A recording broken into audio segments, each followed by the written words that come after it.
My husband cheated on me with 3 women at his bachelor party, and they sent me the videos.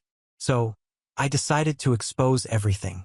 My name is Angelica, and I'm about to tell you the story that changed my life forever. 3 weeks before what was supposed to be the happiest day of my life, I came home from work to find a manila envelope sitting on our kitchen table. Juan wasn't home yet. He was supposedly at his buddy's place helping him move. I almost ignored the envelope. It had no return address, just my name written in unfamiliar handwriting. When I opened it, my world collapsed in 30 seconds. Photos, dozens of them, and a small USB drive. My hands shook as I spread the pictures across our granite countertop, the same spot where Juan had proposed 6 months earlier. The first photo showed Juan at his bachelor party 2 weeks ago. I remembered that night. Carla, my best friend since college and maid of honor, had organized a girls' night for me while the guys went out. She'd insisted I relax and not worry. Boys will be boys, she'd laughed. Besides, you trust Juan completely, right? But there he was, arm around a blonde woman I didn't recognize. Both clearly intoxicated and far too close. His wedding ring was nowhere to be seen. The second photo was worse. Juan kissing the same blonde, his hands in places that made my stomach turn. The third showed him with a brunette. By the fourth photo, my vision blurred with tears, but I couldn't stop looking. Then I saw her. Carla, my best friend, my maid of honor, the woman who'd helped me pick out my wedding dress, who'd thrown me 3 bridal showers. She was in photo 7, and she wasn't just witnessing Juan's betrayal. She was participating. The image showed Carla and Juan in a hotel room, both partially undressed. But what destroyed me wasn't just seeing them together. It was the look on Carla's face. She wasn't drunk or making a mistake. She looked triumphant. With trembling hands, I plugged the USB drive into my laptop. The first video showed Carla arriving at the hotel carrying party supplies. Instead of leaving, she stayed. The video showed her encouraging different women to approach Juan, buying them drinks, pointing him out. He's getting married in 2 weeks, her voice said clearly through my speakers. But what happens at the bachelor party stays at the bachelor party, right? The second video was unbearable. Juan and Carla were together, but worse was hearing them talk afterward. She has no idea how boring she's become, Juan said. Always talking about the wedding, the house, the future. You remind me of when life was fun. She's always been too trusting, Carla replied. Sweet little Angelica. Always believing the best in everyone. She actually thinks you've changed since college. She'll probably never find out. She's so focused on playing the perfect bride. I slammed the laptop shut. My chest felt tight, like steel bands were tightening around my ribs. Our kitchen, with the herb garden I'd planted and the refrigerator covered with engagement photos, suddenly felt like a stage set for a play I'd never auditioned for. My phone buzzed. Juan. Moving took longer than expected. Grabbing dinner with the guys. Don't wait up. Love you, babe. Another buzz. Carla. How's the wedding planning going? Only 3 weeks left. So excited to see you become Mrs. Martinez. I stared at both messages. 3 weeks. In 3 weeks, I was supposed to walk down the aisle of St. Michael's Church in front of 200 guests, wearing the dress that cost me 3 months' salary. But as I sat in the growing darkness, something else began to grow alongside my devastation. Not just anger or hurt. This was something colder, more calculated. They thought I was boring, predictable, too trusting to figure it out. They were about to discover how wrong they were. The next morning, I woke before my alarm and lay in bed listening to Juan shower. 3 months ago, his off-key humming would have made me smile. This morning, it made my jaw clench so hard my teeth ached. When he emerged with a towel around his waist, that easy grin on his face, I bit my cheek to keep my expression neutral. Morning beautiful, he said, kissing my forehead. His lips felt like ice. Morning, I managed. How was the move yesterday? Exhausting, he said without missing a beat. Danny's got way too much stuff. Took us until midnight to get everything loaded. I nodded and smiled like the trusting fiancé I'd been 24 hours earlier. Over coffee, I watched him read emails, occasionally showing me memes. He seemed completely relaxed. If I hadn't seen those photos, I would never have suspected anything. After he left for work, I sat with my laptop and the envelope's contents. My hands were steadier now, my mind clearer. I'd spent the night thinking, and by dawn, my plan had crystallized into something beautiful and terrible. I wasn't going to cancel the wedding. I wasn't going to confront him privately or quietly break up. They wanted a wedding. They were going to get one they'd never forget. My first call was to Rodriguez Event Production. "Hi, this is Angelica Torres. I'm getting married in 3 weeks at St. Michael's Church, and I want to add a special surprise element, something really memorable. What did you have in mind?" "I want to install a large screen behind the altar. I have a romantic video montage as a surprise for my fiancé, something that will wow all our guests." We discussed details. The screen would be 12 feet by 8 feet, positioned so every guest would have a clear view. Their technician would operate everything from the sound booth. My second call was to my cousin Ricardo, who worked in video editing. "I need help editing footage. It's personal and I need it to look professional." "What kind of footage?" I decided on honesty. Proof of my fiancé cheating. "I'm going to show it at our wedding." Long pause.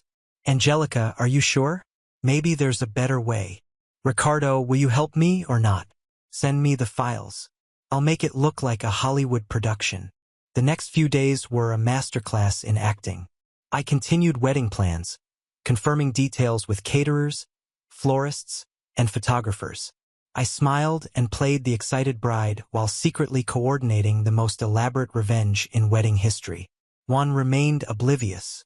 He continued his routine: work, gym, nights out with the guys. He even brought me flowers Thursday. "Only 2.5 weeks until you're Mrs. Martinez," he said, spinning me around our living room. "I can't wait either," I replied, and it was the most honest thing I'd said to him in days. Carla was equally clueless. She called daily with wedding updates. "I picked up my dress yesterday. You're going to be so beautiful walking down that aisle. I'm sure it'll be a day none of us will ever forget." "Definitely. Everything's going to be perfect. You and Juan are so lucky." The irony was suffocating. Ricardo called 3 days before the wedding. "Your video's ready. I have to ask one more time. Are you certain about this?" "More certain than I've ever been. What you've created here, it's going to destroy people's lives." "Good," I said and meant it. The final video was art. Ricardo had edited the most damning footage into a seamless 10-minute presentation with timestamps, clear audio, and artistic transitions. He'd included not just physical evidence, but conversations afterward. Juan and Carla laughing about my naivety, planning future encounters, joking about how easy it was to deceive me. 2 days before the wedding, I met Father Rodriguez for a final consultation. "Everything seems in order," he said. "Is there anything else?" "Actually, yes. I've prepared a special presentation, a video about our relationship. Very meaningful. That's unusual for a ceremony. It's important to me that everyone sees it before I make my vows." He nodded slowly. "If it's that important, we can accommodate it." As I left the church, a strange peace settled over me. In 48 hours, everyone would know exactly who Juan and Carla really were. Wedding morning arrived with perfect Arizona sunshine that seemed to mock my inner turmoil. I woke at 5 a.m. in my childhood bedroom at my parents' house, where tradition dictated I spend my final night as a single woman. "Mija, you're glowing," my mother said, bringing coffee and toast. "This is going to be the most beautiful day." If only she knew, I thought, accepting the coffee. My hands were surprisingly steady, steadier than they'd been in weeks. By 7 a.m., I was at the church for final setup. The Rodriguez Event Production van was already there, technicians unloading equipment through the side entrance. "Miss Torres, I'm Miguel from Rodriguez Events. We're here for your surprise presentation." Perfect timing. "How long will installation take?" "About 2 hours. The screen will be positioned behind the altar. Control cables to the sound booth." "You said your cousin would operate it." "Yes. Ricardo will handle everything." I handed him Ricardo's contact information. As technicians worked, I watched with strange detachment. They were installing equipment that would destroy my fiancé's life in 6 hours, humming while they did it. "This is going to look amazing," the lead technician said, adjusting the massive screen. "Your fiancé will be so surprised." He really will be. By 9 a.m., the church was transformed. The screen dominated the space behind the altar, looking professional and intentional. They'd even decorated it with white and gold fabric, making it blend with our chosen aesthetic. I met Ricardo in the parking lot as the AV team finished. My cousin looked nervous, unusual for him. "Last chance to reconsider," he said, holding the USB drive. "Once I hand this over, there's no going back. There's no going back anyway. The only question is whether Juan and Carla face consequences or continue living their lives while I pretend I never found out." Ricardo studied my face, then nodded. "You're stronger than I thought." "I'm stronger than anyone thought, including me." The morning flew by.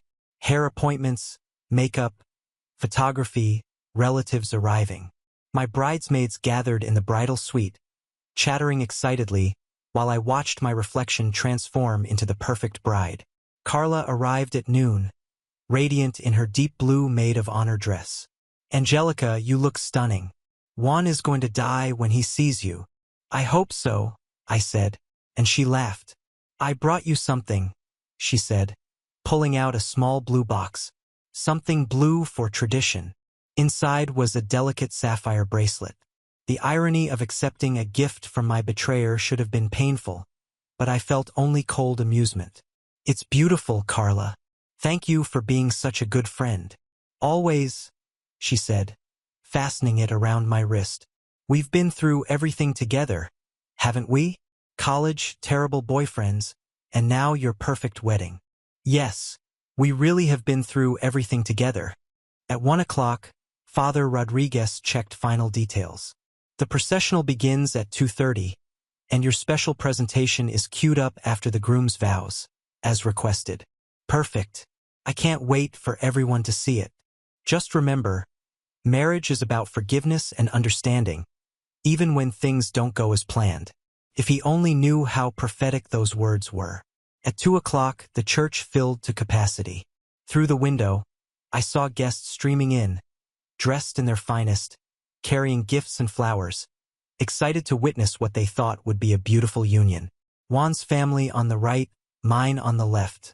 In the sound booth, Ricardo sat with the technician, USB drive loaded and ready. He caught my eye and gave a small nod. Everything was in place. Carla was fixing her lipstick, humming the wedding march. "I can't believe this day is finally here. You've been planning so long. It really is happening, and I have a feeling no one will ever forget it." "Definitely. Everything's going to be perfect." The photographer knocked. "Ladies, time for processional photos." Then we begin. My bridesmaids filed out, chattering nervously. Carla paused at the door, turning back with genuine affection that would have broken my heart a week ago. "I'm so proud of you, Angelica. You deserve all the happiness in the world." "Thank you, Carla. That means everything." She smiled and left. Through the window, I could see Juan at the altar, handsome in his black tuxedo, talking casually with groomsmen. He looked relaxed and happy. In 10 minutes, the processional would begin. In 25 minutes, that massive screen would light up with the truth. I picked up my bouquet and took one last look in the mirror. The woman looking back was beautiful, composed, and ready to destroy him. The wedding march began, and I heard 200 guests rising to their feet. Through the doors, I glimpsed candlelight flickering on white flowers, faces turned expectantly toward me, and one standing at the altar with that confident smile I'd fallen for 3 years ago. My father offered his arm. "Ready, mija?" I've never been more ready for anything. The processional felt like a dream sequence. My bridesmaids walked in perfect formation, their blue dresses creating a river of color.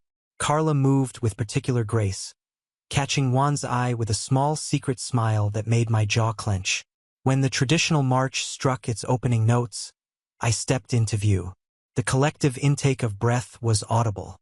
I did look beautiful in grandmother's vintage lace gown with the cathedral-length veil I'd saved months to afford. Juan's expression was everything a bride could want. Wonder, love, genuine emotion. For a moment, my resolve wavered. This was the man who'd held me through grandmother's death, surprised me with homemade birthday cakes, talked for hours about our future house and children. But then I remembered the video of him calling me boring, and my spine straightened. The walk felt eternal and instantaneous. Faces blurred past. Juan's conservative parents beaming with pride. My college roommate wiping tears. Co-workers in their best suits. Everyone looked so happy, so expectant. When I reached the altar, Juan stepped forward, his eyes bright with what looked like genuine love. "You look incredible," he whispered, voice cracking with emotion. "So do you," I replied, and meant it. He was handsome in his black tuxedo, dark hair perfectly styled. Father Rodriguez began with traditional words about love, commitment, and sacred bonds. I heard maybe half. My attention focused on the massive screen behind him, currently dark, but loaded with explosive content. "Marriage," he continued, "is built on trust, honesty, and willingness to share your deepest self." The irony was almost funny. When it came time for vows, Juan went first. He'd written his own, delivering them with heartfelt sincerity that would have brought me to tears a week ago. "Angelica, 3 years ago, you walked into my life and changed everything. You made me want to be better, to be the kind of man who deserves someone as amazing as you." Murmurs of appreciation rose from the congregation. Someone was already crying. "I promise to love you through everything life brings. I promise to be faithful to you, to support your dreams, and never take for granted the gift of your trust." The word faithful hung in the air like an accusation. Juan's voice was steady, his expression earnest. "I promise to make you laugh when you're sad, celebrate your victories, and be your partner in all things. You are my best friend, my greatest love, and my future." He paused, voice becoming intimate despite the crowd. "Angelica, you are everything good in my world, and I cannot wait to spend the rest of my life showing you how much you mean to me." The church was silent, except for soft sounds of people dabbing their eyes. His parents were beaming, my mother crying openly. Juan reached for my hands. "I love you, Angelica Torres, and I always will." Soft applause erupted, and Father Rodriguez smiled broadly. "Beautiful words, Juan. Now, before Angelica shares her vows, she's prepared a special presentation." I saw Juan's eyebrows lift in surprise and delight. "A surprise?" he mouthed, grinning boyishly. "Yes," I said clearly, my voice carrying through the microphone. "Something I think everyone should see before I make my promises." I turned to address our guests directly. "Thank you all for being here to witness what I thought would be the beginning of Juan's and my life together. Before I pledge myself forever, there's something I discovered that you all should know." The atmosphere shifted slightly. Juan's smile faltered, and I saw Carla's expression sharpen with concern. I nodded toward the sound booth where Ricardo waited. "Juan, you said you promised to be faithful. You said you'd never take my trust for granted." "Angelica, what?" he started, but I held up my hand. "Let me show everyone what your promises are really worth." The screen behind the altar flickered to life. 12 feet of high-definition betrayal commanding every person's attention. The first image appeared, Juan at his bachelor party, arm around a blonde woman who definitely wasn't me. The church fell absolutely silent. The video began to play. Ricardo's expert editing created a devastating narrative of infidelity. Juan with multiple women, laughing and drinking like a single man celebrating freedom rather than a committed man about to be married. Timestamps were clearly visible 2 weeks ago, exactly when Juan said he was helping Danny move. I watched Juan's face as the truth unfolded on the giant screen behind him. Color drained from his cheeks, his mouth opening and closing soundlessly.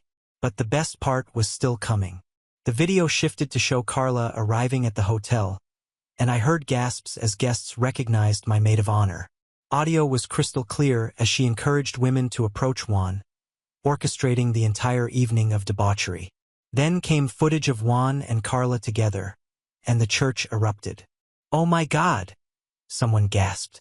That's the maid of honor, another voice said, shocked.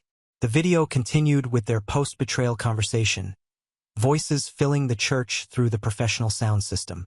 One calling me boring, Carla laughing about my trust, both planning future encounters while I planned our wedding. The explosion of reaction was immediate and deafening. 200 people began talking at once, gasping, shouting, crying, some standing for better views of the screen where the betrayal continued playing. Angelica, I can explain.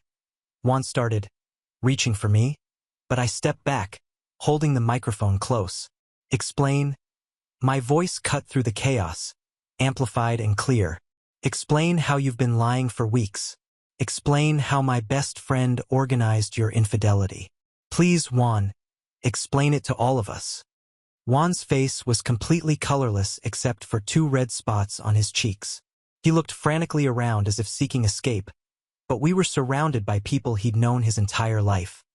Family, co-workers, childhood friends, all staring with expressions ranging from shock to disgust. Turn it off, Carla hissed from beside the altar, bouquet forgotten on the floor. She tugged at her dress as if trying to hide. Turn the damn thing off. Why would I turn it off? We're just getting to the best part. On screen, the video moved to a particularly damning segment where Carla and Juan planned their next encounter. She'll never suspect anything, Carla's voice said through church speakers. She's so focused on the perfect wedding that she's completely oblivious. Juan's mother, a devout Catholic who'd raised 5 children and never missed Sunday Mass, stood abruptly from the front pew. Juan Miguel Martinez, she said, her voice shaking with fury. What have you done? His father, a respected contractor who'd built half the neighborhood, remained seated, but his face was stone. 40 years of marriage, he said quietly, but his voice carried. 40 years. And this is how you treat the woman you claim to love? Dad, please, it's not what it looks like, Juan started. But his words were drowned by fresh gasps as the video showed him and Carla in an even more compromising position. My own family's reaction was just as dramatic. My father, who'd walked me down the aisle minutes before, stood with such force he knocked over the programs. Get away from my daughter, he said, his voice deadly quiet. My mother was crying, but not happy tears. These were tears of rage and heartbreak for her daughter's public humiliation. How could you do this to her? She demanded, pointing at Juan. How could either of you? The bridesmaids, all college friends who'd known Carla almost as long as I had, stared with complete bewilderment. Jessica, my former roommate, spoke first. Carla, what the hell is wrong with you? You organized his bachelor party, added Monica, her voice rising. You helped plan this wedding. You threw her 3 bridal showers. Carla was visibly shaking, her perfect makeup smudging as tears mixed with foundation. It just happened, she said weakly. We were drunk and it just... I said into the microphone, and several elderly relatives gasped.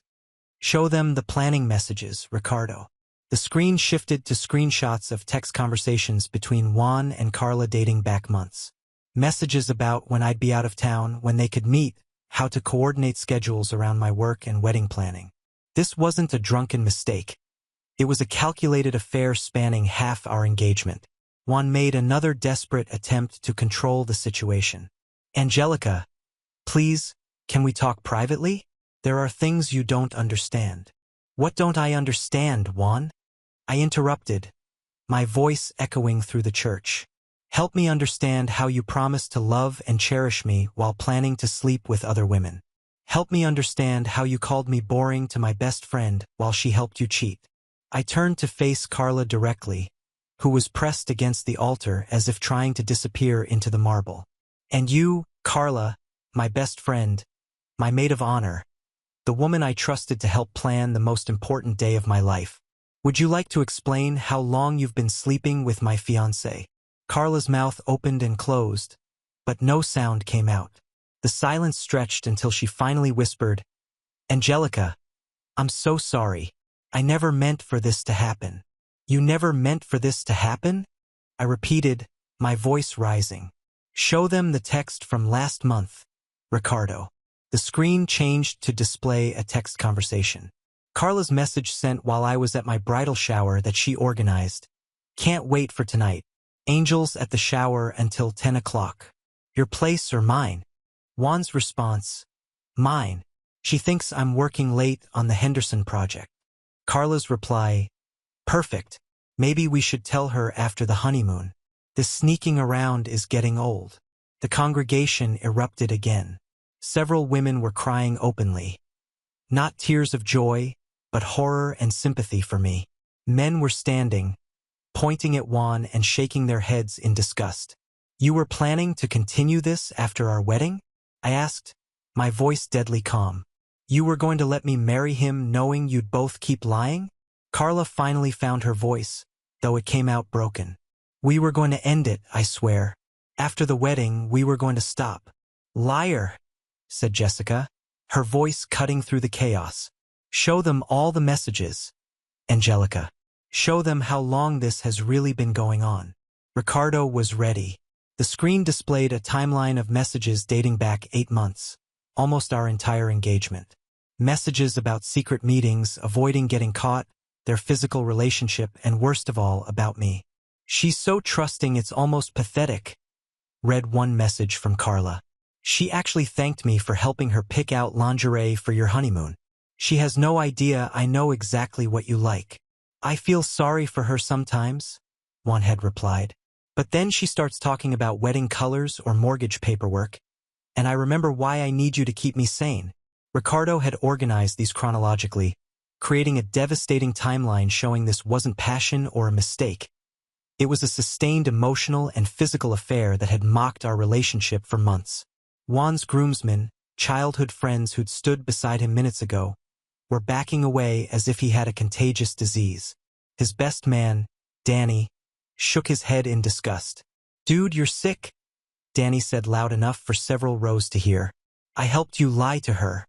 I covered for you. I thought you were having cold feet. Not this. Juan tried to approach me one more time. Angelica, baby, please.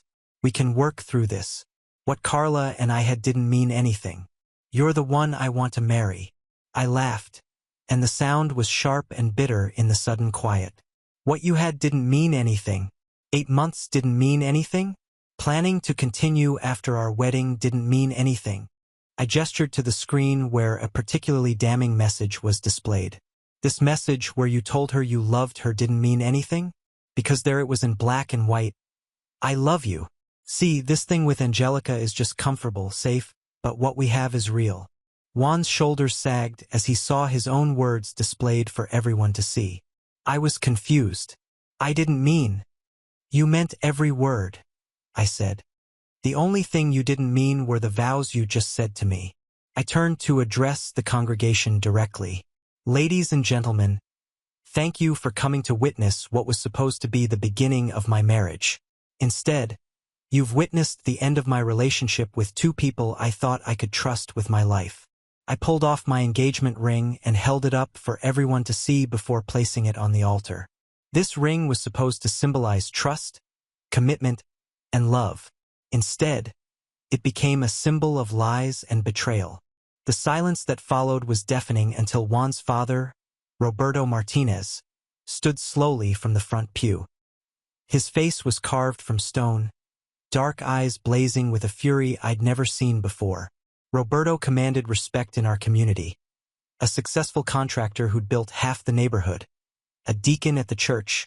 A man whose word was his bond. 43 years, he said, his voice carrying across the silent church. 43 years I've been married to your mother, Juan.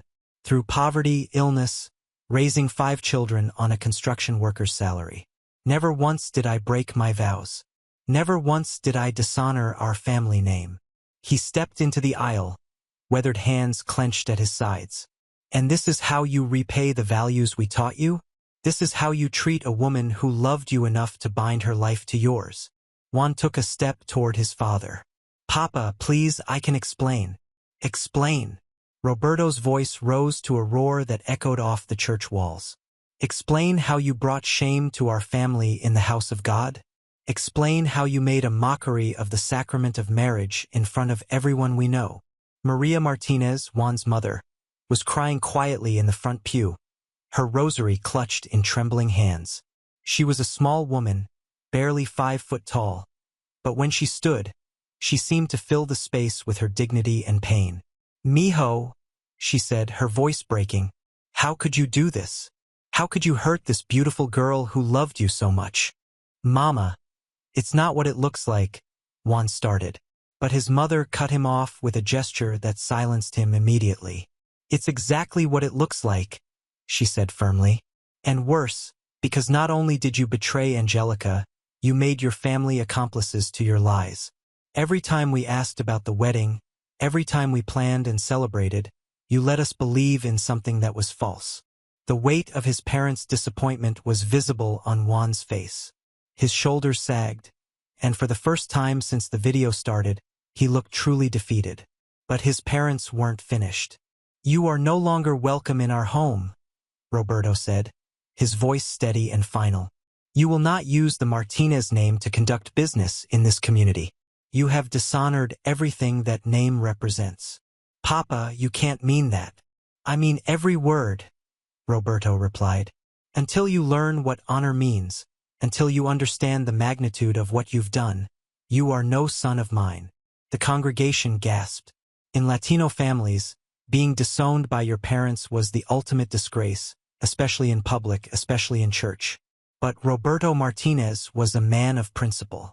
Meanwhile, my own family was rallying around me with a fierce protectiveness that made my heart swell even through my devastation. My father, typically quiet, was standing beside me like a guardian. "Mr. and Mrs. Martinez," he said, addressing Juan's parents with respect despite everything. "Your son is not the only one who has brought shame today." He turned to look at Carla, still cowering beside the altar, her blue maid of honor dress wrinkled and stained with tears. This woman was welcomed into our family like a daughter. She ate at our table, celebrated holidays with us, was trusted with our most precious girl. My mother, usually the peacemaker, was standing with her arms crossed, her face harder than I'd ever seen it. 20 years, she said, her voice shaking with controlled rage. 20 years that girl has been in our house, and this is how she repays our trust? Mrs. Torres, I'm so sorry. Carla tried to approach my mother, but my father stepped between them. Don't, he said simply. Don't come near my family again. My brothers, who had flown in from different states for the wedding, were standing behind our parents like a wall of protection. Miguel, the eldest, spoke for all of them. If we ever see you around our sister again, there will be consequences. The division in the church was becoming clear. Juan's extended family, aunts, uncles, cousins who had driven hours to attend, were sitting in stunned silence, some shaking their heads in disgust, others whispering furiously. I could see several getting up and walking out, unable to stomach being associated with what they'd witnessed.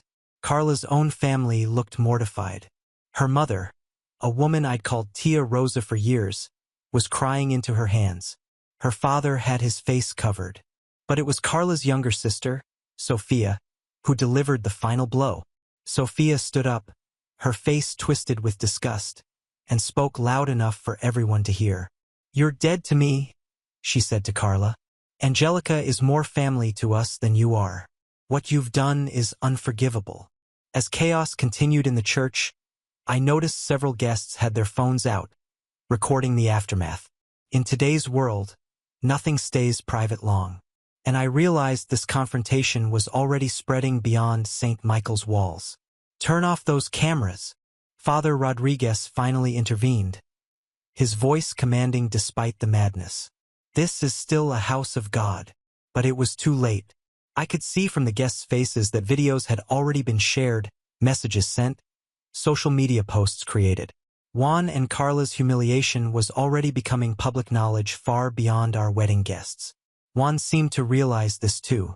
His face, already pale, turned almost green as he saw phones pointed in his direction.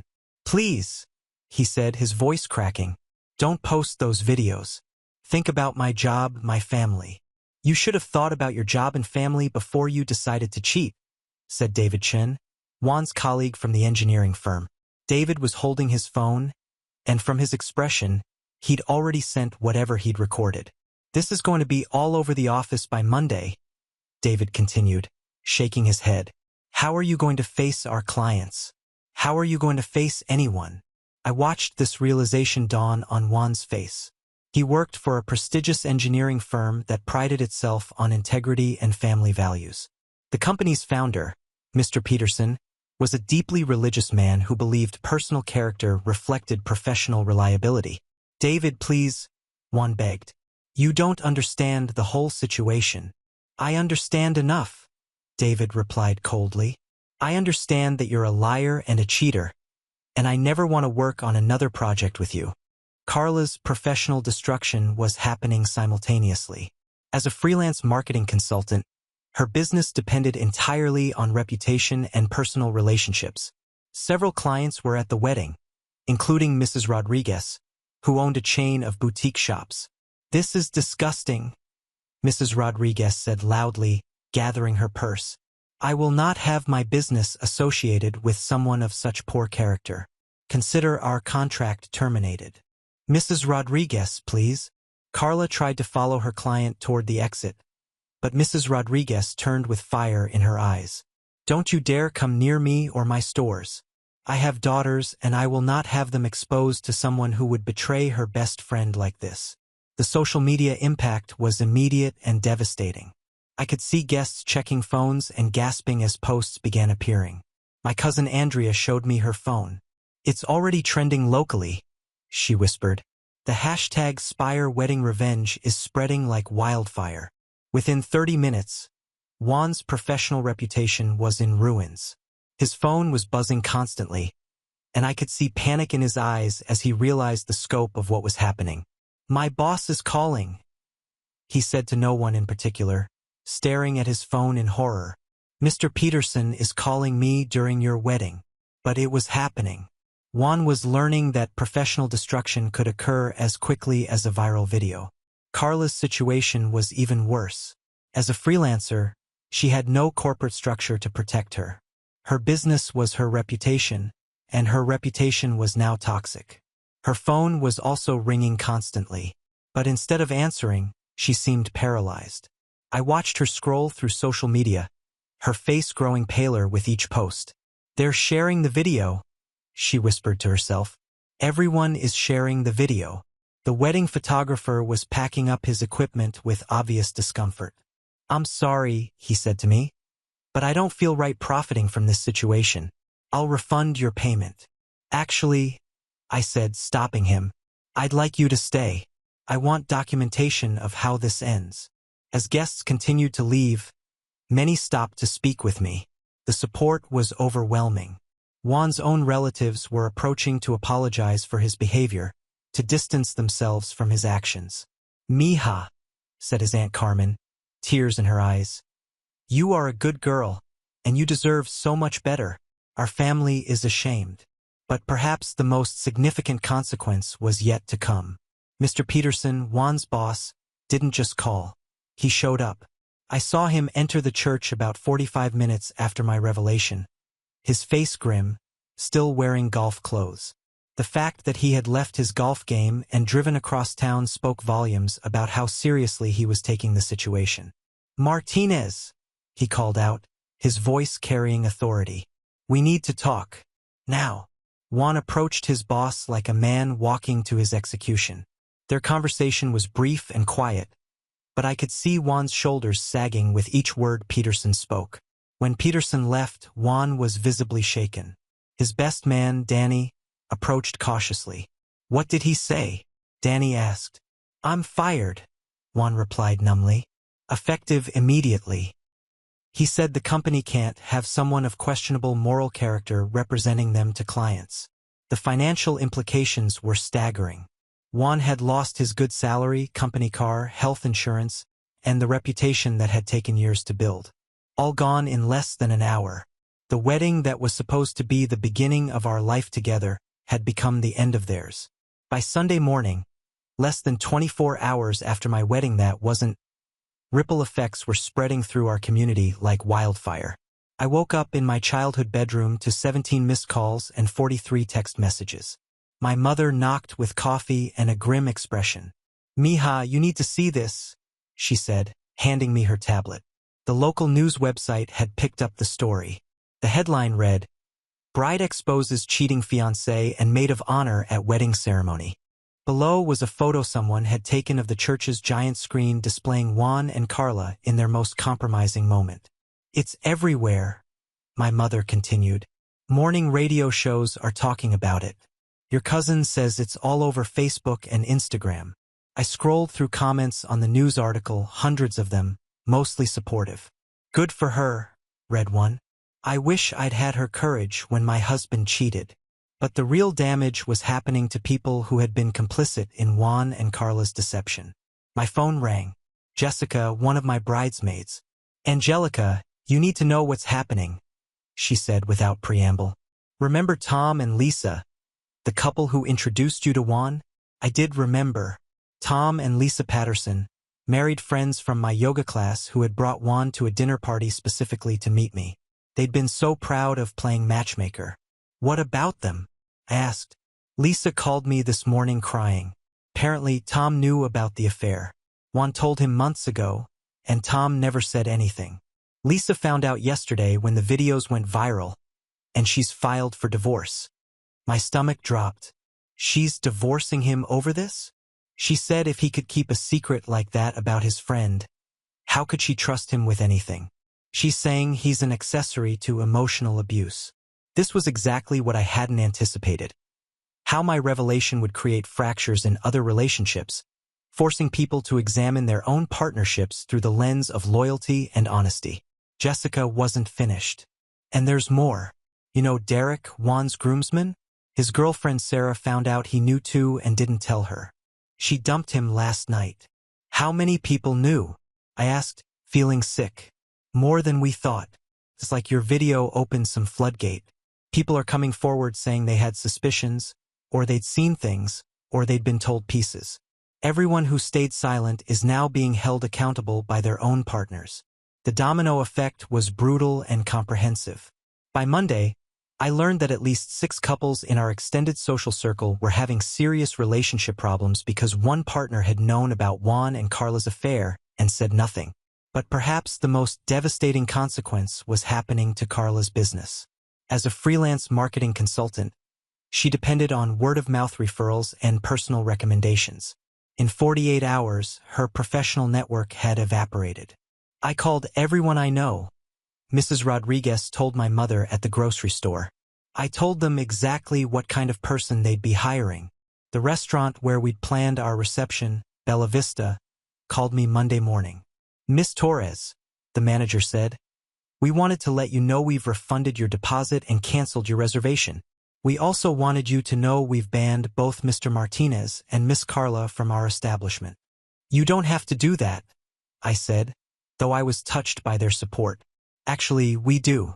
Several of our regular customers were at your wedding, and they've made it clear they won't continue to patronize our restaurant if we welcome people who would behave so despicably.' The social ostracism was complete and devastating. Juan and Carla weren't just losing individual relationships. They were being systematically excluded from the entire community we'd all shared. My cousin Ricardo called Tuesday with an update that was almost comical in scope. 'The video has been shared over 10,000 times, he said. "I'm getting calls from talk shows wanting to interview you. Apparently, you've become some kind of folk hero for betrayed women." "I don't want to be anyone's hero," I told him. "I just wanted the truth to come out." Well, the truth is definitely out. Juan's been evicted from his apartment. Apparently, his landlord saw the video and decided he didn't want that kind of tenant. And Carla's had to move back in with her parents because she can't afford rent without her clients. 2 weeks after the wedding, the legal and financial ramifications began crystallizing into something far more devastating than I had initially anticipated. What started as public humiliation had evolved into complete financial ruin for both Juan and Carla. My lawyer, Patricia Velasco, called me Wednesday morning with news that made my coffee taste bitter. "Angelica, we need to discuss the house situation. It's more complicated than we initially thought." "The house," Our house, the 3-bedroom ranch we'd bought together 8 months ago. Both our names on the mortgage and deed. It had been our symbol of commitment, our nest egg, our future. Now it was about to become Juan's financial disaster. The mortgage is $2,800 a month, Patricia continued.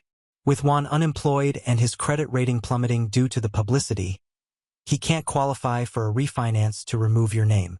He also can't afford the payments alone. What does that mean for me? It means you have grounds to force a sale.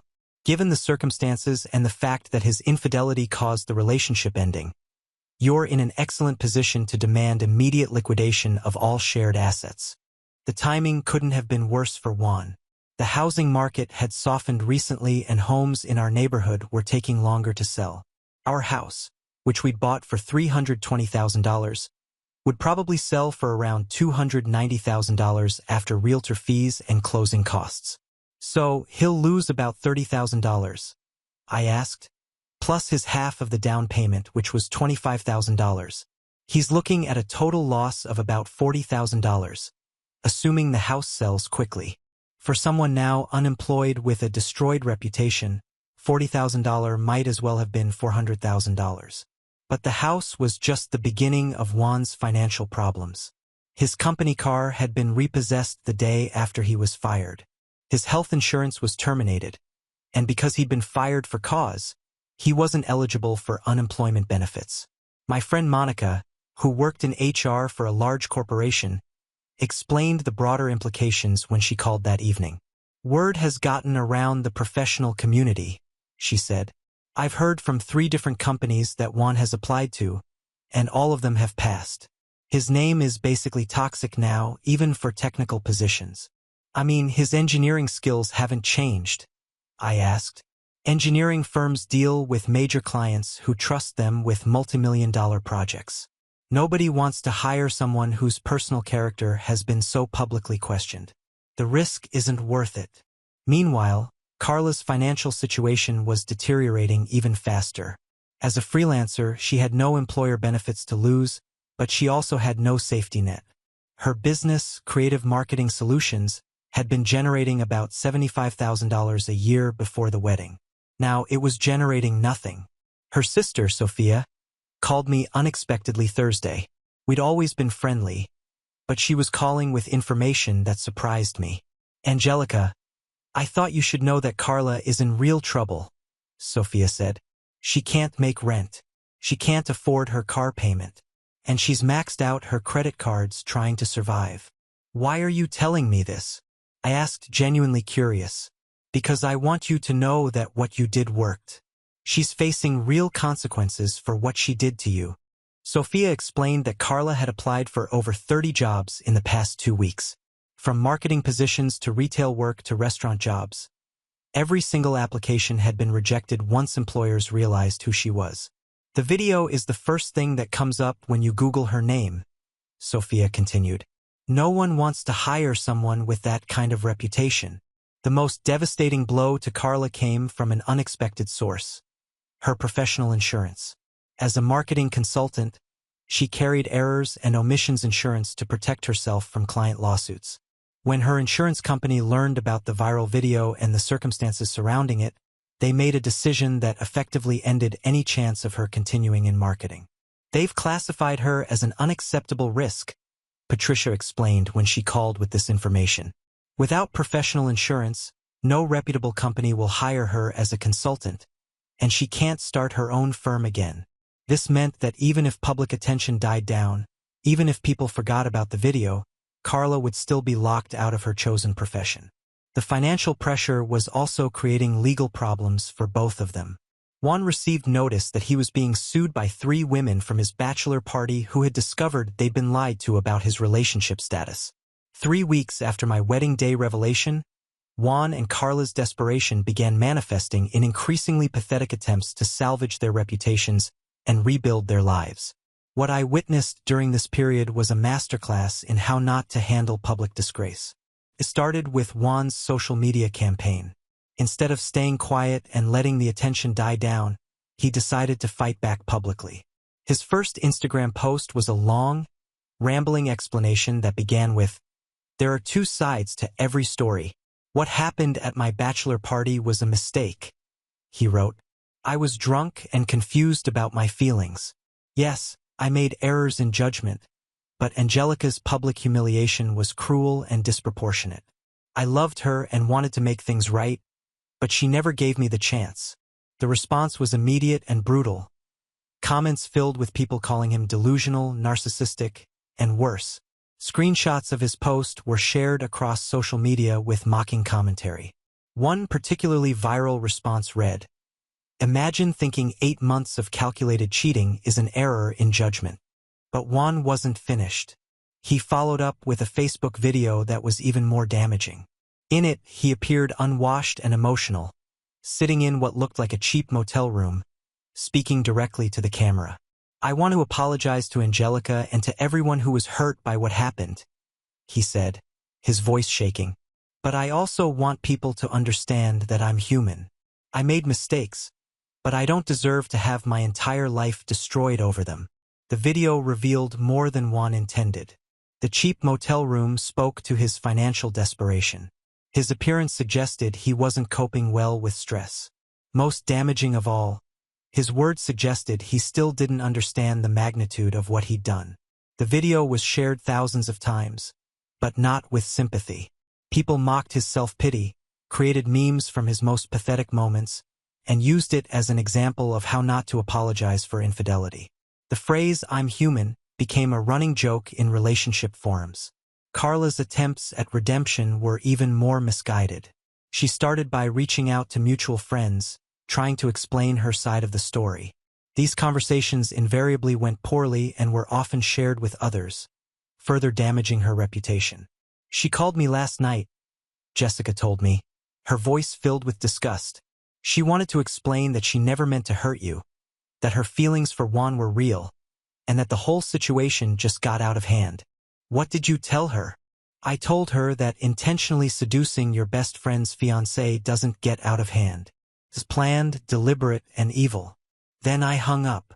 But Carla's most damaging decision was to grant an interview to a local blogger who ran a relationship advice website.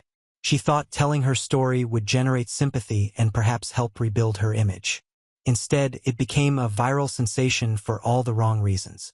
In the interview, Carla attempted to reframe herself as a victim of her own emotions. "I fell in love with Juan," she said. "You can't control who you fall in love with. Yes, I should have told Angelica, but I was scared of losing both of them." The blogger, sensing a story that would generate clicks, pressed her on the timeline and details. Carla, apparently believing that honesty would help her case, revealed information that made everything worse. "It started about 6 months before the wedding," she admitted. "Juan told me he was having doubts about marrying Angelica, and I was there to listen. One thing led to another." She went on to describe their relationship in detail, including information about their secret meetings, communications, and plans for the future. Most damaging of all, she revealed that they had discussed telling me after the honeymoon, framing it as if they'd been planning to be honest all along. The interview was titled, "The Other Woman Speaks," a story of love and regret, and it exploded across social media platforms. But instead of generating sympathy, it created a new wave of outrage. People were appalled by her attempt to romanticize her betrayal, her continued selfishness, and her complete lack of genuine remorse. The comments were savage. "She's still trying to make this about her feelings," wrote one person. "Zero accountability, zero genuine apology, zero understanding of what she destroyed." Another comment that gained hundreds of likes said, "Notice how she never once mentions how Angelica felt or what Angelica lost. It's all about her love story with a cheating fiancé." The interview also revealed information that further damaged Juan's attempts at rehabilitation. Carla mentioned that Juan had called me boring and predictable, that he'd complained about our relationship regularly, and that he'd said he was only marrying me because it was the safe choice. When people shared quotes from Carla's interview alongside clips from Juan's video apology, the contradictions became glaring. He claimed he loved me and wanted to make things right, while she revealed he'd been disparaging our relationship for months. Their separate attempts at damage control were undermining each other, creating an even more damaging narrative than my original revelation had. The most cringeworthy attempt at redemption came when Juan tried to reach out to me directly. He sent a 20-page handwritten letter to my parents' house. The letter was a rambling mix of apology, self-justification, and desperate pleading. "Angelica," it began, "I know you probably don't want to hear from me, but I need you to know how sorry I am. What happened between Carla and me wasn't real love. It was a fantasy, a mistake that got out of control." The letter contradicted everything Carla had said in her interview, suggesting they were now turning on each other in their desperation. 6 months after my wedding day revelation, I was sitting in a coffee shop in downtown Phoenix, reviewing speaking notes for what had become an unexpected new chapter in my life. The woman across from me was Sarah Chun, a literary agent who had tracked me down after my story gained national attention. "Publishers are very interested," Sarah was saying. "Your story has resonated with women across the country. The combination of betrayal, empowerment, and justice has struck a chord." It was surreal. What had started as my personal moment of revenge had evolved into something larger, a symbol of standing up for yourself when the people closest to you betray your trust. I'd received thousands of messages from women sharing their own stories and asking for advice. "I never intended to become a spokesperson for anything," I told Sarah. "I just wanted Juan and Carla to face consequences for what they did." "And they certainly have," she replied, consulting her notes. "According to my research, Juan is working at a hardware store in Tucson and living with his cousin. Carla moved back to her hometown in New Mexico and is working as a night shift security guard." The updates on their lives had come through various sources over the months. Juan's desperate letter-writing campaign had continued for weeks, each letter more pathetic than the last.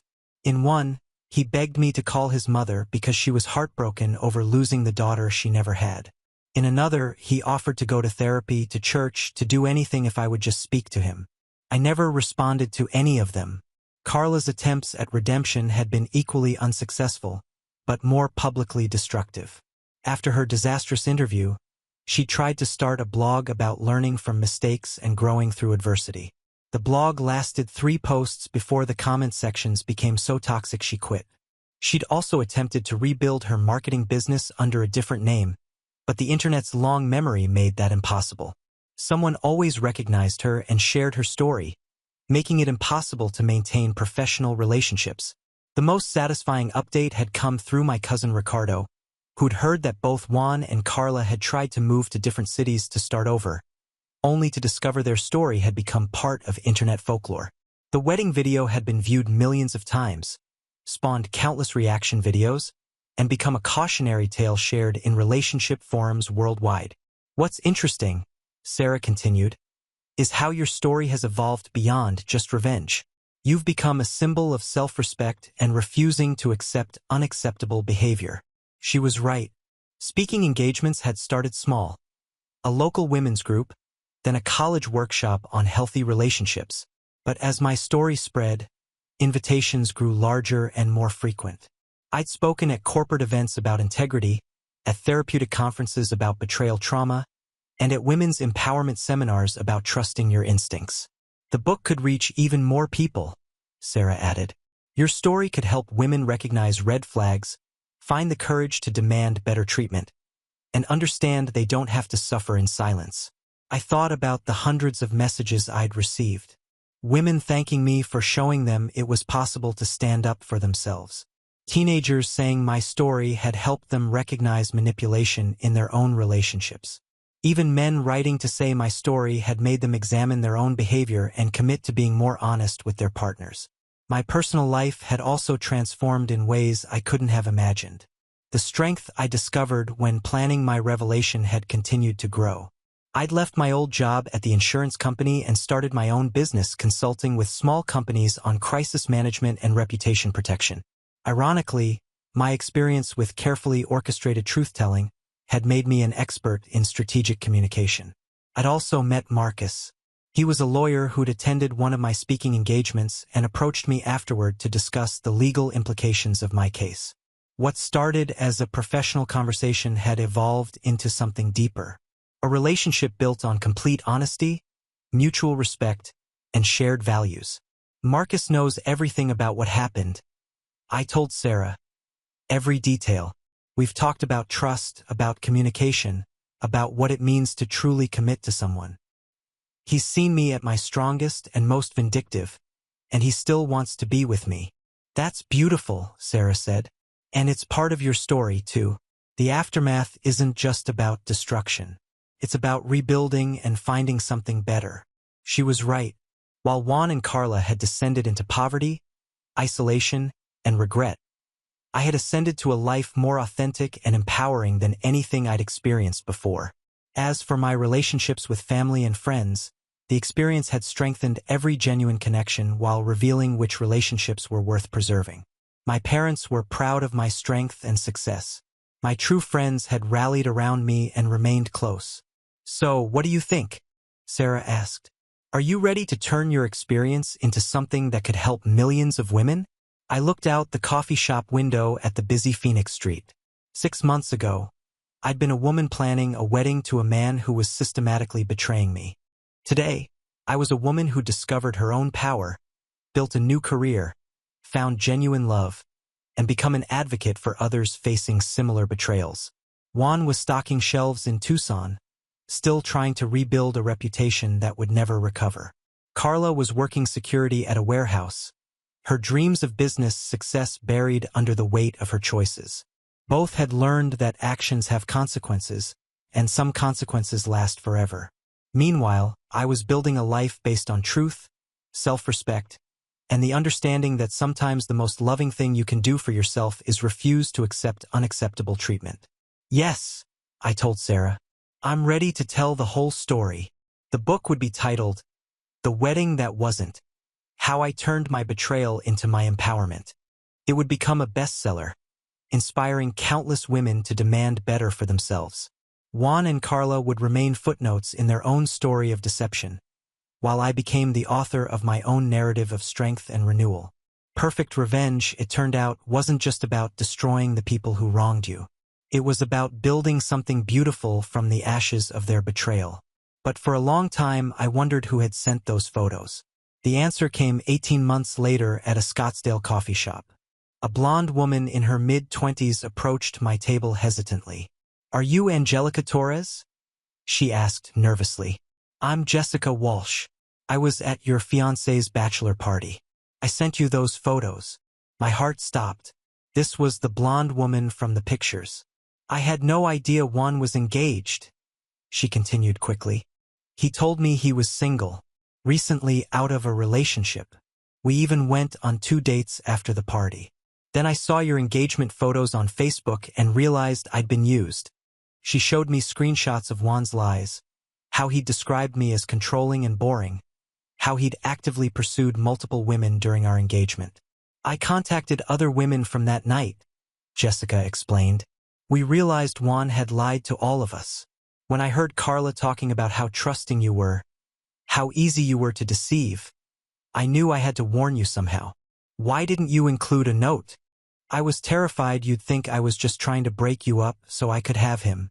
I wanted you to see the truth without any agenda from me." She revealed something that stunned me. After your wedding video went viral, 6 other women contacted me. 6. He wasn't just cheating with Carla.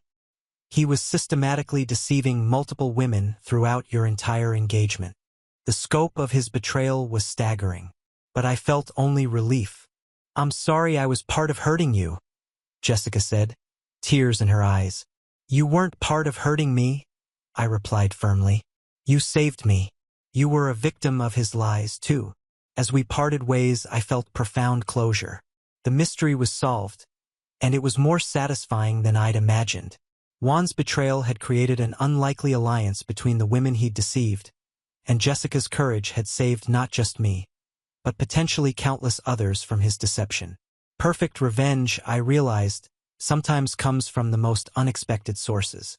And sometimes, the people who seem part of your destruction become the instruments of your salvation. Now on to the next story. Story 2. My sister always stole every man I dated. But this time, I introduced her to one who made her regret it forever. My name is Olivia. I'm 25 years old, And I need to tell a story I've been carrying for a long time. It's about my sister Natalie and how I finally managed to break a cycle that was slowly destroying me. It's not a simple story, and certainly not one I'm completely proud of, but it's my story.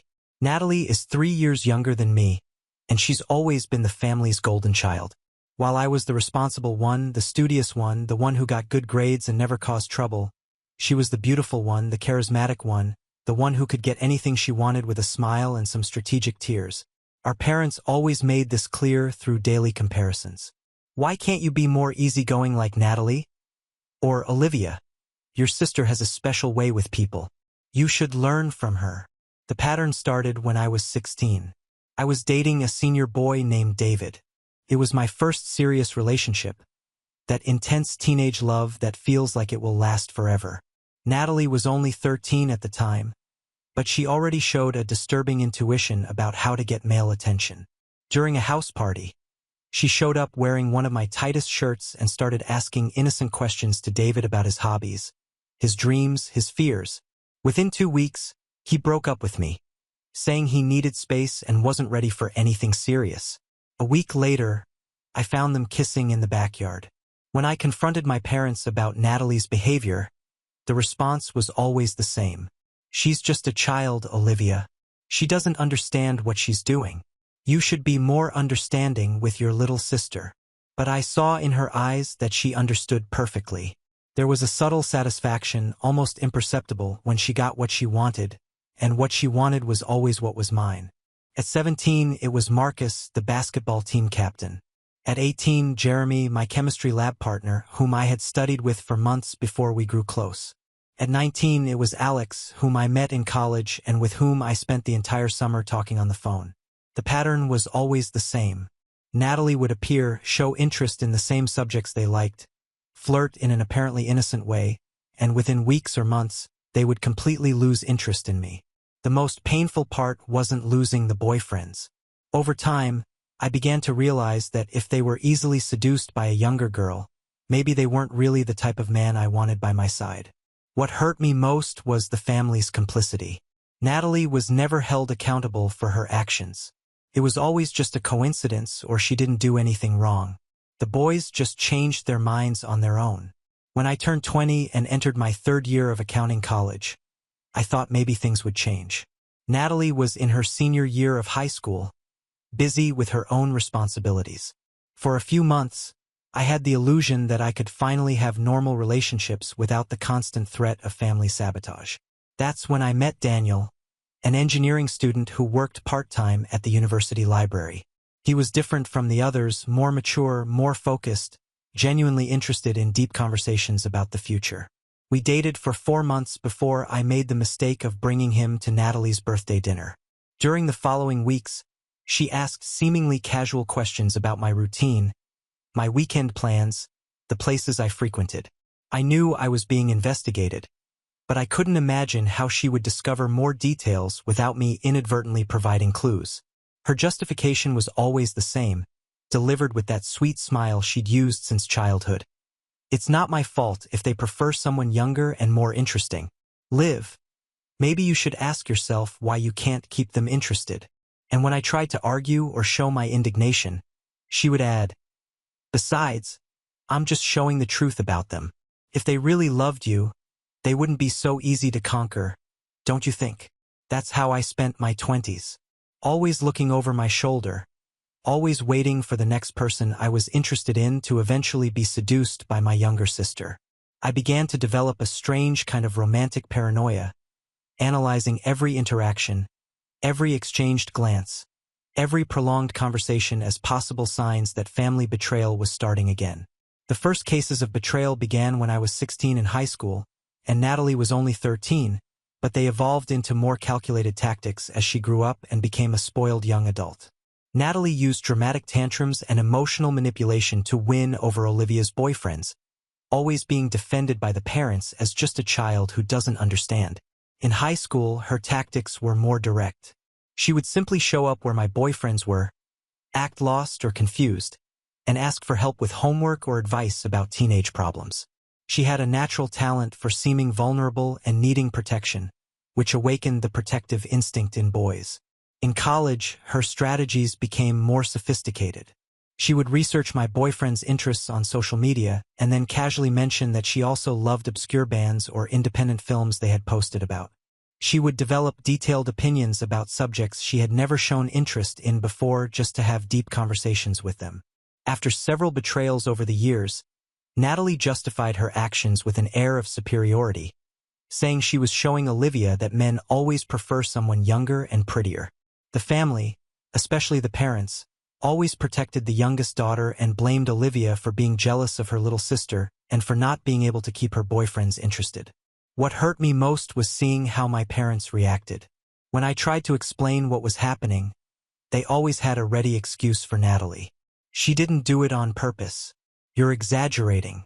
Sisters always compete a little. Maybe you should be less possessive. It was as if I were the villain in the story for wanting to keep my own relationship safe from her interference. Natalie, meanwhile, flourished. She graduated from high school as prom queen, entered college with a partial merit scholarship, and continued collecting admirers like trophies. She always had boyfriends, but none of her relationships lasted more than a few months. When I asked why, she said she was still too young to tie herself to just one person. At 24, after graduating and getting a job at a respectable accounting firm, I decided that maybe it was time to try a different approach. If I couldn't protect my relationships from Natalie, maybe I could at least choose men who were immune to her charm. Older men, more mature, with enough experience not to fall for teenage games. This thought led me to Justin. And Justin led me to the worst mistake of my adult life up to that point. Justin was 28, worked as a supervisor at a logistics company, and seemed to have the emotional stability I was looking for. I met him through a dating app, and our first dates were everything I expected. Mature conversations about future plans, shared interests in books and movies, and a physical chemistry that developed slowly, without rush. For 6 months, I managed to keep Justin completely separated from my family. I invented creative excuses for all family events, said he was traveling for work whenever my mother asked when she would meet him, and even went so far as to create a fake social media account just to interact with him without Natalie being able to track our movements. But every secret has an expiration date, and ours expired during Christmas that year. My aunt casually commented during dinner that she had seen me with a very handsome young man at the mall the previous week. The information reached Natalie's ears, and I saw that familiar gleam in her eyes, that mixture of curiosity and determination I knew so well. "Why did you never talk about this mysterious boyfriend?" she asked later when we were alone in the kitchen washing dishes. "Are you embarrassed of him or something?" I tried to change the subject, but Natalie had the persistence of a detective when she wanted something. During the following weeks, she asked seemingly casual questions about my routine, my weekend plans, the places I frequented. I knew I was being investigated, but I couldn't imagine how she would discover more details about Justin without me inadvertently providing clues. I completely underestimated her determination and resources. On a Thursday afternoon in January, I arrived at Justin's apartment earlier than planned using the key he had given me the previous week.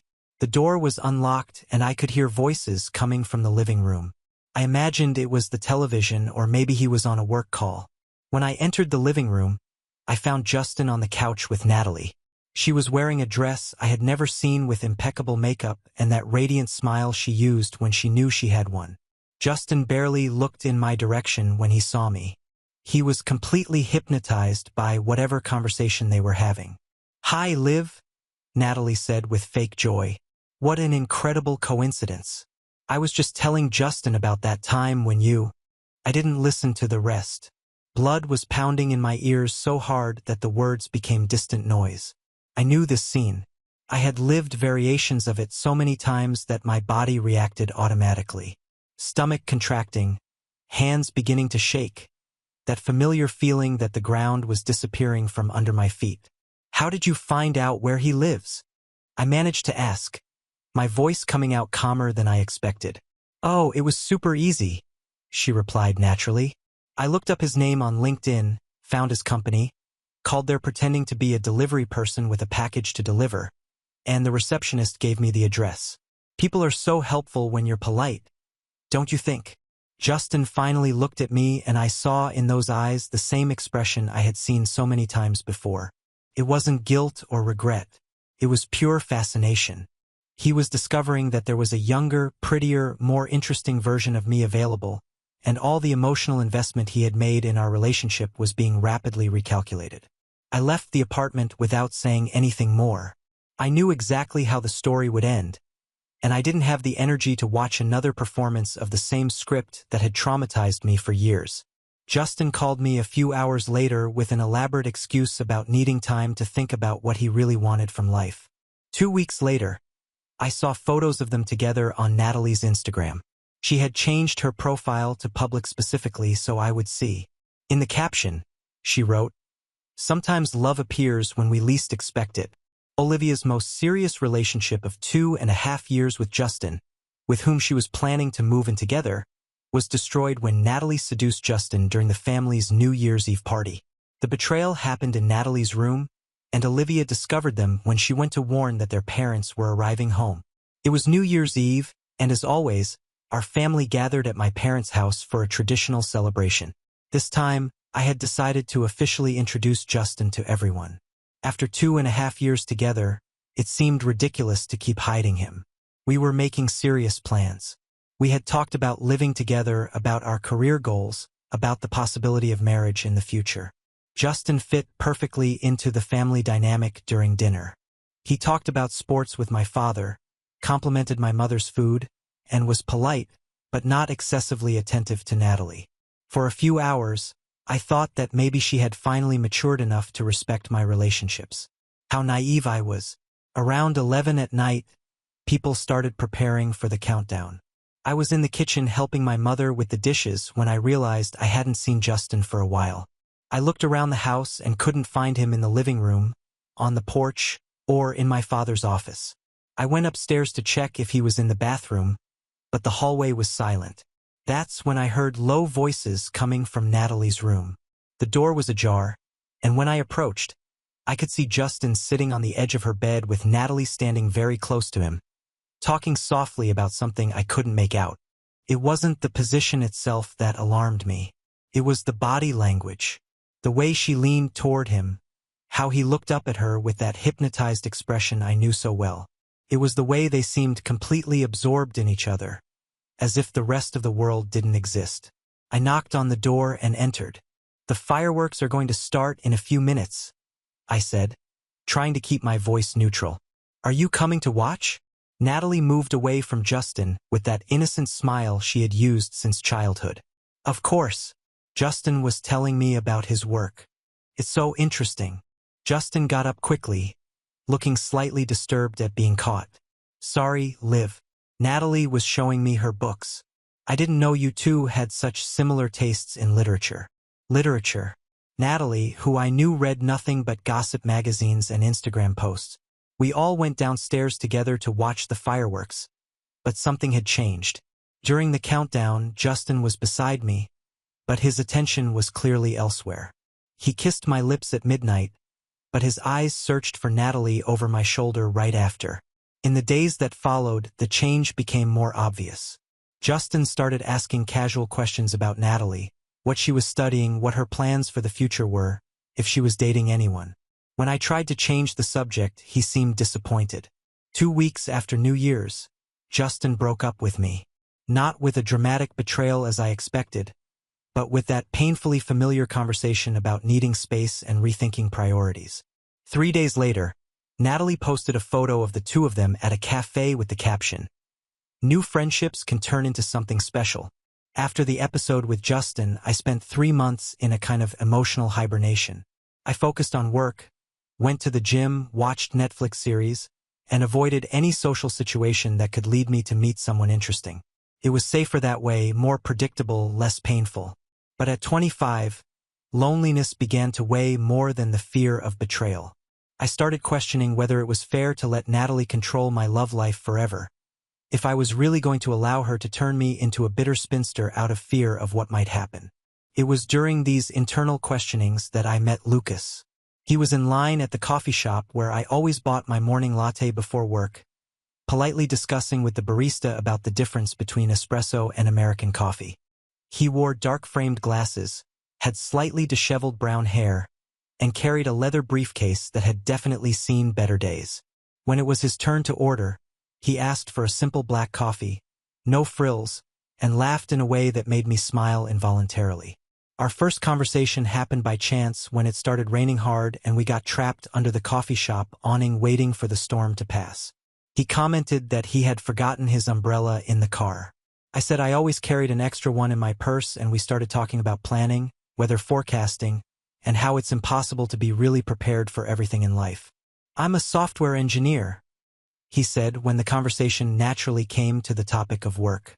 "I spend all day trying to predict all the possible problems a system can have, but I still forget to check the weather forecast before leaving home." There was something comforting about the way he spoke, without hurry, without trying to impress, as if he was really interested in what I had to say. When I told him I worked as an accountant, he asked genuine questions about my daily routine, commented that he had always admired people who could keep everything organized and in order. When the rain finally stopped, he asked me if I would like to have real coffee sometime, in a place where we can sit and talk without needing a storm as an excuse. I accepted, but immediately felt that familiar pang of anxiety. Sooner or later, I would have to decide whether to introduce Lucas to my family. But this time, I decided to try a different approach. If I could keep Lucas' secret long enough, maybe we could develop something strong enough to resist Hurricane Natalie when it inevitably arrived. Our first date was at a small coffee shop downtown, far from my neighborhood and anywhere I might run into acquaintances. Lucas arrived 5 minutes late, apologizing profusely and explaining that he had lost track of time solving a bug at work. We talked for 3 hours. He told me about his family in Oregon, about how he had moved here for work 2 years before, about his passion for vintage board games and his secret dream of writing a science fiction novel. I talked about my college, about my plans to someday open my own accounting firm, about my obsession with true crime documentaries. I didn't mention Natalie once. At the end of the afternoon, when we finally said goodbye, Lucas said, "I know this might seem too early to say, but I have the feeling that you're the type of person I could have known for years and still discover new things about you." During the following weeks, we developed a carefully planned routine. We always met in places far from my home and family.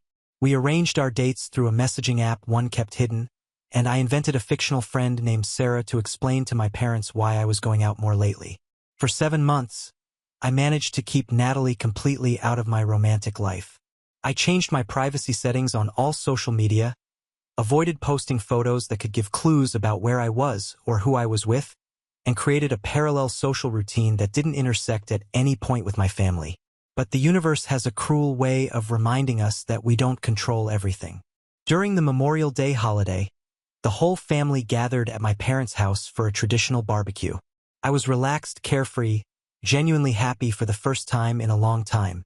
I had spent the previous morning with Lucas, and I still had that inner glow that a healthy relationship provides. My cousin Megan, who studies veterinary medicine at the state university, arrived later than everyone else because she had to work until noon. When she saw me on the porch, she came straight to talk to me with that enthusiasm typical of someone who has news to share. "Olivia, I didn't know you were dating someone," she said, hugging me tightly. "I saw you at Lincoln Park last week with a tall man with glasses. You looked super in love. Why didn't you bring him today?" I felt my stomach drop. Lincoln Park was where Lucas and I had gone for a picnic the previous Tuesday. "I think you confused me with someone else," I tried to say, but Megan shook her head vigorously. "No, I'm sure it was you. You were wearing that blue blouse you wore at Grandma's birthday last year." The guy was cute, had a kind of intellectual look. Natalie, who had appeared silently beside me during the conversation, tilted her head with that expression of feigned curiosity I knew so well. "Mysterious boyfriend again, Liv?" she asked with a sweet smile. "Why do you always hide these things from the family?" Natalie immediately began investigating through social media and tracking Lucas through mutual friends. Olivia found them together at Lucas's apartment on a Thursday afternoon. Natalie showed total lack of remorse and even laughed cruelly, saying she always gets what she wants. While Lucas showed complete indifference to Olivia's feelings on Monday following Memorial Day, I posted a photo on Instagram, just a coffee cup on a table, nothing that could reveal location or company. But within 2 hours, Natalie had liked the photo and commented, "That coffee looks delicious. Where is it? I'm always looking for new places to try." It was a coffee shop I had never frequented before where Lucas had taken me because it was near his office. I posted the photo without thinking momentarily, forgetting that I now needed to be careful with every detail I shared online. During the following week, I did my best to alert Lucas without sounding paranoid. I said maybe it would be better if we met in different places for a while, that my family was being kind of intrusive lately and that I preferred to keep our relationship private for now. "It's not that I'm in a hurry," he said during dinner at a Thai restaurant on the other side of town. "But sometimes I feel like you're running from something. If there's something you don't want to tell me yet, that's fine. But I'd like to know that eventually we can be more open about what we have." How could I explain that I wasn't running from him, but protecting him? How could I tell him about my sister without sounding like a bitter and paranoid person? On Thursday of that week, I decided to take a brave step. Maybe it was time to trust that Lucas and I had built something strong enough to survive Hurricane Natalie. I arranged to meet Lucas at his apartment after work. I planned to tell him everything about Natalie, about my history of sabotaged relationships, about why I had been so cautious. I arrived at his building at 5:30 in the afternoon using the key he had given me 2 months before. The apartment door was unlocked, which was unusual. I entered slowly, calling his name, thinking maybe he was in the bathroom or talking on the phone. I heard voices coming from the living room. Voices, plural. I recognized Lucas's laugh, that genuine laugh I had learned to love. And I recognized the other laugh, too, although my brain refused to process what I was hearing until I reached the living room door and saw with my own eyes. Natalie was sitting on his couch wearing a dress I had never seen with a posture that indicated she hadn't just arrived. There were 2 coffee cups on the coffee table, both partially empty. Lucas was leaning back in his favorite armchair, completely relaxed with that expression of fascination I had seen so many times before. When they saw me, Natalie smiled with that familiar fake joy. "Hi, Liv. What an incredible surprise," she said, getting up gracefully. "I was just telling Lucas about that time you saved that cat from the tree when we were kids." Lucas looked at me with an expression that mixed confusion and curiosity. "You never told me you had a sister," he said, and there was something different in the tone of his voice. "Natalie is incredible. We were having the most interesting conversation." "How did you find me?" I asked Natalie, my voice coming out surprisingly calm. "Oh, it was easier than I thought," she replied naturally. "Remember that coffee photo you posted? I went there several days in a row until I saw you 2 together. Then I just followed you here and wrote down the address. Today I came back and told the doorman I was your sister and that you had forgotten something important here. He was super nice and let me go up." She laughed in that cruel way I knew so well. "I always get what I want.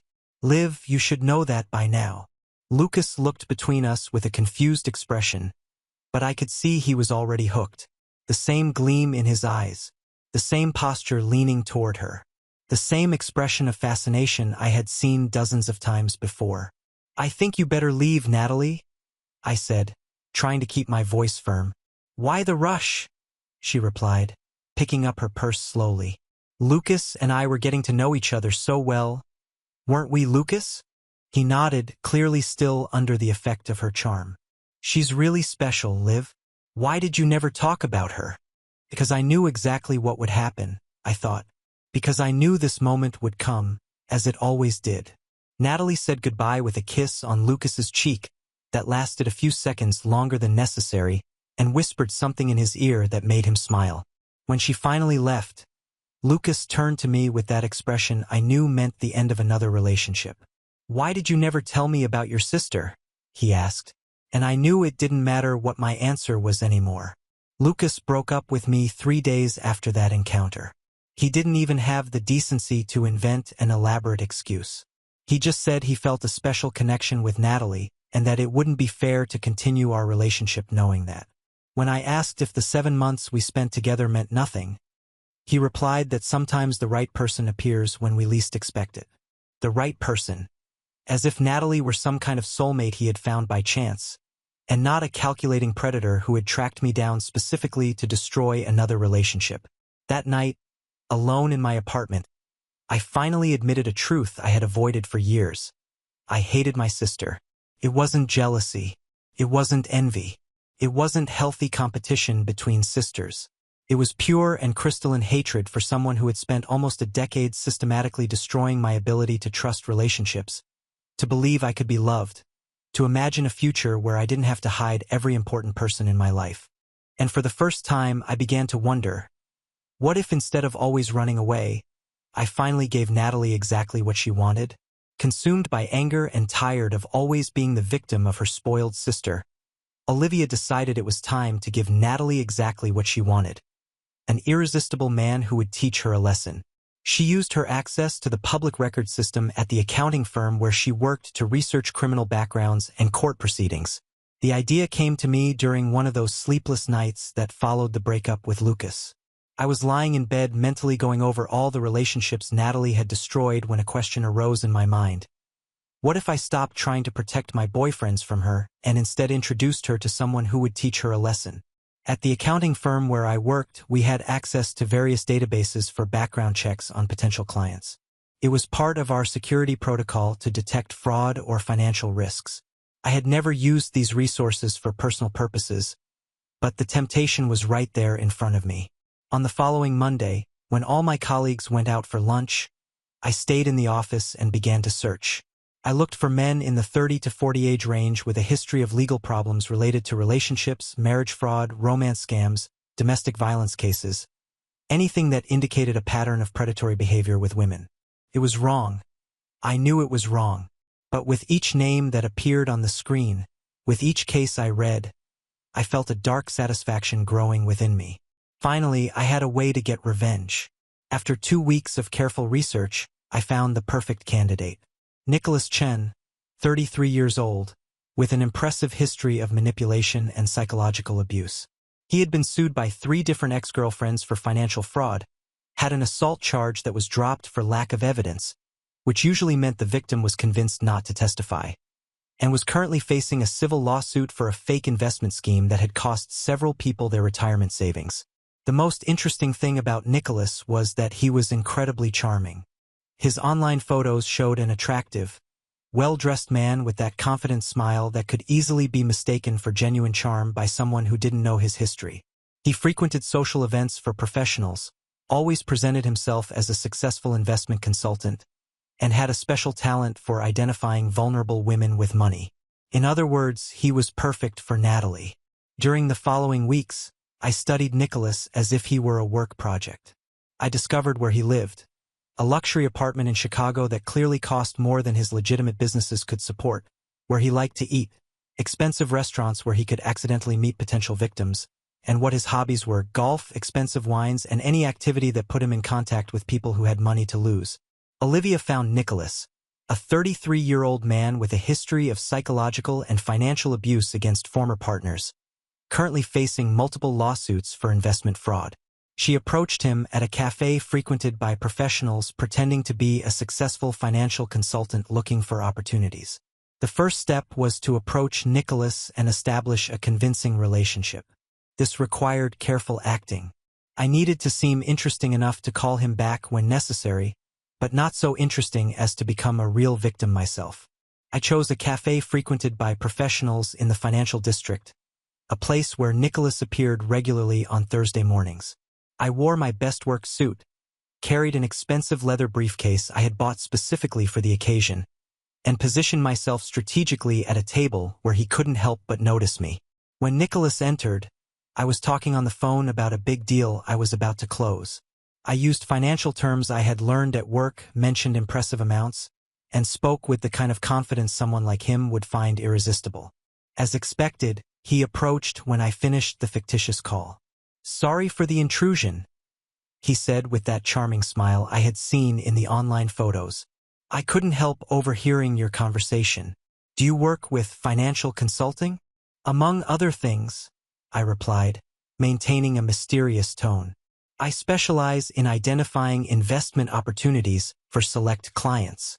We spent an hour talking about business. I invented a convincing persona, an independent consultant who worked with discreet clients, always looking for partnerships with other talented professionals. Nicholas took the bait completely, seeing in me a potential source of new investors for his schemes. At the end of the conversation, we exchanged numbers and arranged a dinner to discuss business opportunities. He suggested an expensive restaurant, clearly trying to impress me, and I graciously accepted. During the following 2 weeks, I carefully built my facade. I created a convincing online presence for my fictitious persona, opened a bank account with some money to give credibility to my investments, and even rented a virtual office to have an impressive business address. Nicholas was clearly interested, not in me romantically, but in the financial potential I represented. This was perfect. I needed him to be invested enough in our partnership to agree to meet my family when the time came. During our third meeting, I casually mentioned that I had a younger sister. "She's beautiful," I said, showing a recent photo of Natalie I had taken from her social media, "and smart. She's finishing college, has a lot of potential." I saw immediate interest in Nicholas's eyes. It wasn't romance. It was evaluation. He was categorically assessing Natalie as a potential mark, someone young and possibly naive enough to be easily manipulated. "She seems charming," he said, studying the photo with more attention than would be appropriate. "Are you too close?" "Very," I lied. "Actually, she's always asking me to introduce her to interesting men. I think she's gotten tired of college boys." The seed was planted. Now I just had to wait for the right moment to arrange the meeting. The perfect moment came when my mother called to invite me to Natalie's 23rd birthday dinner. "It would be so nice if you brought someone special this time," she said with that familiar maternal hope. "Natalie always brings boyfriends to family parties, and you always come alone." It was the opportunity one was waiting for. "Actually," I told my mother, "I have been seeing someone, Nicholas. He's an investment consultant, very successful. Maybe it's time for you all to meet him." My mother was radiant. Finally, her problematic daughter had managed to get a man who seemed worthy of introducing to the family. During the days leading up to the dinner, I prepared Nicholas carefully. I told him about my wonderful family, about how close and supportive everyone was, and especially about my adorable little sister who was eager to meet someone mature and established. "She's exactly the type of person you would love," I said during our last meeting before the dinner. "Smart, ambitious, but still with that youthful innocence that's so rare today." Nicholas smiled in that way I had learned to recognize. It was the smile of a predator who had just identified potential prey. "I can't wait to meet her," he said, and I could hardly wait to see what would happen when two people accustomed to being the predators in any situation finally met. During Natalie's 23rd birthday dinner, Olivia arrived with Nicholas and played the role of a completely infatuated girlfriend. He purposely ignored all of Natalie's flirting attempts during the evening, focusing only on Olivia. This awakened Natalie's competitive fury, who intensified her seduction efforts in the following weeks, determined to win once again. Natalie's birthday dinner was held at the family's favorite restaurant, an elegant but not ostentatious place where we celebrated all special occasions. I arrived with Nicholas punctually at 7 o'clock, and I could immediately see the impact he made on my family. Nicholas had dressed perfectly for the occasion. Well-cut dark suit, discreet tie, and that air of confidence that conveyed success without seeming arrogant.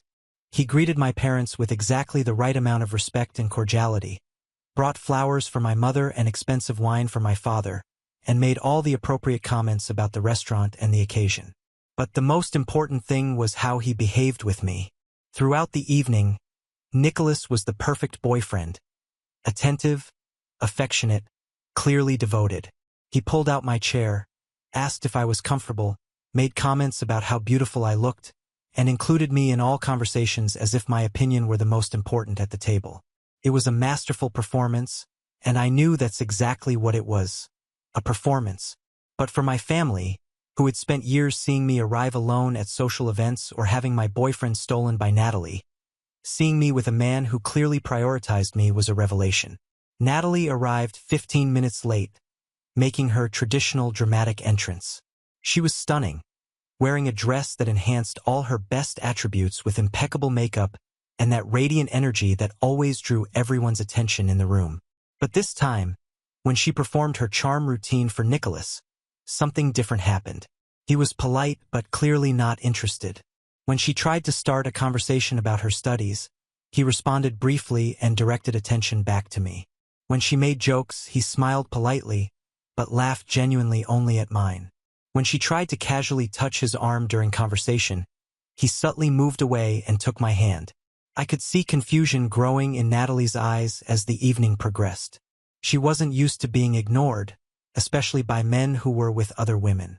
Her frustration became more obvious when she realized her usual tactics weren't working. "Nicholas," she said during dessert, leaning toward him with that smile that always worked, "Olivia told me you work with investments. It must be fascinating. I'd love to know more about what you do." "It's a job like any other," he replied without enthusiasm, kissing my hand. "I prefer not to talk about work during special moments like this. Today is about celebrating your incredible sister." The expression on Natalie's face was priceless. For the first time in her life, she was being publicly rejected by a man who clearly preferred my company to hers. At the end of the evening, when we were saying goodbye, Nicholas was cordial but distant with Natalie. He politely congratulated her on her birthday, but showed no interest in seeing her again or maintaining contact. "It was a pleasure meeting Olivia's family," he told my parents. "Especially someone as special as her deserves a wonderful family." We left hand in hand, leaving behind a Natalie visibly disturbed for the first time I could remember. During the following weeks, Natalie did exactly what I expected her to do. She began asking me questions about Nicholas, where he lived, where he worked, what his hobbies were. She started showing up in places where I normally went, clearly hoping to run into me and have another chance to impress him. I carefully fed her obsession. I casually mentioned that Nicholas liked contemporary art, and the next week she was posting photos of herself at museums. I commented that he appreciated wines, and she started attending tastings. I said he was a man who valued intelligence and ambition in women, and she began posting about her studies and career plans with a frequency she had never shown before. "He seems really special," she said during a family lunch 2 weeks after the birthday. "You two seem very happy together." There was something forced in the way she said this, as if the words left a bitter taste in her mouth. "We are very happy," I replied, smiling in a way I knew would irritate her. "Nicholas says he's never met anyone like me." The plan was working perfectly. For the first time in her life, Natalie wanted something she couldn't have simply by being younger and prettier. Nicholas had resisted her charm, and that only made her want him more. After 6 weeks of pursuit, Natalie finally managed to seduce Nicholas and moved into his luxury apartment in Chicago. She began facing problems when lawyers representing his former victims contacted her, believing she was his new business partner. Natalie invested her $38,000 in savings, money her parents had always given her, in Nicholas's investment fund. Natalie's pursuit became more intense as the weeks passed. She started showing up in places where Nicholas and I met, always with some excuse. She was in the area visiting a friend. There was a store she wanted to check out. She had an appointment that coincidentally was nearby. Nicholas, following my script perfectly, continued being polite, but clearly uninterested. He never gave her the kind of attention she was used to receiving, never showed fascination with her beauty or charm, and always redirected any conversation back to me. This was driving Natalie crazy. During a family dinner at the end of October, she finally exploded. "I don't understand," she said, clearly frustrated. "Why Nicholas is so different. Most men—" She stopped, realizing she was about to admit her usual strategy.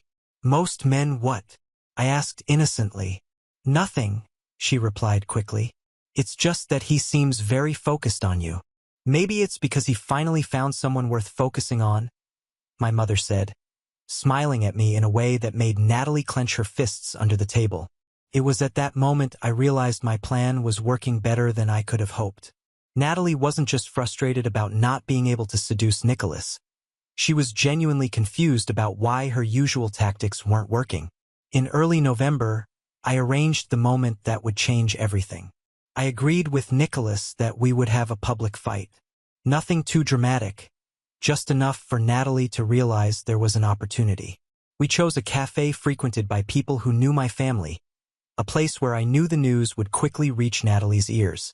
Nicholas and I staged an argument about irreconcilable differences and needing time to think. As planned, Natalie found out about our separation within 24 hours. And as I expected, she immediately saw this as her chance to finally get what she had been pursuing for months. She showed up at Nicholas's apartment 3 days after our fight, ostensibly to check how he was dealing with everything and to offer perspective on his relationship with Olivia. Nicholas called me that night to tell me she had spent 3 hours at his apartment, offering a friendly shoulder, consoling him about the loss of our relationship, and making it clear she was available if he needed company during this difficult period. "She's exactly like you said she would be," he said, and I could hear the amusement in his voice. "Calculating, manipulative, but convinced she's irresistible." "And did you do what we agreed on?" I asked. "Perfectly. I pretended to resist at first, made it clear I was still thinking about you, but slowly allowed her to console me. She left there convinced she was conquering a man who genuinely didn't want to be conquered. The revenge was in motion. During the following weeks, Nicholas followed the script we had created. He allowed Natalie to seduce him gradually, always feigning reluctance, always seeming like a man who was being conquered against his own will. For Natalie, who was used to men who fell easily for her charms, this resistance only made her more determined. She started spending money trying to impress him, expensive clothes, gifts, dinners at elegant restaurants that she paid for. For the first time in her life, Natalie was financially investing in a relationship instead of being courted. By Christmas, they were officially dating. Natalie brought Nicholas to the family Christmas dinner as her new boyfriend, radiant with satisfaction at having finally won once again. But this time, she didn't know she had walked directly into a trap. In January, Nicholas suggested she move into his apartment in Chicago. It was an impressive apartment in an expensive neighborhood, and for Natalie, who had always been attracted to external signs of success, it was irresistible. What she didn't know was that Nicholas was financing that lifestyle with money stolen from his previous victims, and that lawyers representing those victims were already on his trail. 2 weeks after Natalie moved into the apartment, she received the first call from a lawyer looking for Nicholas about an investment fraud case. When she said she knew nothing about his business, the lawyer asked if she was the new business partner that some people had mentioned. Natalie was confused, but Nicholas quickly explained that some people got envious of his success and tried to create problems. He said it was important that she not talk to strangers about their private life. That's when he started talking about an incredible investment opportunity he had just discovered. Nicholas became progressively more controlling and manipulative, isolating Natalie from friends and family. During an argument about money, he pushed Natalie, causing a bruise on her left shoulder. When Natalie tried to leave, she discovered he had drained all her accounts and credit cards. The FBI raided the apartment and arrested Natalie as a suspect in the investment fraud scheme. Nicholas's transformation from attentive boyfriend to controlling manipulator happened gradually, exactly as I had predicted based on the history I had found about him. Natalie, who had always been the predator in her relationships, didn't recognize the signs that now she had become the prey. First, he began questioning her plans and activities. "Why do you need to go out with your friends so frequently?" he would ask. "I prefer when it's just the two of us." Initially, Natalie found this romantic. Finally, a man who wanted all her attention. Then he started subtly criticizing her family. "Your sister has always seemed a bit resentful, don't you think? And your parents clearly favor her. You deserve better than that toxic dynamic." Since Natalie had always had a complicated relationship with the idea that I might have any importance in the family, she easily absorbed these suggestions. By March, Natalie was completely isolated. She had fought with her college friends for repeatedly canceling plans to stay with Nicholas. She had distanced herself from the family because Nicholas convinced her they didn't truly support her relationship. Her only social interactions were with Nicholas and occasionally with the investors he brought for dinner at the apartment. It was during this period that Nicholas introduced his investment opportunity. He had discovered an exclusive fund that was offering guaranteed returns of 30% in 6 months. It was a unique chance available only to a select circle of investors, and he had secured a spot for Natalie as a special favor. "It's exactly the kind of investment that will guarantee our future together," he said, kissing her neck while showing impressive documents with fake logos and impossible profit projections. "Imagine what we can do with that return. Maybe even buy our own house."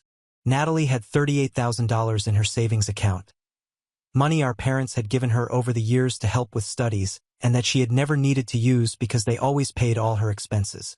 It was her emergency fund. But Nicholas convinced her it was really her opportunity fund. "Money sitting still is money lost," he said. "And besides, you trust me, don't you?" In April, Natalie transferred all her savings to Nicholas's investment fund account. What she didn't know was that this money went directly to his personal accounts, being used to pay his lifestyle expenses and to finance new schemes. It was also in April that Nicholas's behavior became more aggressive. He started yelling at her for small things, leaving dishes in the sink, arriving 5 minutes late from somewhere, questioning his decisions. Natalie, who had never experienced this type of treatment, didn't know how to react.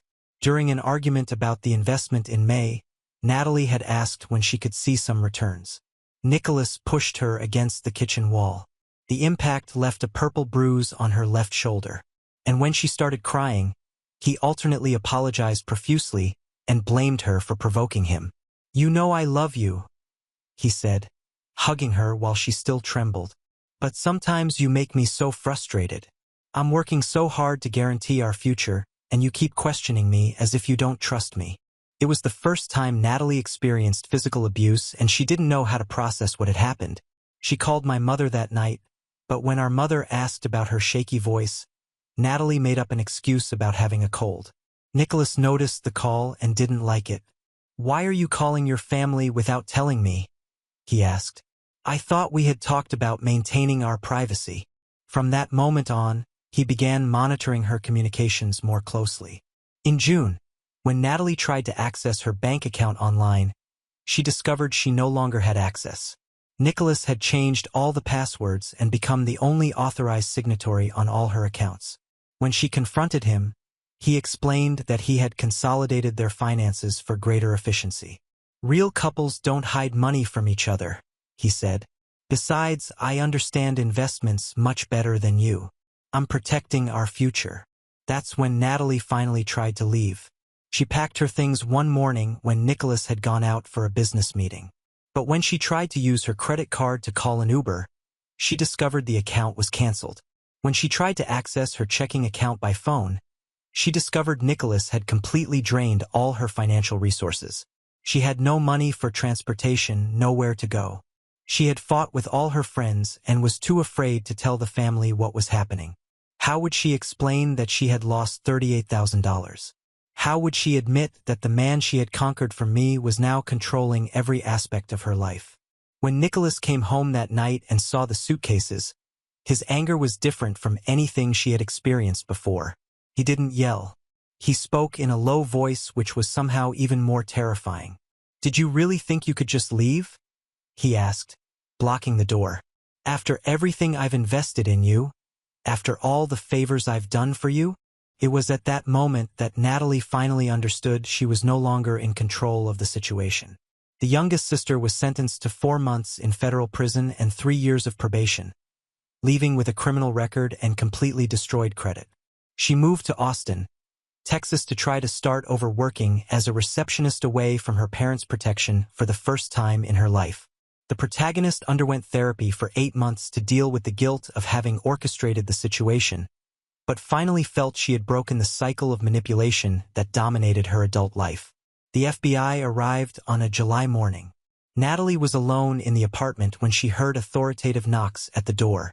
Through the peephole, she saw men in suits with badges, and her first thought was that something had happened to Nicholas. When she opened the door, they identified themselves as federal agents and said they had a search and seizure warrant. "Where is Nicholas Chen?" asked the lead agent. "He went out for a meeting," Natalie replied, genuinely confused. "What's happening?" That's when she discovered that Nicholas was being investigated for multiple cases of investment fraud, money laundering, and financial abuse. The luxury apartment where she lived had been bought with money stolen from at least 15 different victims. The investments he had promoted never existed. And since she was living with him and had transferred money to his accounts, the FBI considered her a possible accomplice. During the interrogation that followed, Natalie tried to explain that she was a victim, too, that she knew nothing about Nicholas's schemes, but the agents had evidence that she had received money from him, had participated in dinners with other investors, and had signed documents that placed her as a beneficiary of some of the fraudulent accounts. Nicholas had been smarter than she imagined. He had systematically implicated her in his crimes, using her naivety and greed against herself. Natalie was arrested that day and indicted as an accomplice in a federal fraud scheme. She spent 6 months in jail awaiting trial, time during which she finally understood the extent of the manipulation she had suffered. Our parents hired an expensive lawyer, but the evidence was overwhelming. The best deal they could get was a guilty plea in exchange for a reduced sentence. For months in federal prison, 3 years of probation, and the obligation to pay restitution to the victims. Money she didn't have since Nicholas had stolen all her savings. When Natalie got out of prison, she was a completely different person. The arrogant confidence had disappeared, replaced by constant anxiety and deep distrust of anyone who approached her.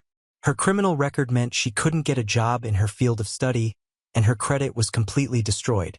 She moved to Austin, Texas, far from the family and memories, and got a job as a receptionist at a veterinary clinic. It was honest work, but it was light years away from the privileged life she had always known.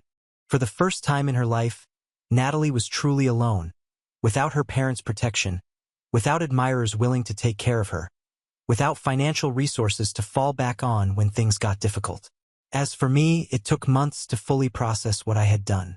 Initially, I felt a dark satisfaction seeing Natalie finally face real consequences for her actions. After years of being her victim, there was a part of me that delighted in seeing her experience what it was like to be manipulated and controlled. But as time passed, satisfaction gave way to guilt. I had deliberately orchestrated my sister's introduction to a dangerous predator. Even though she had made choices that led to the consequences, I had created the situation knowing exactly what the result would be. I started therapy in September of that year.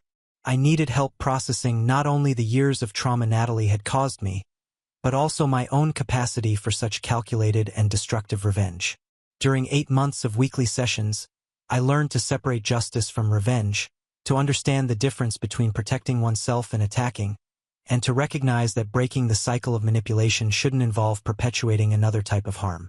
Dr. Sarah Martinez, my therapist, helped me understand that both Natalie and I were products of a dysfunctional family dynamic that had rewarded manipulative behavior and created toxic competition between sisters.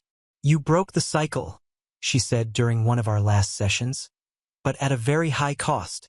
The question now is, how are you going to use this experience to create healthy relationships in the future?" Today, 3 years later, Natalie still lives in Austin. I learned through our cousin Megan that she's in therapy, too, that she has a small but clean apartment, and that she's slowly building a life based on honesty instead of manipulation. She's dating a veterinarian who works at the clinic, a man who knows her whole story and chose to stay anyway. Our parents finally recognized that the family dynamic they created contributed to both daughters' problems. They also started therapy, and for the first time in years, our conversations don't involve comparisons or competition. As for relationships, I learned to value men who consistently choose me, not those who can be easily distracted by someone else. I've been dating someone for 2 years, a history teacher named David, who knows my whole story with Natalie and loves me not despite my mistakes, but including them. The cycle is broken. Not in the way I expected, and certainly not in a way I would recommend to anyone, but it's broken. I learned that true victory isn't destroying those who hurt us, but building a life where that kind of pain can no longer reach us. Natalie and I exchange birthday cards now, but we're still not ready for a complete reconciliation. Maybe we never will be, but for the first time since we were children, we're not enemies. We're just 2 women who grew up in a toxic environment, who hurt each other in terrible ways, and who are now trying to figure out how to be better people. Sometimes breaking a cycle means accepting that some things can't be completely repaired, only transformed into something different, something that allows everyone to move forward. Now on to the next story. Story 3. I'm Owen and I turned 18 a few months ago, or at least I was supposed to. My parents didn't really let that happen. The day that was supposed to mark my freedom ended up being the night everything changed between me, my brother, and the people who raised us. I grew up in a house where everything revolved around my older brother, Caleb. He was 2 years older, the gifted one, the golden boy, the future doctor. At least that's how my mom always described him to anyone who'd listen.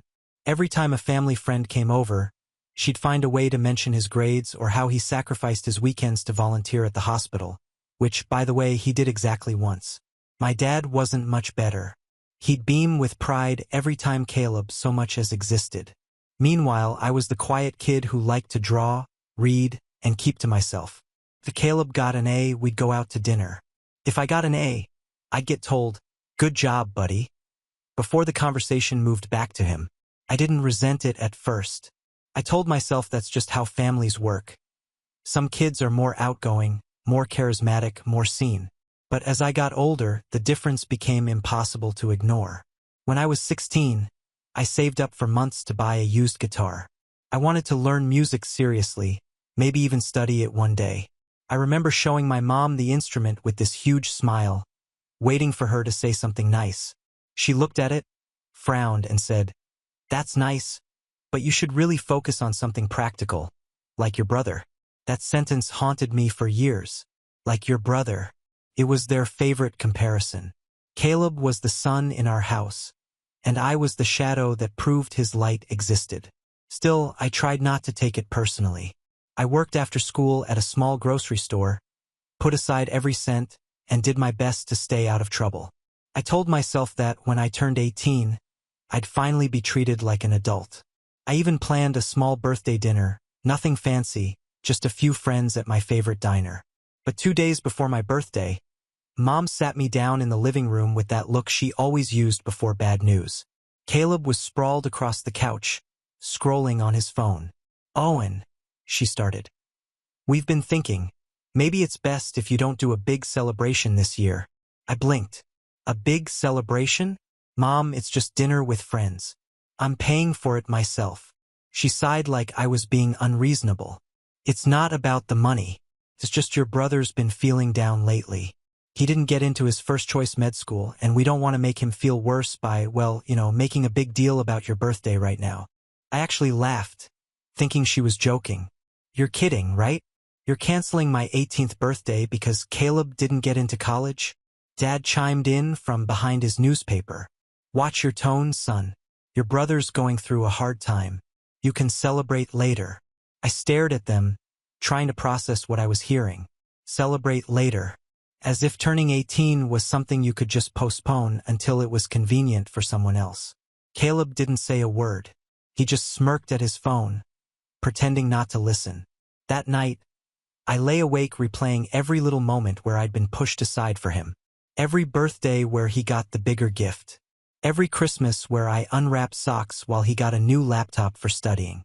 And now, even my 18th birthday wasn't mine to have. I tried reasoning with them again the next morning. "I've already told my friends. I paid for the reservation. It's not fair to cancel now." Mom's voice sharpened. "Life isn't always fair, Owen. You should be more understanding. Caleb's your brother. Don't you care about how he feels?" That last question hit me hard because I did care. I always had, but it was never returned. Caleb never once skipped a celebration for me. He never once toned down his own happiness for my sake. I guess the rules only went one way. I skipped breakfast and went for a walk to clear my head. It was late February, cold and gray, and I remember thinking how fitting that was. My almost birthday looked like it was mourning something. When I came back, Mom was on the phone with Aunt Linda, saying how mature I was for agreeing to cancel the celebration.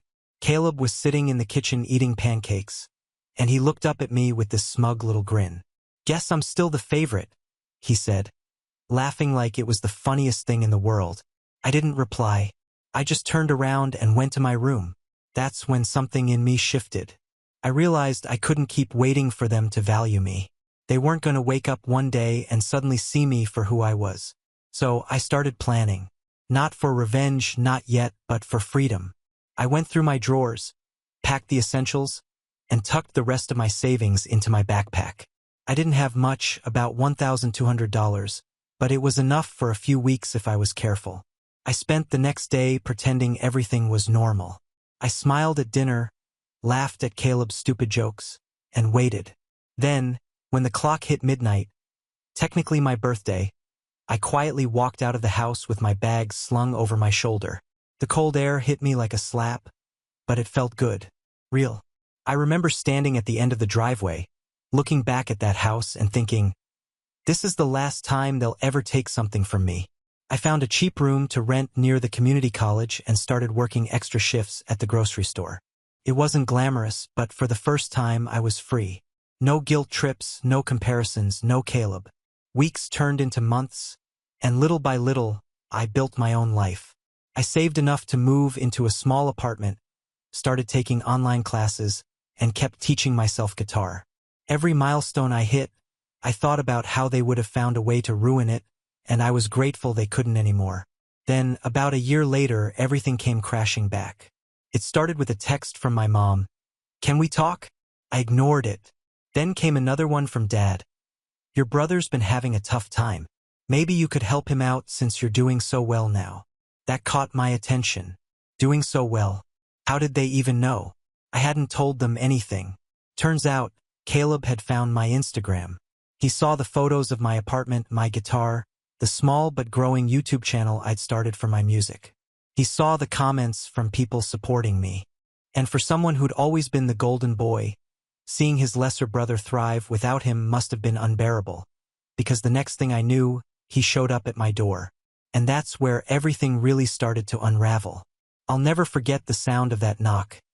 3 short, impatient raps, the kind that didn't ask permission. They just announced, I'm coming in whether you like it or not. When I opened the door, Caleb was standing there with his hands stuffed in his jacket pockets, chin tilted slightly upward, wearing that same smirk he always used when he wanted to look superior. He didn't say hi. He just looked past me into my apartment like he was inspecting it. So, he said finally, this is where you've been hiding. Hiding? That's what he called it? Not living, not moving out, not starting over. Hiding? I didn't answer right away. My first instinct was to shut the door, but curiosity and maybe a trace of old brotherly instinct made me step aside. You want to come in? I asked, my voice flat. He shrugged. Sure. The moment he walked in, I regretted it. His eyes scanned the place like he was looking for proof that I didn't belong there. The cheap second-hand furniture, the stack of dishes drying on the counter, my guitar propped up by the window. Not bad, he said eventually, running a finger over my table. Kind of small, though. It's mine, I said. He chuckled like I'd said something funny. Independent. Owen, huh? I told Mom you'd run back after a month. I ignored that and asked, why are you here, Caleb? He finally dropped the fake grin. Mom and Dad are worried about you. You just left. No note, nothing. You know how selfish that was. That word selfish made my blood boil. Selfish? You mean like being told I couldn't celebrate my own birthday because you were sad about your college rejection? He frowned, clearly not expecting me to push back. It wasn't like that. Oh, it was exactly like that, I said. You sat there eating pancakes while they canceled my birthday dinner for you. You didn't even try to stop them. He looked at me for a second, then shrugged. It's not my fault they care about me more. You can't blame me for being the favorite. I don't know what I expected, maybe some guilt or at least some awareness. But hearing him say it so casually felt like someone pressing a thumb into an old bruise. So that's it, I said quietly. You came here just to remind me you're still their golden boy. He grinned again. You sound jealous. That's when I realized nothing had changed. He wasn't there to apologize. He was there because he'd seen me doing well and it bothered him. I walked to the door and opened it. You should go. For a moment, I thought he would argue, but instead he smiled that infuriating smile and said, fine, but don't be surprised if Mom calls soon. She misses you. After he left, I just stood there staring at the closed door. My hands were shaking, not from fear, but from anger. I tried to shake it off, telling myself he'd disappear again. But a week later, my mom showed up. I came home from work and saw her car parked outside the building. She was leaning against it, clutching a paper bag. "Owen," she called when she saw me. "Finally," I sighed. "Mom, how did you even find where I live?" "Caleb told me," she said like it was nothing. "Don't be mad. We just wanted to see you." I didn't have the energy to argue, so I let her in. She looked around the apartment much like Caleb had. But instead of mocking it, she just sighed dramatically. "You shouldn't be living like this. This place is so plain. It's what I can afford." She set the paper bag on my counter. "I brought you some food. You're probably not eating properly." Inside were containers of leftovers, Caleb's favorites. Mom's famous lasagna, chicken parmesan, even that chocolate pie she always made for him on his birthdays. "You know, I don't even like most of this," I said softly. She looked genuinely confused. "Really? I thought everyone loved my lasagna." Of course she did. She never noticed the details about me. We sat at the table and she started talking about how things had been so hard since I left. How my dad was stressed and Caleb was trying his best after his second college rejection. Every sentence started with how someone else was feeling. Not once did she ask how I was doing. When she finally did, it was in the form of a backhanded compliment. "You seem happy. I didn't think you'd last this long out here. You were always so sensitive." I bit back the urge to laugh. "You mean I didn't let you walk all over me?" She frowned. "Don't start, Owen. We're trying to fix things." I wanted to believe her. I really did. But then she said the thing that made me realize fixing things meant something very different to her than to me. "Your brother might move in with you for a while, just until he gets back on his feet." I froze. "What? He needs a fresh start. You've clearly managed to do that for yourself. I thought maybe you could help him. Set an example." I stood up. "You can't be serious." She blinked at me like I was the one being unreasonable. "Owen, he's your brother. Families help each other." I laughed. An ugly, bitter laugh that surprised even me. "You mean I help him while you pretend it's fair? You never helped me when I needed it." Her tone turned sharp. "Don't talk to me like that. We gave you everything." I looked around my tiny apartment, the place I'd built from nothing, and said, "No, Mom. I gave me everything. You gave Caleb everything else."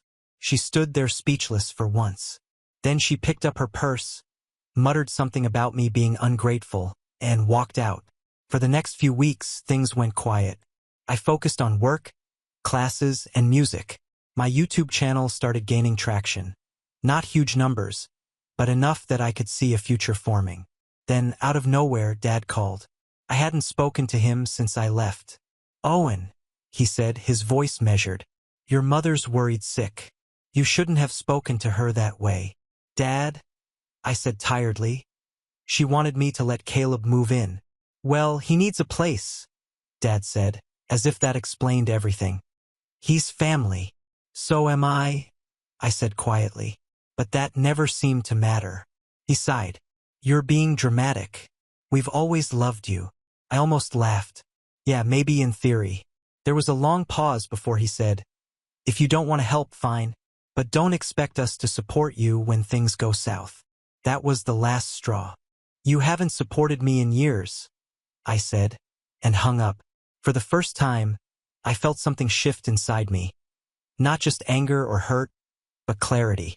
I realized that I didn't owe them anything. But the universe wasn't done testing that realization. A few days later, Caleb showed up again. This time, he wasn't alone. He had a suitcase. "Don't freak out," he said, setting it down by the door. "Mom said you'd let me crash here." I just stared at him. "No, absolutely not." "Come on, man," he said, running a hand through his hair. "It's just for a couple weeks. My roommate kicked me out, and you've got the space." "I have one bedroom," I said, "and you can afford rent. You've got a job." He hesitated. "Yeah, about that. I quit." Of course he did. Caleb never stayed anywhere long enough to face consequences. I crossed my arms. "You're not staying here, Caleb." He rolled his eyes. "Wow, you really think you're better than everyone now, huh?" Big man with a YouTube channel and a crappy apartment. Get out, I said. He didn't move. You know, Mom's right. You've changed. You used to be nice. I took a deep breath, trying to stay calm. You used to be tolerable. That got his attention. His eyes narrowed, and for a moment I saw a real anger flash there. You're going to regret this. And then he left, but not before snapping a photo of my apartment as he walked out. I didn't know what he planned to do with it, but I found out soon enough. A few days later, I got a message from my aunt. Are you okay? Your mom said you're struggling and refusing help. Don't be too proud, dear. It didn't take long to piece it together. Caleb must have shown my parents that picture, claiming I was barely scraping by. They probably told the whole family I was too stubborn to come home. The pity calls started trickling in, the texts, the passive-aggressive, "We're praying for you" messages. It was humiliating. I didn't respond to any of them. Instead, I doubled down on my work.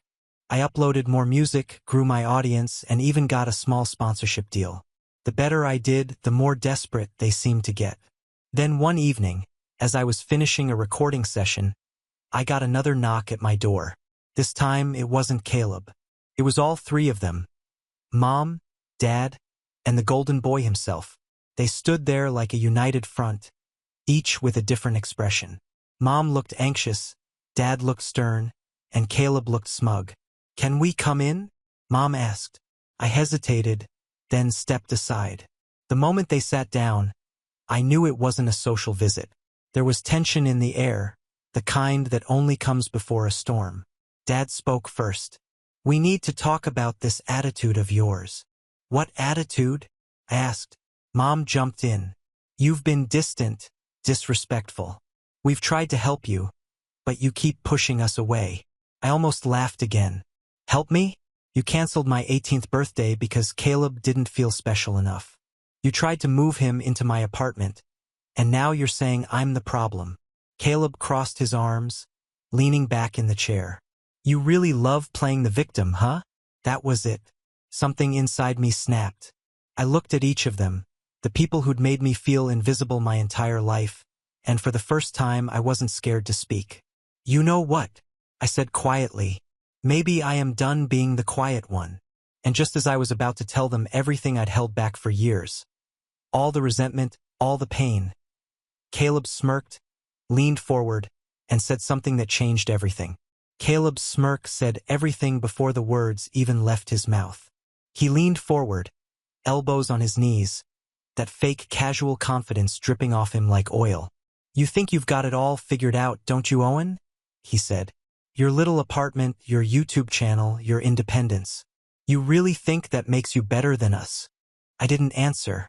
I was still trying to understand why they were all here sitting in my tiny living room like it was an intervention. Except no one looked concerned about me. They looked angry, threatened. Mom clasped her hands together and took a shaky breath. "We didn't come here to fight. Sweetheart, we need to be honest about something." My gut tightened. What's that supposed to mean? Dad's jaw flexed like he was forcing himself to stay calm. "Your mother and I were talking, and we think it's time you come home." I blinked. "What?" Mom nodded. "This whole living on your own thing was fine for a while, but it's gone too far. You're isolating yourself. You're being prideful. Caleb needs support, and we need our family back together." There it was again. Caleb needs. It was always about what he needed. I tried to laugh it off, but my chest felt tight. "You're joking, right? You can't just decide I moved back in." Dad frowned. "We're not deciding, we're asking. But you're making this harder than it needs to be. We just think it's best for everyone." "For everyone except me," I muttered. Mom's voice softened, almost pleading. "Owen, honey, your brother's been through so much. He didn't get into med school again, and he's been depressed. You know how fragile he can be. So what?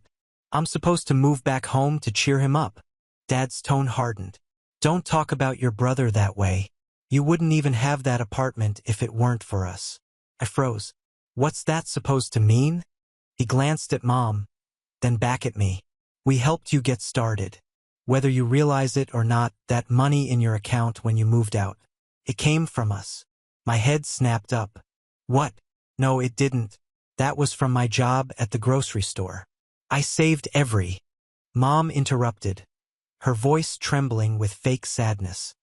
We transferred some money into your savings when you were 17. We wanted to give you a safety net, but that money is still ours, technically. The room went silent. I could hear the faint hum of the fridge, the distant cars outside, and the slow dawning realization that this wasn't about family or concern. It was about control. I stood up. So what? You think that gives you the right to tell me how to live my life? Dad's eyes narrowed. You wouldn't even have this place without that money. We deserve some respect. Caleb chuckled under his breath. Sounds like someone owes the family a little gratitude. I turned to him, anger boiling up. Gratitude? You mean the guy who never lifted a finger in his life wants me to be grateful? He shrugged. You wouldn't last a week if they cut you off. I wanted to yell, to scream, but something about the smug look on his face told me that's exactly what he wanted, for me to lose control so they could play the victims again. So instead, I took a deep breath and said quietly, "Get out." Mom's voice cracked. "Owen, get out." Dad stood up, glaring. "We're trying to help you. Don't make us regret it." I didn't move. "You already should." They left eventually, slamming the door behind them. But that wasn't the end of it. Not even close. A few days passed. I tried to move on, focusing on my music, recording late into the night. But there was a tension I couldn't shake. The feeling that something was brewing behind the scenes. And then it happened. I woke up one morning to a flood of notifications on my phone. Comments, messages, mentions. My YouTube channel, the one I'd spent a year building, was blowing up. First, I thought it was a good thing. Maybe one of my songs had finally gone viral. Then I saw the title of a new video spreading like wildfire. The truth about Owen. The liar behind the music. My stomach dropped. It was a 15-minute video uploaded by some random account that had only been created the day before. But the voice, I recognized it immediately. Caleb. He'd used a fake name and distorted his voice slightly, but there was no mistaking the way he spoke. The same smug pauses, the same little inflections. The video showed screenshots of my Instagram, my YouTube analytics, even clips from my live streams.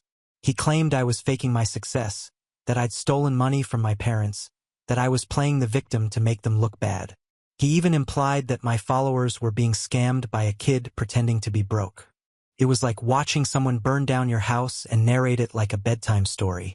At one point he said, "Funny how Owen acts like a self-made man when all his bills were paid by mommy and daddy." Guess being the family disappointment finally paid off. I felt sick. I tried to report the video, but it had already been shared on Reddit and Facebook.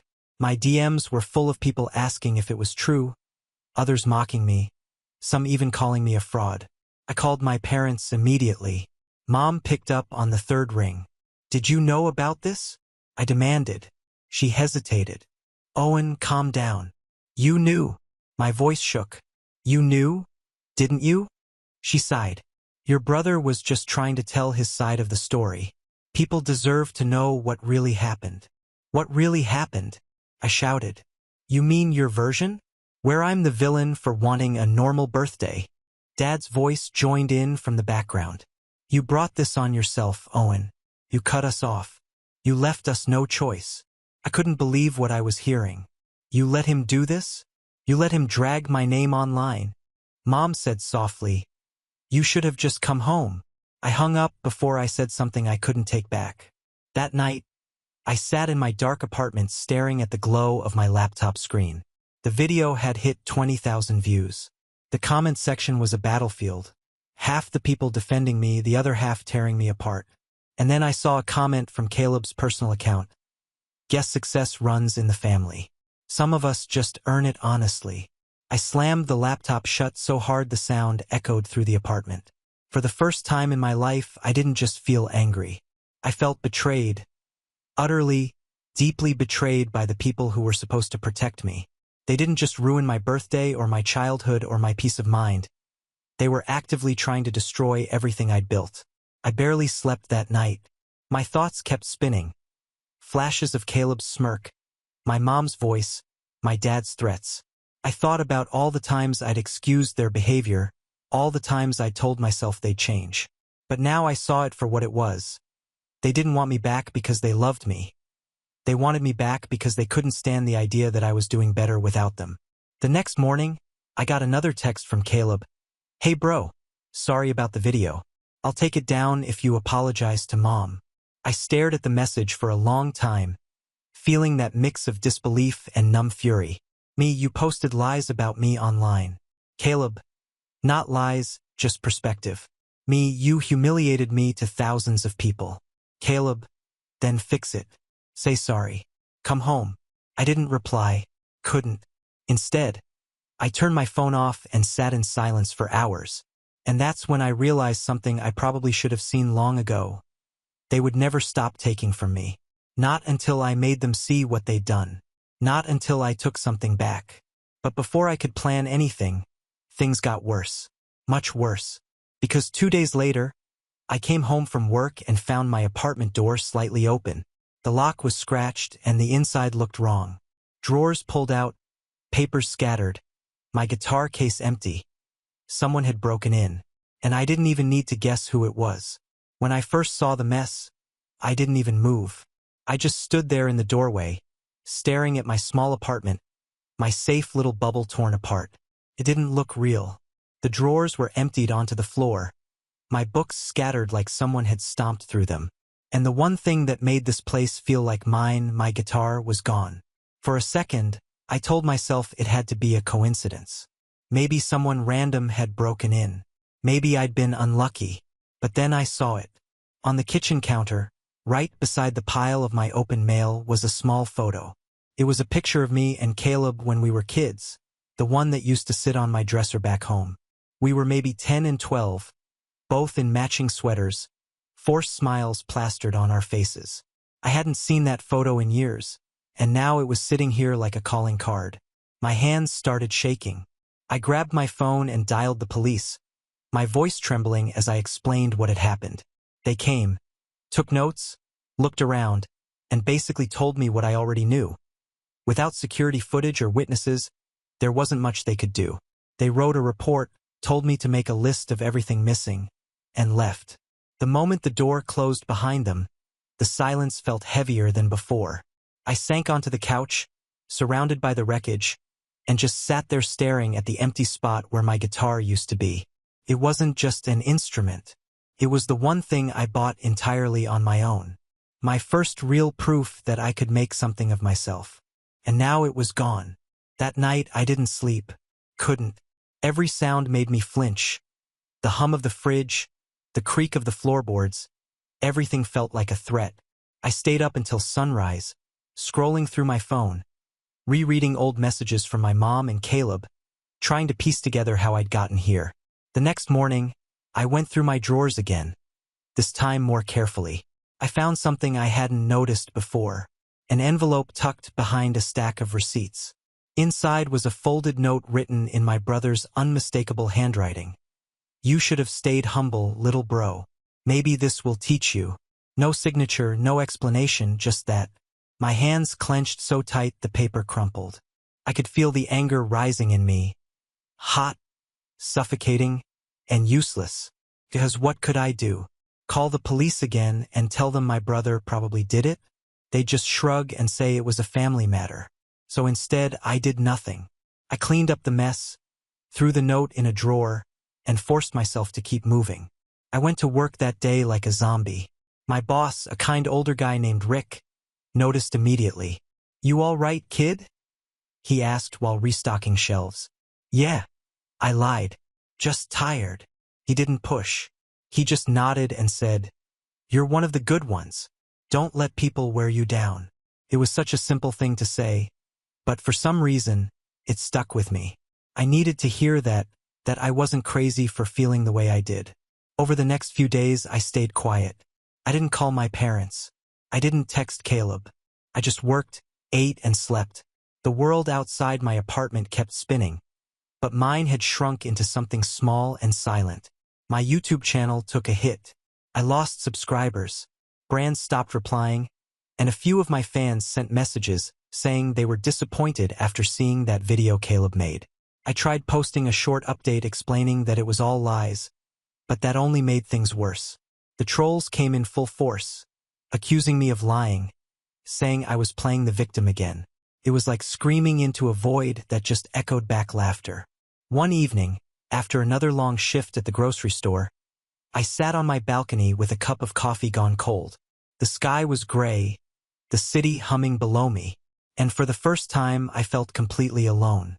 No family, no reputation, no guitar, nothing that made me feel like me. That's when the thought hit me. Maybe this was my rock bottom. And weirdly enough, that gave me clarity. Because if this was the lowest point, then the only direction left to go was up. So I started making small changes. I didn't announce them. I didn't tell anyone. I just began rebuilding quietly. The first thing I did was close my old social media accounts. Every single one. I created a new YouTube channel under a pseudonym and began uploading again using what I had left. My backup guitar, an old mic, and a cheap laptop. I didn't care about followers anymore. I just needed to create. Felt good, almost therapeutic, like I was taking back pieces of myself they couldn't touch. Then I picked up a second job at a local cafe. The owner, a woman named Claire, hired me without much fuss. She liked my work ethic, and soon I was pulling morning shifts there and evenings at the store. It was exhausting, but it kept me focused. A few weeks passed, and I started to notice something strange. Silence. No calls, no texts, no new chaos. It was like my family had finally decided I wasn't worth the trouble anymore. But silence didn't mean peace. It meant they were planning something. I could feel it. One night after closing the cafe, I came home to find a letter taped to my door. No envelope this time, just a sheet of paper folded once. We want to make things right. Family meeting tomorrow. 6 p.m. Don't ignore us again. No signature, but I didn't need one. The handwriting was my dad's. I crumpled the note and tossed it in the trash, but I couldn't stop thinking about it. What did make things right even mean in their world? Usually, it meant pretending nothing happened while I apologized for everything. Still, a part of me, the naive part that still hoped for something good, considered showing up. Maybe they'd realized how wrong they'd been. Maybe Caleb had confessed. Maybe they were ready to be a real family. By 6 p.m. the next day, I was pacing my living room, torn between curiosity and self-preservation. In the end, I didn't go. I knew how that meeting would end, with me being guilt-tripped into forgiving them while Caleb sat there smirking. So I stayed home, and an hour later, my phone buzzed. "Mom, we waited for you. This was your last chance to fix things." "Dad, don't bother calling again. We're done." That was it. Years of loyalty, of begging for approval, of trying to prove I was enough, all erased in 2 messages. For the first time, though, I didn't cry. I just felt empty, then calm, because I realized something powerful in that moment. I didn't need them anymore. But fate, or maybe irony, wasn't ready to let me rest. A few days later, I got an email from a company, the one that had sponsored my music channel before everything went downhill. They'd seen the drama online and decided to cut ties. My small source of income was gone. It hurt, sure, but part of me had expected it. The damage Caleb caused wasn't going to vanish overnight. I spent the next few weeks scraping by. Rent, food, work, repeat. I barely had time to think, and maybe that was a blessing. But every once in a while, I'd look at that empty corner where my guitar used to sit and feel that ache again. Then, one evening as I was closing up the cafe, Claire came out from the back with a letter in her hand. "Someone dropped this off for you," she said. I frowned. "For me?" She nodded. "Guy said he was your brother." My stomach dropped. I took the envelope and stepped outside into the cool night air before opening it. Inside was a single note and a photo. The note read, "You didn't show up, so I showed them the truth." The photo was of me sitting in my apartment, unaware, taken through my window. I felt the blood drain from my face. That was when it hit me. Caleb hadn't just broken in once. He'd been watching me. I didn't go home that night. Couldn't. I stayed at the cafe until dawn, drinking stale coffee, staring at that photo and trying to think. My brother wasn't just cruel, he was obsessed. He wanted me to break completely. But sitting there, surrounded by the hum of the espresso machines and the faint city lights outside, something inside me hardened. He wanted me to feel powerless. He wanted me scared. And for the first time in my life, I decided I wasn't going to give him that satisfaction. If this was rock bottom, if they'd truly taken everything from me, then it was time to stop playing defense. Because I might have been the quiet one all those years, but I wasn't stupid. And if Caleb thought he could destroy me and walk away untouched, he was about to learn just how wrong he was. When you hit rock bottom, there's something strangely liberating about it. You stop worrying about what people think of you because, honestly, there's nothing left to lose. That's where I was, sitting in the corner booth of the cafe at sunrise, watching people pass by with their morning coffees, realizing that for the first time in years, I didn't know anyone in the city. Not my parents, not Caleb, no one.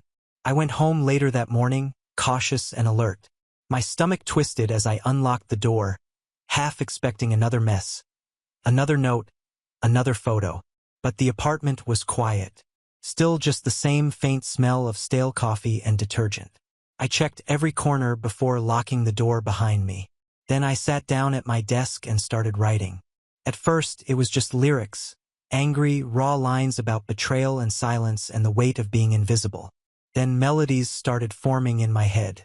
I picked up my backup guitar, the cheap one I'd bought secondhand years ago, and started recording. It wasn't polished. It wasn't pretty. But it was real. For weeks, I poured everything I had into that project. Every ounce of pain, every bit of anger, every silent scream I'd held back for years went into those songs. I stopped worrying about getting views or sponsorships. I didn't even use my real name this time, just the alias Noah West. I wanted the music to speak for itself without the baggage of my family's name attached to it. First, nothing happened. The videos got a few hundred views here and there. A comment saying, "This sounds different. I like it." Another one saying, "You can feel the emotion in this." That was enough to keep me going. By the second month, things started to change. One of my songs, Glass Houses, got picked up by a small music channel that shared underground artists. Within a week, it had 100,000 views. Then came the messages. People from all over saying the song felt personal, that it helped them through things they couldn't even describe. A girl from Canada wrote, "I played this on repeat when my family disowned me. Thank you for making me feel less alone." I didn't respond to every message, but I read all of them. Each one reminded me that maybe, just maybe, everything I'd gone through wasn't for nothing. By month 3, I was getting emails from indie producers asking if I'd collaborate. One even offered to feature my song on a Netflix teen drama's background playlist. The royalties weren't life-changing yet, but they were enough to cover rent comfortably. For the first time since leaving home, I felt something I hadn't in years. Stability. I quit my grocery store job to focus on music full-time. Claire at the cafe insisted I stay part-time. "Just in case you need a place to breathe," she said. Honestly, I was grateful. She was one of the few people who saw me as a person, not a project. One day after finishing my shift, she sat across from me at one of the tables and said, "You look lighter these days." I smiled for the first time in a while. "Yeah, I guess I'm finally getting somewhere." She nodded. Funny thing about success. It's loud enough that people start hearing it, even when you're not trying to shout. I didn't realize how true that was until 2 weeks later. I got an email from an unfamiliar address. The subject line read, "Saw your video. Proud of you." It was from my Aunt Linda, the only relative who'd ever treated me like I mattered. She said she'd stumbled on my new channel by accident and had no idea it was me until she recognized my voice. "I always knew you'd find your way," she wrote. "Don't let anyone take this from you again." Reading that felt like a small healing, like a piece of the broken puzzle of my past had quietly shifted back into place. But success has a way of attracting attention, even the kind you don't want. A month after Glass Houses went viral, I got a message on Instagram. No profile picture, no name, just, "Nice song. Shame your parents don't know it's you." My heart sank. I didn't reply, but I didn't need to. I knew exactly who sent it. Caleb. He'd found me again. But this time, something was different. I wasn't scared. I wasn't the same quiet kid who walked out of the house that cold February night. I had something now, something he couldn't take from me, proof that I could build a life without them. Instead of reacting, I stayed silent. I kept posting music, working, and slowly building my audience. Every song I released grew faster than the last. By the end of the year, my subscriber count had crossed 500,000. And then came the day that changed everything. I was at the cafe when Claire called me into her office. She handed me her phone with a grin. "Look," she said. It was an article. The anonymous musician behind Glass Houses revealed. Meet Noah West. My real name wasn't in it, but the world was starting to notice me. Record labels were reaching out, interviews, features, even small TV spots. I should have been over the moon, and part of me was, but another part of me felt the weight of what was coming. Because fame, even small fame, has a way of dragging ghosts back into your life. That night, as I was packing up my recording gear, I heard the faint buzz of my phone. A text from an unknown number. "Heard you're famous now. Guess Mom and Dad were wrong about you." See? No apology, no acknowledgement of what he'd done. Just that smug, passive-aggressive tone he'd mastered since childhood. I didn't reply. I didn't block him either. I just let the message sit there, a reminder. But I wasn't naive. I knew him well enough to know he wouldn't stop there. Caleb thrived on control, and losing me, must have driven him insane. Sure enough, within a few weeks, my parents reached out. This time, not with guilt trips or insults, just carefully crafted messages that sounded rehearsed. "Mom, we saw you on the news. We're so proud of you. Maybe we could come to one of your shows. Dad, you've really made something of yourself, son. Let's put the past behind us." I stared at those messages for a long time, reading and rereading them. The same people who disowned me, humiliated me, called me ungrateful, now wanted to celebrate me. And maybe a few months earlier, I would have been tempted to believe they'd changed. But I'd learned something important about them. Their love was conditional. It existed only when I was small enough for them to control. Still, I didn't delete the messages. Not yet, because a part of me, the strategist in me, realized that I might finally have the upper hand. I didn't respond, but I started documenting everything. The messages, the calls, the comments on my videos from anonymous accounts that somehow always knew too much about my life. I even installed a camera inside my apartment, this time one facing the door, one by the window. If Caleb or my parents wanted to play games again, I was going to be ready. Meanwhile, I kept rising. The label offer came in February, exactly 1 year after my 18th birthday, the night I'd left home. Poetic full circle. They wanted to sign me for a small album deal, creative freedom intact. I signed it that same week. Within months, I was performing small live sets around the city. The crowds weren't huge, but they were mine. Every person there sang along to lyrics I'd written alone in that broken apartment. Every cheer, every clap felt like taking back another piece of what my family had stolen from me. And the money started to come in. Not rich money, but enough to breathe, to pay off debts, to upgrade my studio, to finally buy a new guitar. A better one. When the first royalty check cleared, I stood in my apartment holding it and couldn't help but laugh. I wasn't laughing at the number. I was laughing at the irony. Because for years, my parents had told me that following my passion was a waste of time, that I needed to be realistic, that I'd end up begging them for help. And now I was earning more from my waste of time than they ever made in a year. I didn't post about it. I didn't brag, but word got around anyway.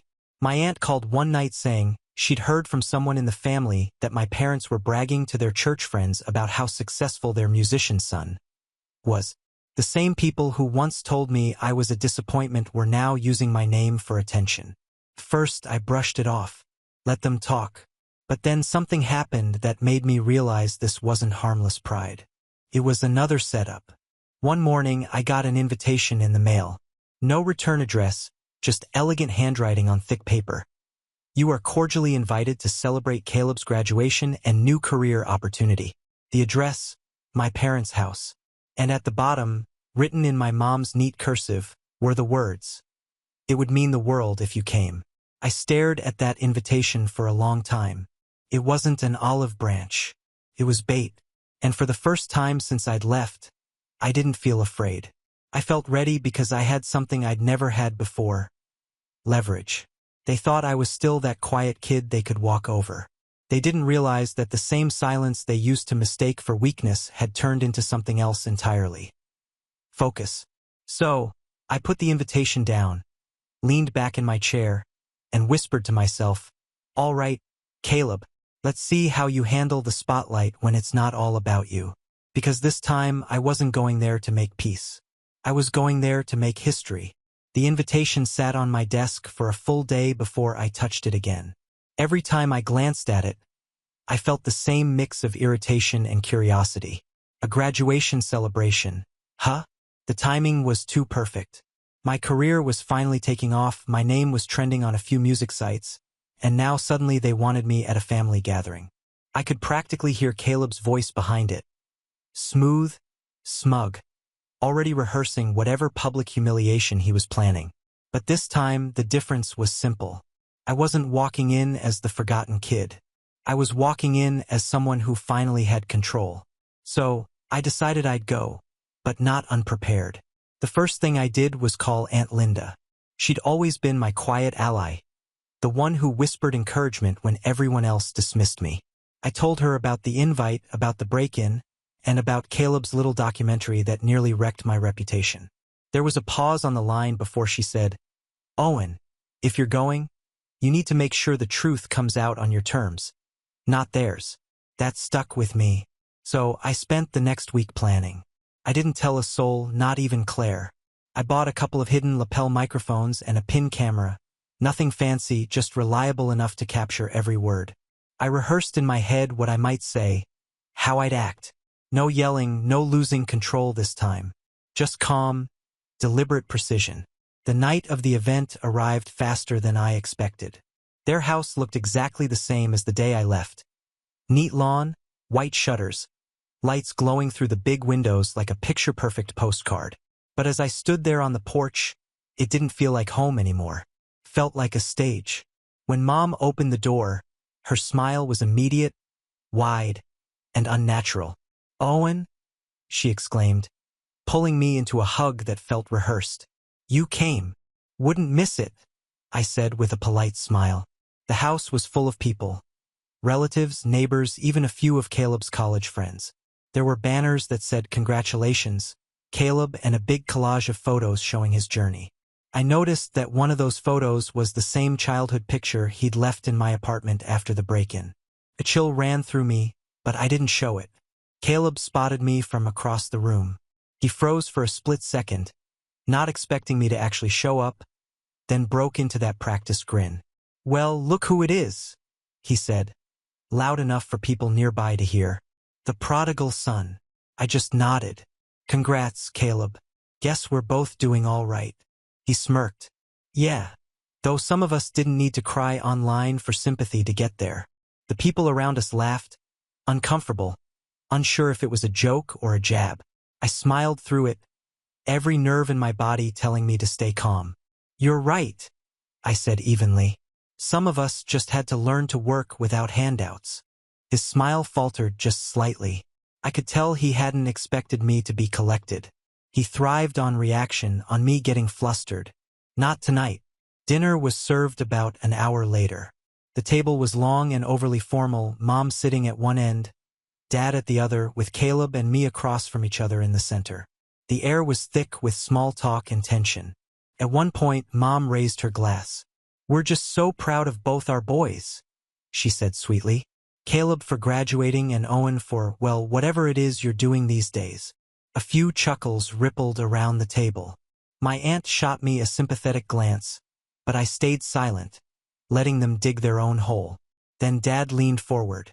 "We heard your music's doing well," he said, pretending to sound casual. "Maybe you could invest in something meaningful. Help out your family a little." There it was, the real reason I was invited. I set my glass down. "Help out how?" Mom smiled tightly. "Well, your brother's starting his own practice. He's got the brains, but he could use a partner. Someone with resources." "Resources," I repeated, my voice calm but sharp. You mean money? Dad chuckled like I was being dramatic. It's not about money, son. It's about family. Caleb's success is all of ours. I let out a small laugh. Interesting, because when I was struggling, I don't remember anyone saying my pain was the family's too. The room went still. Caleb leaned back in his chair, trying to regain control. Come on, Owen. Don't be bitter. This could be a great opportunity for you to make things right. I tilted my head. Make things right? He nodded. You know, after the whole video mess, people might have forgiven you, but the internet never forgets. Aligning with me, a respected professional, could help clean your image. For a moment, I couldn't even speak. I just stared at him, realizing how deep his arrogance went. He really believed he was doing me a favor. I smiled then, slow and deliberate. You're right, Caleb. The internet doesn't forget. And that's when I pulled my phone from my pocket, turned the screen toward him, and pressed play. It was a short clip, maybe a minute long, but every word was crystal clear. His voice, his face, sitting in my apartment, holding my stolen guitar, laughing. You should have stayed humble, little bro. Maybe this will teach you. The table fell silent. You could have heard a pin drop. Caleb's expression froze. Where did you? I installed cameras after the first time you broke in, I said calmly. Guess you forgot about those. Mom's fork clattered onto her plate.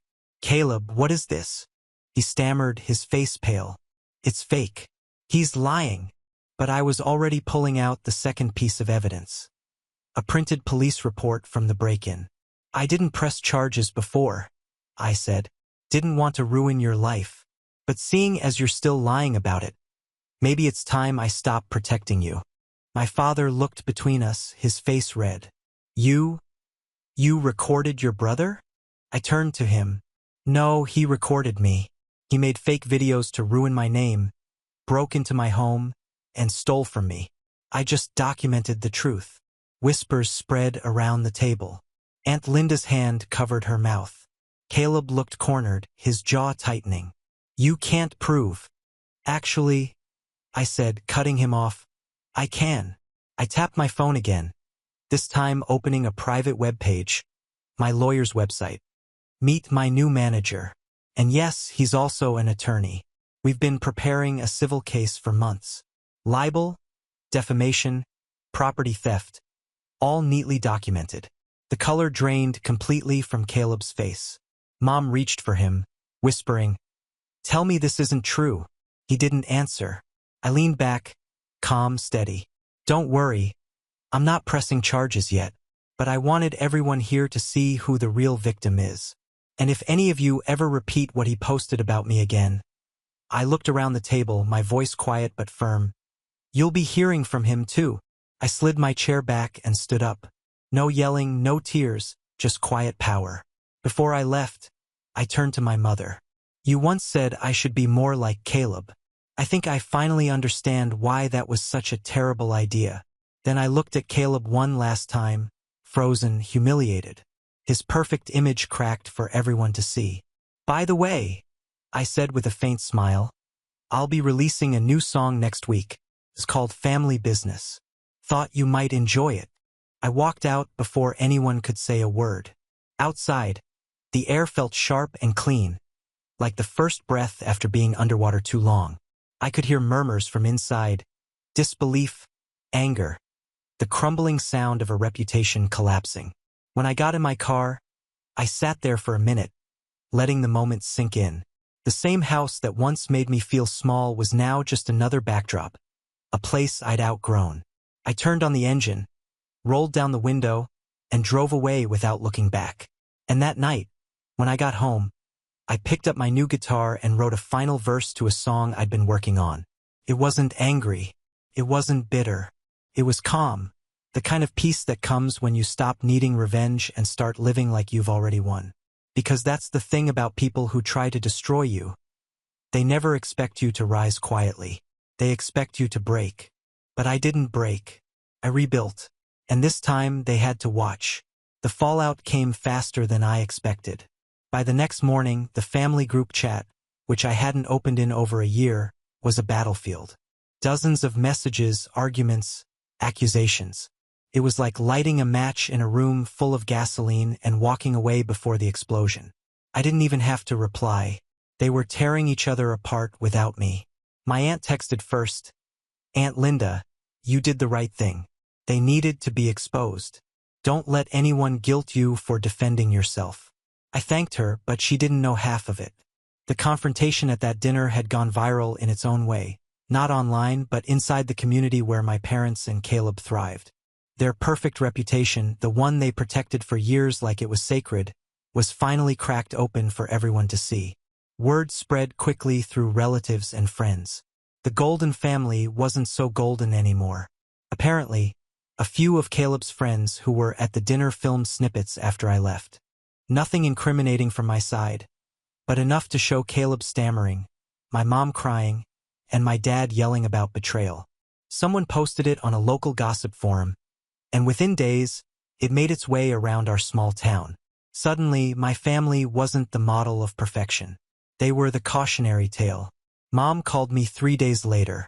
Her voice was shaky, tired.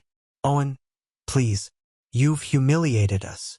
"Mom," I said calmly, "I didn't humiliate you. I just stopped covering for you." She tried to sound sympathetic, that same old tone she'd use when she wanted control. "Your brother is devastated. He hasn't left his room." "Good," I said before I could stop myself, then softer.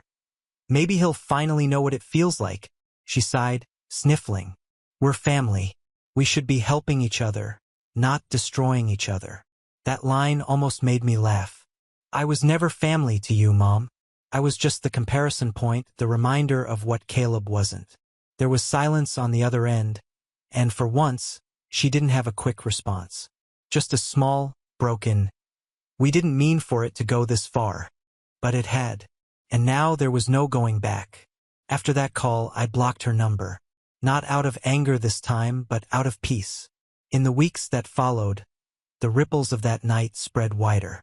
Caleb's graduation opportunity was gone. The practice he'd been bragging about turned out to be an internship offer, one that was quietly withdrawn after his employers saw the police report I'd filed, and then reactivated when I gave them permission to view the evidence. Apparently, they didn't want someone with a pending civil case for break-in and libel around their clients. I didn't even have to lift a finger. The truth had a way of doing its own work once it was free. My parents tried damage control. They called relatives, pleaded with friends, even sent out long messages about how misunderstood Caleb was. But the more they tried to fix it, the worse it got. Everyone had seen the cracks now. The favoritism, the manipulation, the double standards. Even my dad's coworkers started distancing themselves. My aunt told me she overheard one of them whispering, "Guess the apple doesn't fall far from the tree." For a family obsessed with appearances, that kind of quiet judgment was the ultimate punishment. And Caleb? Well, he fell the hardest.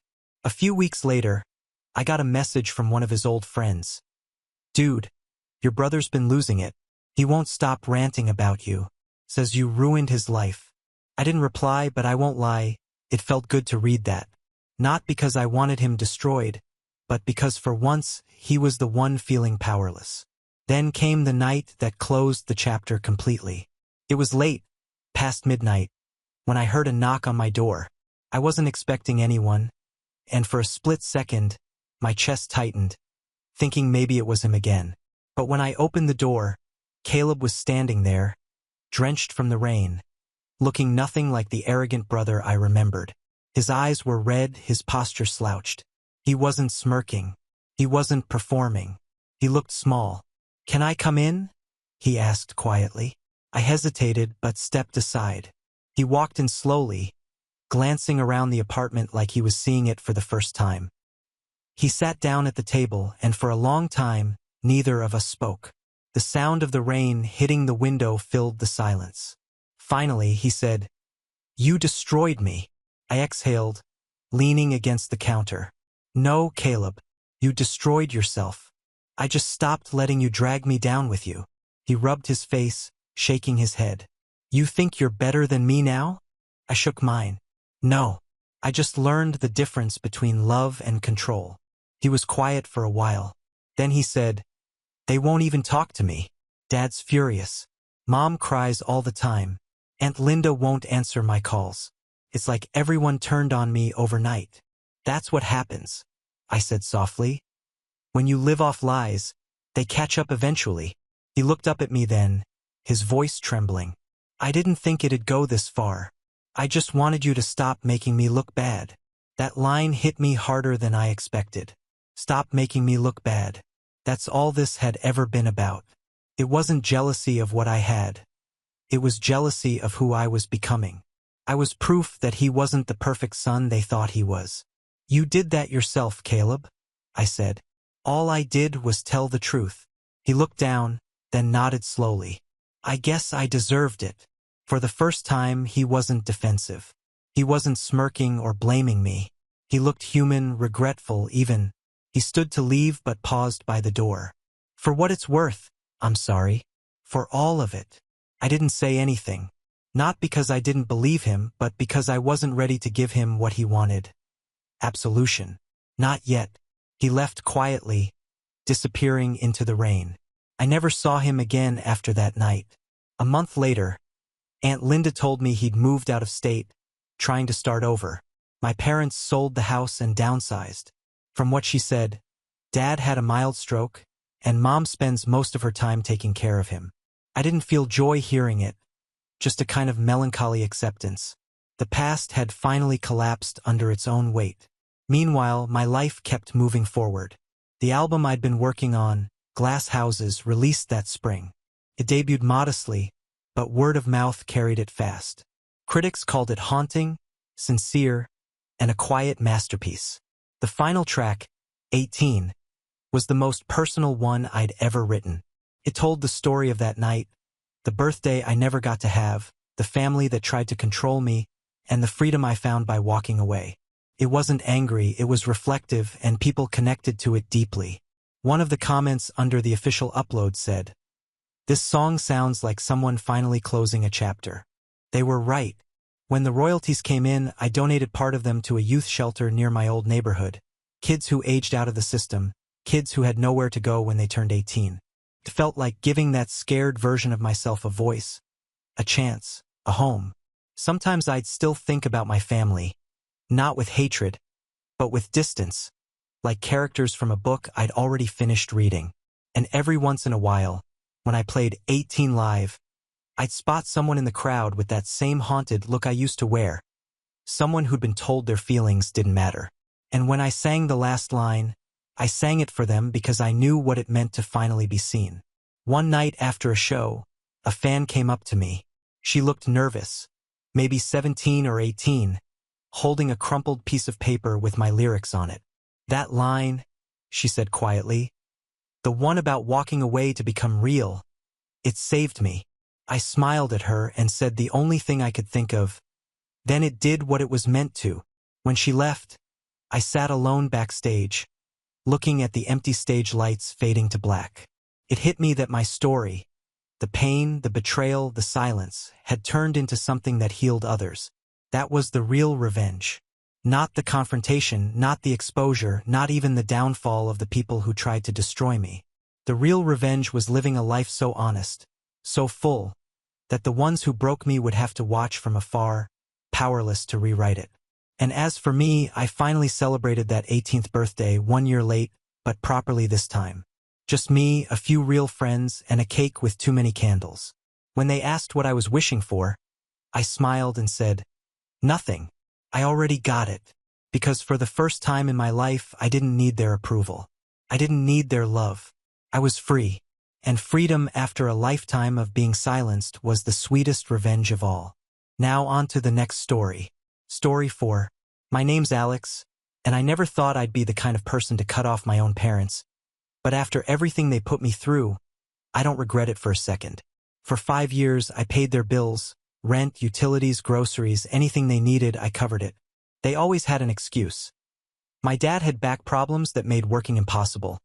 My mom insisted she was too old to get a job, even though she was barely in her 50s. And my sister Emily? She never lifted a damn finger. Emily was the golden child. She could crash her car, rack up debt, drop out of school, and still my parents would defend her like she walked on water. She's just finding herself. My mom would say, she'll figure it out eventually. Meanwhile, I was the one who had to figure everything out. From the moment I turned 18, I worked my ass off to get where I am. Late nights, long hours, stress, sacrifice, you name it. And because I made something of myself, my parents treated me like their personal ATM. Started small. A little help with rent here, a bill there. Then it became monthly payments. After a while, they didn't even ask anymore. They just expected it. Family helps family. My mom would say whenever I hesitated, "You're doing so well, sweetheart. It's not like you can't afford it." And for years, I let it slide. I told myself they needed it, that I was doing the right thing, that maybe, just maybe, they'd appreciate it someday. But appreciation never came, only entitlement. The breaking point wasn't immediate. It was more like a slow realization, a pile of small betrayals that eventually crushed me. It started when I got married. My wife, Sarah, never said anything at first, but I could tell she didn't like the way my parents treated me. She saw what I refused to see, that they didn't love me so much as they loved what I could do for them. Even after our daughter was born, they never changed. I thought having a granddaughter would make them different, that they'd want to be involved, but Emily still came first. My mom would cancel visits last minute because Emily needed her for something. My dad never bothered to come at all.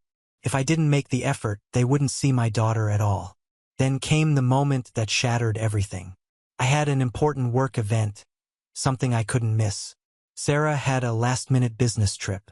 We just needed one night of help, so I called my mom and asked if she and Dad could babysit. She laughed. Actually laughed. "Oh, Alex, we're not your servants," she said. "We raised our kids already. It's not our job to take care of yours." I don't even remember what I said next. I just remember hanging up and staring at the wall, feeling like a fool. 5 years of paying their bills, covering their expenses, making sure they never had to struggle, and the one time I asked for something in return, they dismissed me like I was nothing. I wish I could say that was the end of it, but it got worse, a lot worse.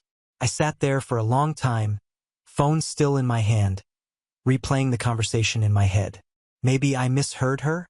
Maybe she didn't mean it like that? But deep down, I knew better. The years of being used, the endless excuses, the way they put Emily on a pedestal while treating me like a walking wallet. It all made perfect sense now. Still, I needed to hear it from them directly. I needed to see them say it to my face.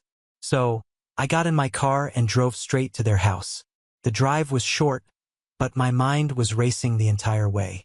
I wasn't even sure what I was going to say. I wasn't the kind of person who lashed out or got into screaming matches, but I felt something bubbling up inside me. Something I had pushed down for years. By the time I pulled into their driveway, my hands were shaking. I took a deep breath, got out of the car, and knocked on the door. No answer. I knocked again, harder this time. Then I heard voices inside. The door opened and there was my dad, looking surprised to see me. "Alex?" he said, like I was some stranger showing up unannounced. I didn't even bother with small talk. "I just want to make sure I heard Mom correctly," I said, pushing past him into the house. "You guys can't babysit my daughter for one night because you're not my servants?" My mom was sitting on the couch, but she didn't look at all guilty. If anything, she looked annoyed. "Alex, why are you making such a big deal out of this?" Before I could respond, I heard something from the other room. A little voice. A giggle.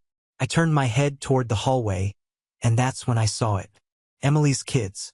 My parents were babysitting Emily's kids. My heart dropped. My mom, seeing the look on my face, immediately went into damage control mode. "Alex, honey, this is different."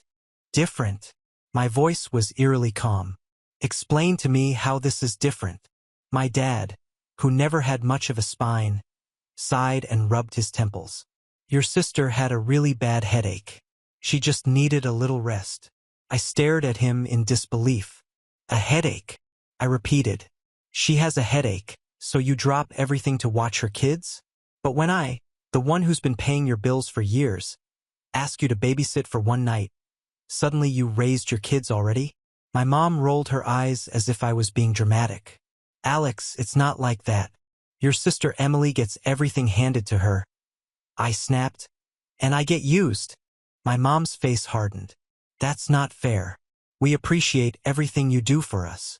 I let out a cold, humorless laugh. Really? Because it sure as hell doesn't feel like it. Emily suddenly appeared in the hallway, rubbing her eyes like she just woke up from a nap. Ugh, what is all this yelling? She whined. Then she saw me and groaned. Oh my God.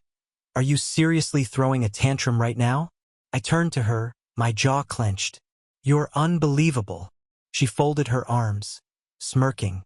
You act like paying a few bills makes you a saint. Maybe if you weren't so uptight, Mom and Dad wouldn't have to pick favorites.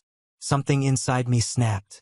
I felt this icy clarity, like the final piece of the puzzle had clicked into place. I had spent my entire life trying to earn love and respect from people who never intended to give it to me.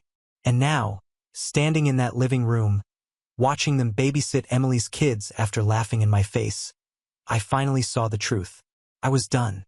I exhaled slowly and looked at my parents. All right, I said quietly. I get it now. Then I turned on my heel and walked straight out the door. I didn't slam it, I didn't yell, I didn't give them another second of my time. But as I drove away, my phone started buzzing. First my mom, then my dad, then Emily. I didn't answer, and that was just the beginning. I ignored every single call. Let them wonder. Let them stew. I wasn't going to waste another second being manipulated. By the time I got home, Sarah was already back from her trip, sitting on the couch with our daughter asleep in her arms. She looked up when I walked in and immediately knew something was wrong. What happened? She asked softly. I sat down next to her, running a hand through my hair. They were babysitting Emily's kids. Sarah stiffened. You're kidding. I shook my head. Nope. She had a headache, so of course they dropped everything to help her. But when I asked for one damn night, I got laughed at. She let out a sharp breath, shaking her head in disbelief. Alex, I know this hurts, but maybe it's a good thing. Now you know for sure. She was right. I did know for sure. I wasn't just their second choice. I was their backup plan, their financial safety net. And now that I saw it clearly, I wasn't about to keep playing that role. So, the next morning, I took action. The first thing I did was call my bank. I had automatic payments set up for their rent, their utilities, even their damn car insurance. That ended today. I canceled everything. Then, I sent my parents a single text. You're on your own now. Figure it out. I didn't explain, I didn't argue, I just hit send and blocked their numbers. Within the hour, the chaos began. Sarah and I were eating breakfast when my email pinged. Then my work phone rang. Then Sarah's phone. I had blocked them, but they were persistent. I sighed, opening my email from Mom. Subject: Are you serious? The message was exactly what I expected. Alex, I don't know what's gotten into you, but this is ridiculous. Family supports each other. You can't just cut us off like this. We have bills to pay, your father's health isn't great, and your sister is struggling. I can't believe you'd be this selfish after everything we've done for you. I scoffed. Everything they've done for me? What? Birthing me. That was about where their support ended. Before I could even process that, Sarah's phone rang again. She checked the screen and grimaced. It's Emily. Let it go to voicemail, I muttered. But then a text popped up from her. Sarah held up the phone so I could see. Emily texted, Wow, you're actually serious? You're screwing over Mom and Dad just because you didn't get your way for one night? Grow up, Alex. I clenched my jaw.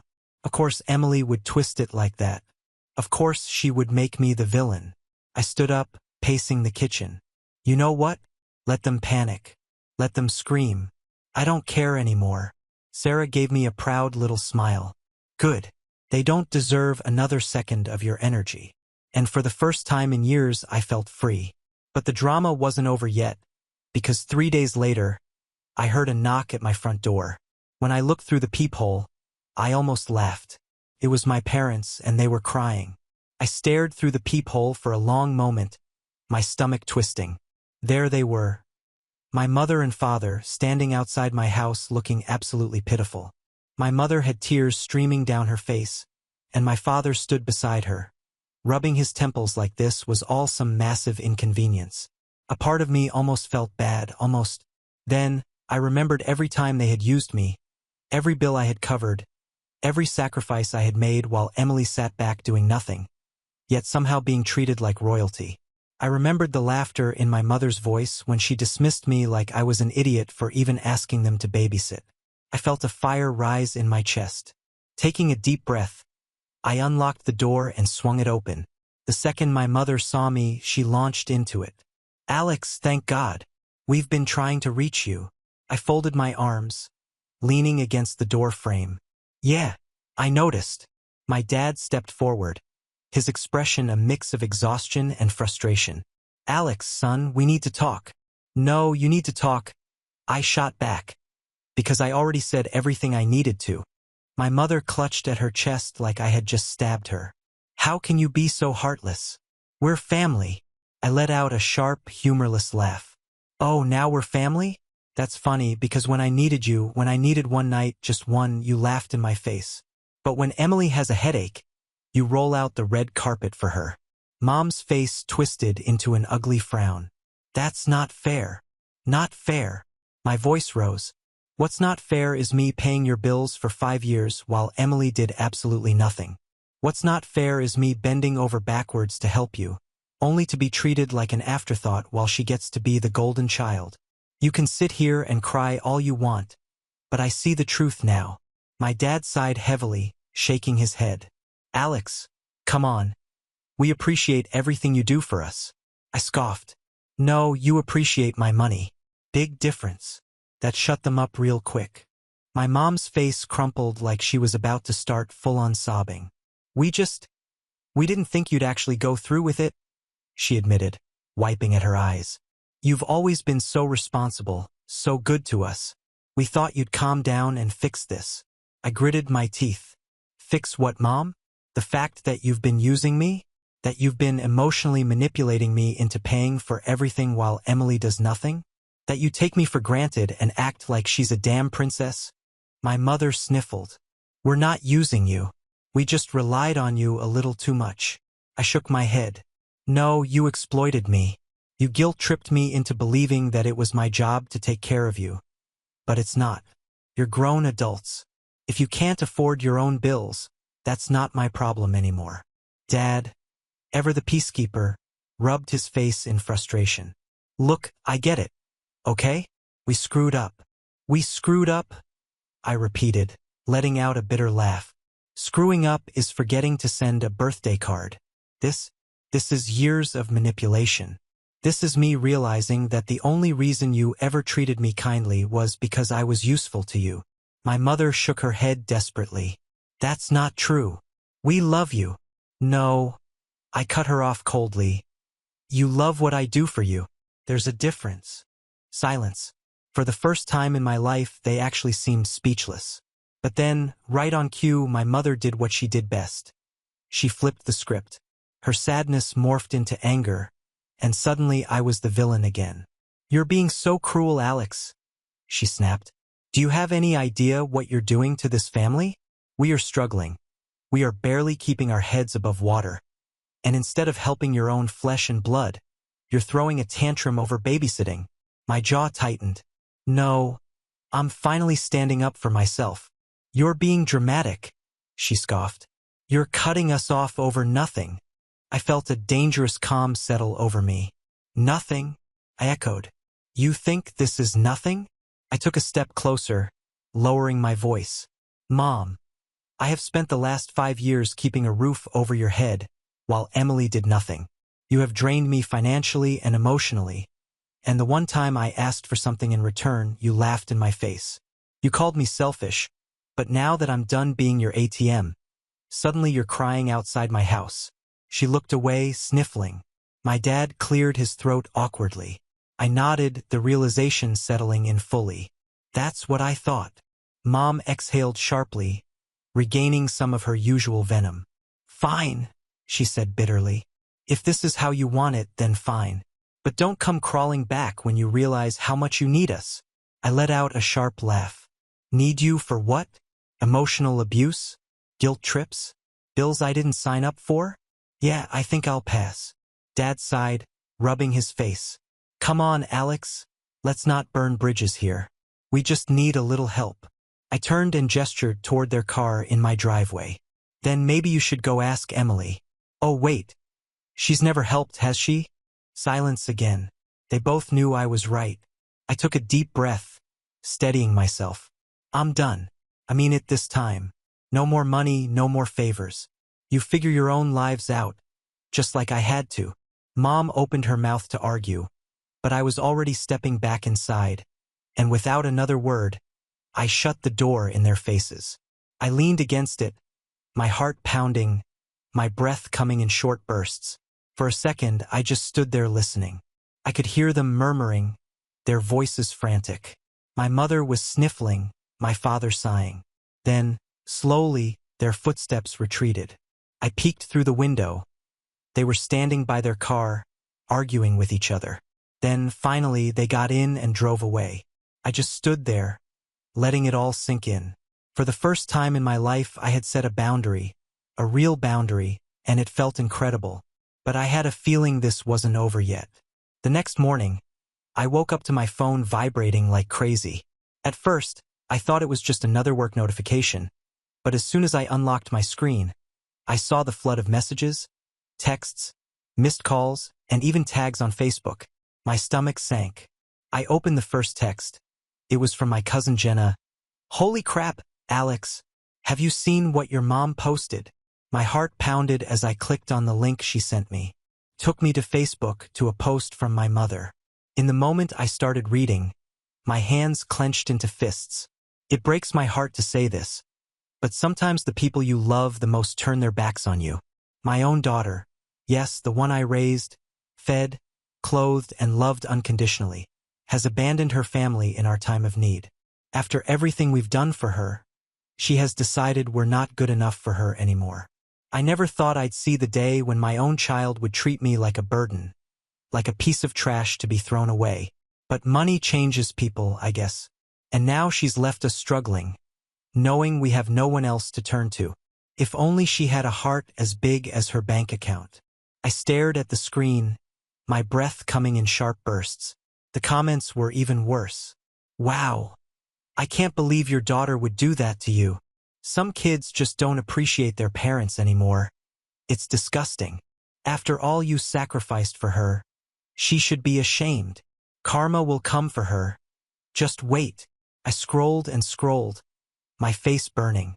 She had completely twisted the story, painting herself as the poor, suffering mother abandoned by her selfish daughter. And of course, her Facebook friends, most of them nosy church ladies and distant relatives who barely knew me, were eating it up. Then, just when I thought it couldn't get worse, I saw Emily's comment. I never wanted to say anything before, but honestly, I always knew she only cared about herself. Mom and Dad have given her everything, and this is how she repays them? Disgusting. That did it. I wasn't just angry anymore. I was livid. I grabbed my phone and dialed my mother's number. She picked up almost immediately, like she'd been waiting for my call. Oh, so now you want to talk? She said, her voice dripping with fake innocence. Are you kidding me? I snapped. What the hell is that Facebook post, Mom? You're seriously lying to everyone and making me look like some heartless monster. She let out a long, dramatic sigh. I don't know what you mean, sweetie. I was just sharing my feelings. Isn't that allowed? I gritted my teeth. You lied. You made it sound like I abandoned you for no reason, when you've been using me for years. Using you? She shot back, suddenly all venom. I don't recall putting a gun to your head and forcing you to help your own parents. You did that all on your own. But I guess money makes people selfish. I should have known you'd turn out like this. I almost laughed at the sheer audacity of it. You're unbelievable, I said. I finally stand up for myself, and instead of apologizing, you run to Facebook to play the victim? Well, I am a victim, she said, her voice trembling now, like she was trying to squeeze out some tears. Your poor father and I are struggling while you live comfortably, completely fine with leaving us behind. It's just, she sniffed dramatically. It's just so hard to believe my own daughter could be so cold-hearted. I clenched my jaw, gripping the phone so tightly my fingers ached. You're struggling? Then why were you babysitting Emily's kids yesterday? She can't even watch her own kids. But she gets to live in peace while I get guilt-tripped into supporting you. Mom hesitated just for a second, but then she scoffed. Emily is different. She's not as financially stable as you, and besides, she doesn't turn her back on family the way you do. That was it. That was the final straw. I let out a slow breath, forcing myself to stay calm. You know what, Mom? Post whatever you want. Say whatever you want. But I hope you realize that you just burned any chance of me ever helping you again. Oh, honey, she said sweetly, her tone suddenly shifting. Don't be like this. You know I love you. I let out a humorless chuckle. No, Mom. You love control, and you just lost it. And with that, I hung up. I stared at my phone for a long moment, my blood still boiling. My notifications were still going off. Messages from relatives, mutual friends, even a couple of old classmates asking me what was going on. And then, an idea hit me. If she wanted to play dirty, I could play smarter.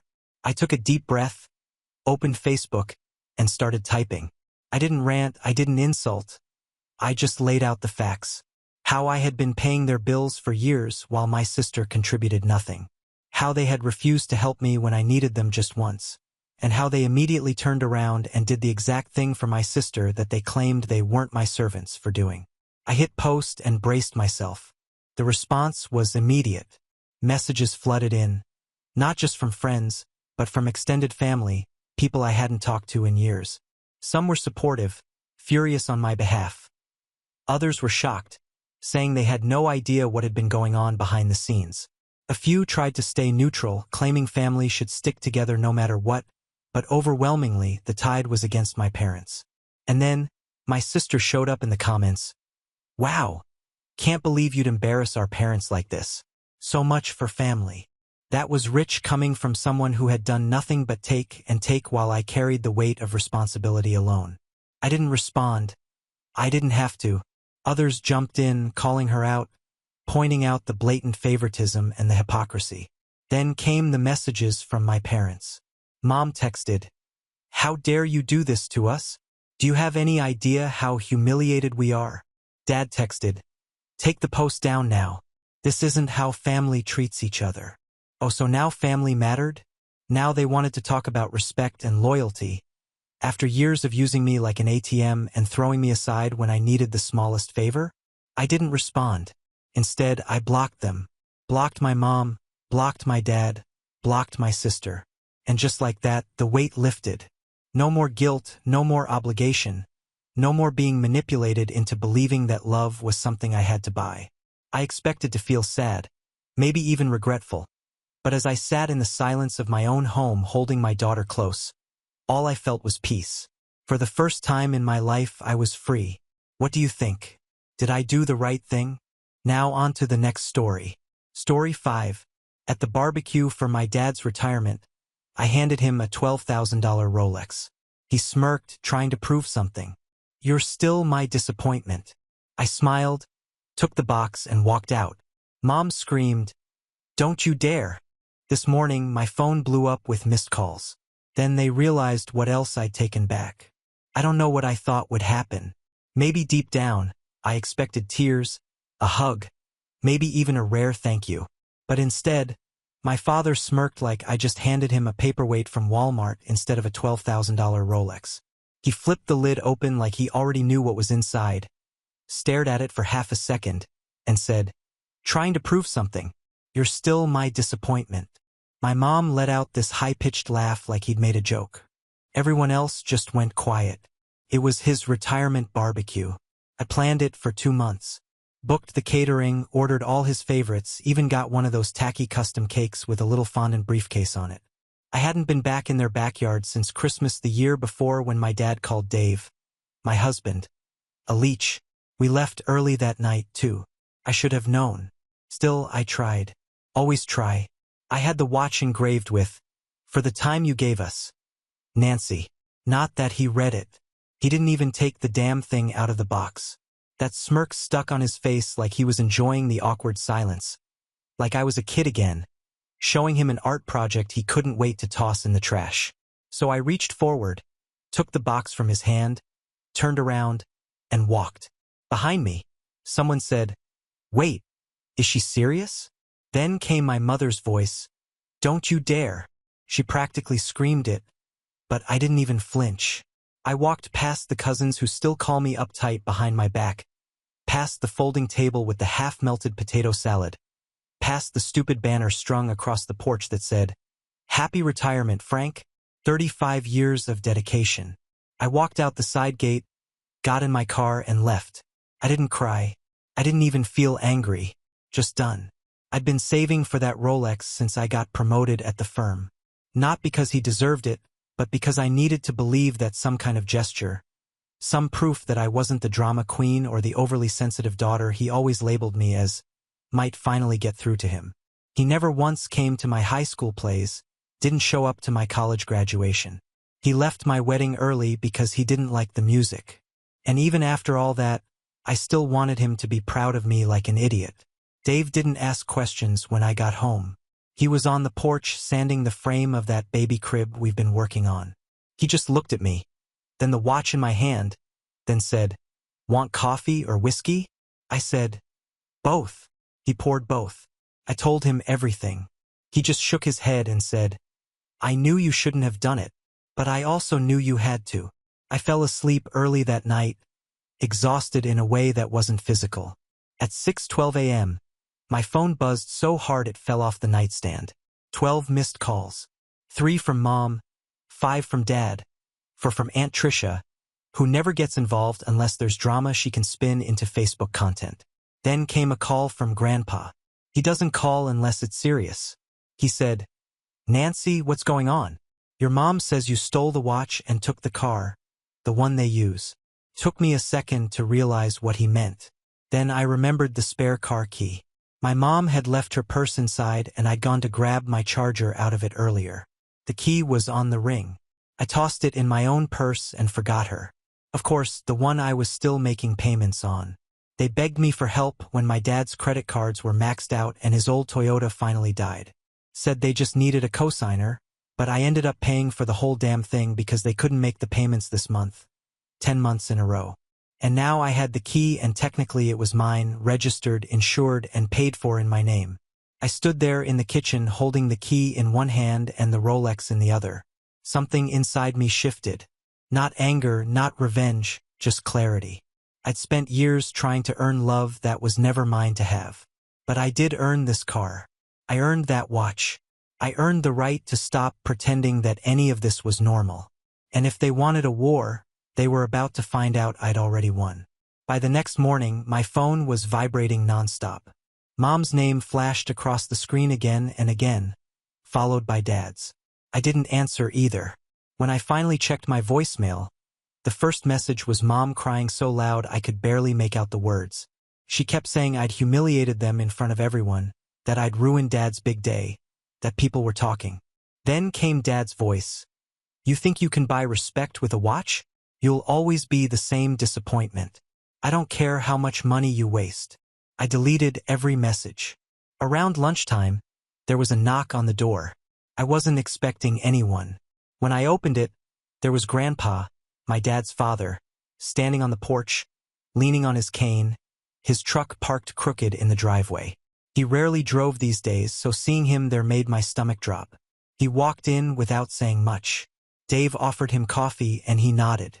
We sat at the kitchen table, the Rolex box still sitting there between us like an open wound. "So," he said after a minute, "you finally had enough of him." I nodded. He looked at the box again, then at me. "You know, I remember when your dad first started working at that company. He told me one day he'd buy himself a Rolex when he made it big. Never did. Always had excuses. You giving him one? That must have hit something deep." I said, "I thought it would mean something. I thought it would make him proud for once." Grandpa shook his head. "Your father's always been jealous of what he doesn't have. That's why he puts you down. He thinks hurting you makes him bigger." He finished his coffee and stood up. If they call again, don't answer. If they show up, don't let them in. And if it gets worse, call me. It got worse the next morning. Dave was still asleep when the doorbell started ringing over and over. When he opened the door, my dad was standing there wearing sunglasses like he was here for business, not an argument. "I'll make this quick," he said. "Where's the watch?" Dave didn't move. "Not yours anymore." Dad's jaw tightened. "That was a gift for me. She can't just take it back." "She can when you insult her in front of 50 people," Dave said. Dad snorted. "You don't know what it's like to deal with her. You'll find out eventually." Dave didn't flinch. "You're not coming in. Leave." When he realized Dave wasn't bluffing, he muttered something under his breath, got in his truck, and sped off. I watched from the window. It didn't feel satisfying. It just felt empty. For a few days, things were quiet. Then came the text. Dave was sitting on the couch when his phone buzzed. He frowned, scrolled, then handed it to me. It was a series of screenshots, old messages from guys I dated in college pulled from years back. And above them, one line from an unknown number. "Just thought you should see what kind of girl you married." It didn't take a genius to know who sent it. I stared at the screen, then at Dave. He looked more hurt than angry. "Why would he do this?" he asked quietly. I took a breath. "Because he can't stand the idea of me being happy. He thinks if he can't control me, he can destroy what I have." There was a long pause. Then I said, "What does it matter how many guys I had? There weren't many when I chose you." He finally smiled just a little. That's all I needed to hear. But I wasn't done. Not this time. That night I called Grandpa again, told him everything. The watch, the car, the rumors. He didn't interrupt, just listened. When I finished, there was a silence on the line. Then he said, "Nancy, I've been thinking about my estate. Maybe it's time I put my money where my mouth is." I didn't fully understand what he meant until he added, "I should have protected you a long time ago. I'll handle it." And when Grandpa said he'd handle something, he meant it. 2 days after I called Grandpa, he left me a voicemail. Calm, short, to the point. "I've scheduled a meeting at the house. This Saturday you meet your parents. I'm saying what needs to be said." I didn't know what he meant exactly, but I had a feeling. I just didn't think he'd actually go through with it. Saturday afternoon, Dave and I pulled into Grandpa's long gravel driveway. I already saw Dad's truck and Mom's SUV out front. The moment we stepped out, I felt my stomach twist. I hadn't seen them since the day of the barbecue, but I knew exactly what was coming. A show. Inside, Grandpa's dining room had been cleared of its usual clutter. Just the table, for chairs, a folder, and his lawyer, Mr. Carlson, sitting beside him with a stack of papers. Mom and Dad were on the couch. She had sunglasses on inside, which I assume was her way of saying she'd been crying. And Dad was leaned back with his arms crossed like he was waiting for a traffic ticket to be dismissed. No greetings, no fake smiles. Grandpa pointed to the chair across from him. Dave and I sat down. Grandpa looked at me first, then them. "I've updated my estate. You're all here to hear it once. After that, there will be no discussion." Dad shifted in his seat. Mom adjusted her sunglasses. "I'm leaving everything I have. My house, land, accounts, and assets to Nancy. Not to Frank, not to Denise. I've already signed the documents, and they're notarized." Mom made a noise like a laugh caught in her throat. Dad sat up straighter. "Wait," he said. "You're cutting us out? Of everything?" Grandpa nodded once. "Yes." "You're joking. Over what?" "Because she threw a tantrum with a watch." Grandpa leaned forward. "This isn't about a watch. It's about a lifetime of how you've treated her. I watched it. I said nothing for too long. That's on me. But I'm not leaving what I built to someone who destroys everything around him." Mom finally spoke. "But Frank is your son and Nancy is your daughter." Grandpa shot back. "When have either of you acted like it?" I stayed silent. I didn't need to say anything. Grandpa had done it all for me. Dad stood up. "This is ridiculous. She manipulated you. She always plays the victim." Grandpa didn't even flinch. "The paperwork is final. If either of you try to contest it, you'll waste your money. It's locked. I brought you here so you could hear it from me, not a lawyer in a letter. Mom's hands were shaking now. We raised her. We sacrificed everything for her. I finally looked up. You mean like the car I paid off for you? The one you kept telling people was a gift. Even though I've been making the payments every month without a single thank you. Dad turned to me. You're so ungrateful. That's when Dave stepped in. She's not ungrateful. She's exhausted. Mr. Carlson slid the folder across the table to Grandpa, who didn't even open it. You're done here, he said to them. I'd like you to leave my house. Neither of them moved at first, like they thought if they stayed still, he'd take it back. Then Dad muttered something under his breath and stormed out. Mom followed, wiping her face, still acting like this was some soap opera. I watched them go without saying a word. We stayed a little longer, just talking. Grandpa looked tired, but steady. He told me he should have done it years ago, that it wasn't just about punishment. It was about making sure what he built ended up in the hands of someone who knew what things cost that money couldn't buy. That night, I went home and canceled the auto payment for their car. I didn't even hesitate. 3 days passed. Then came the knock, not the doorbell. The kind of knock that says we're not leaving. When I opened the door, both of them were standing there. Dad looked wrecked. No suit, no smugness, just a broken stare. Mom looked smaller than I'd ever seen her. We need to talk, he said, but I wasn't sure I wanted to hear what they had to say. They showed up unannounced on a Thursday afternoon. I was home alone, standing in the kitchen, still in my work clothes, when I saw their car pull up through the front window. Mom got out first. She looked thinner than usual, hair a little undone, like she'd stopped pretending things were fine. Dad followed behind her, slower, his shoulders hunched in a way I hadn't seen before. No sunglasses, no loud voice, just quiet, grim focus like he was walking into a courtroom. They rang the doorbell, then knocked. I waited a full minute before opening it. Dad didn't say anything right away. He just looked at me with this hollow stare like he'd run out of fight, but still hadn't figured out how to surrender. We need to talk, he said. Dave came down the hallway at that moment, stood behind me without a word. I didn't move to let them in. Out here's fine, I said. Mom stepped forward. Honey, please. Just a few minutes. I raised an eyebrow. Now you want to talk? She winced. We didn't come to argue. We're sorry for how things went, for what we said. Dad nodded slowly. I wasn't fair to you. I wasn't fair to either of you. It was the first time he'd ever included Dave in one of his statements. That caught my attention, but I said nothing. Then Dad said something I wasn't prepared for. I didn't know how to deal with the fact that you didn't need us anymore.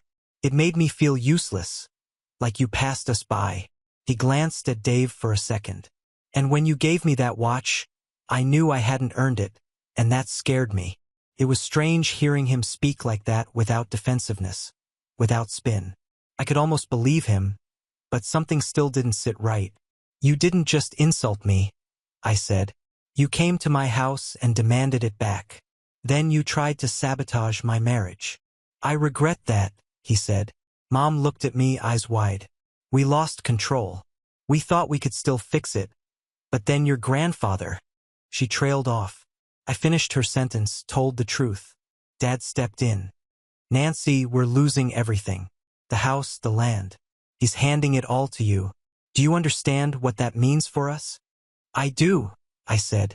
Then talk to him, Mom pleaded. Just ask him to reconsider.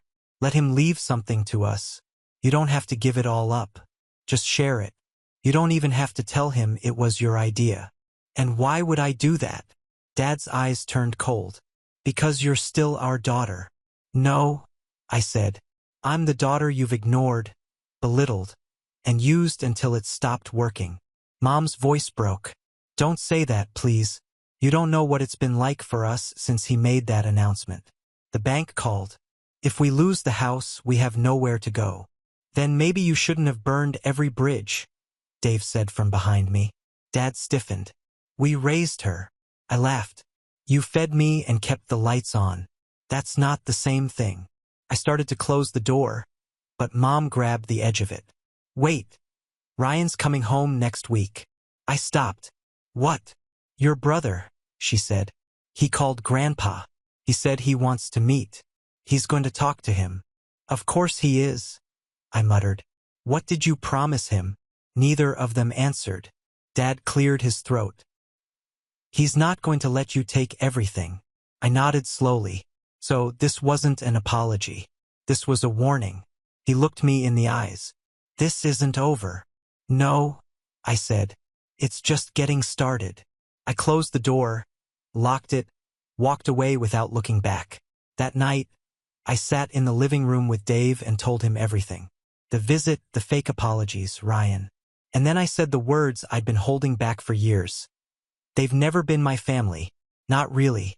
But I still thought they could change. Dave looked at me. What are you going to do? I didn't answer at first. Then I smiled. I'm going to finish what they started. For days after they showed up at my door pretending to be sorry, Ryan landed in town. I didn't need to be told. I just knew. The timing was too perfect. I got confirmation the next morning when Grandpa called. Guess who showed up at my door this morning in a button-down shirt and fake humility? I didn't even have to answer.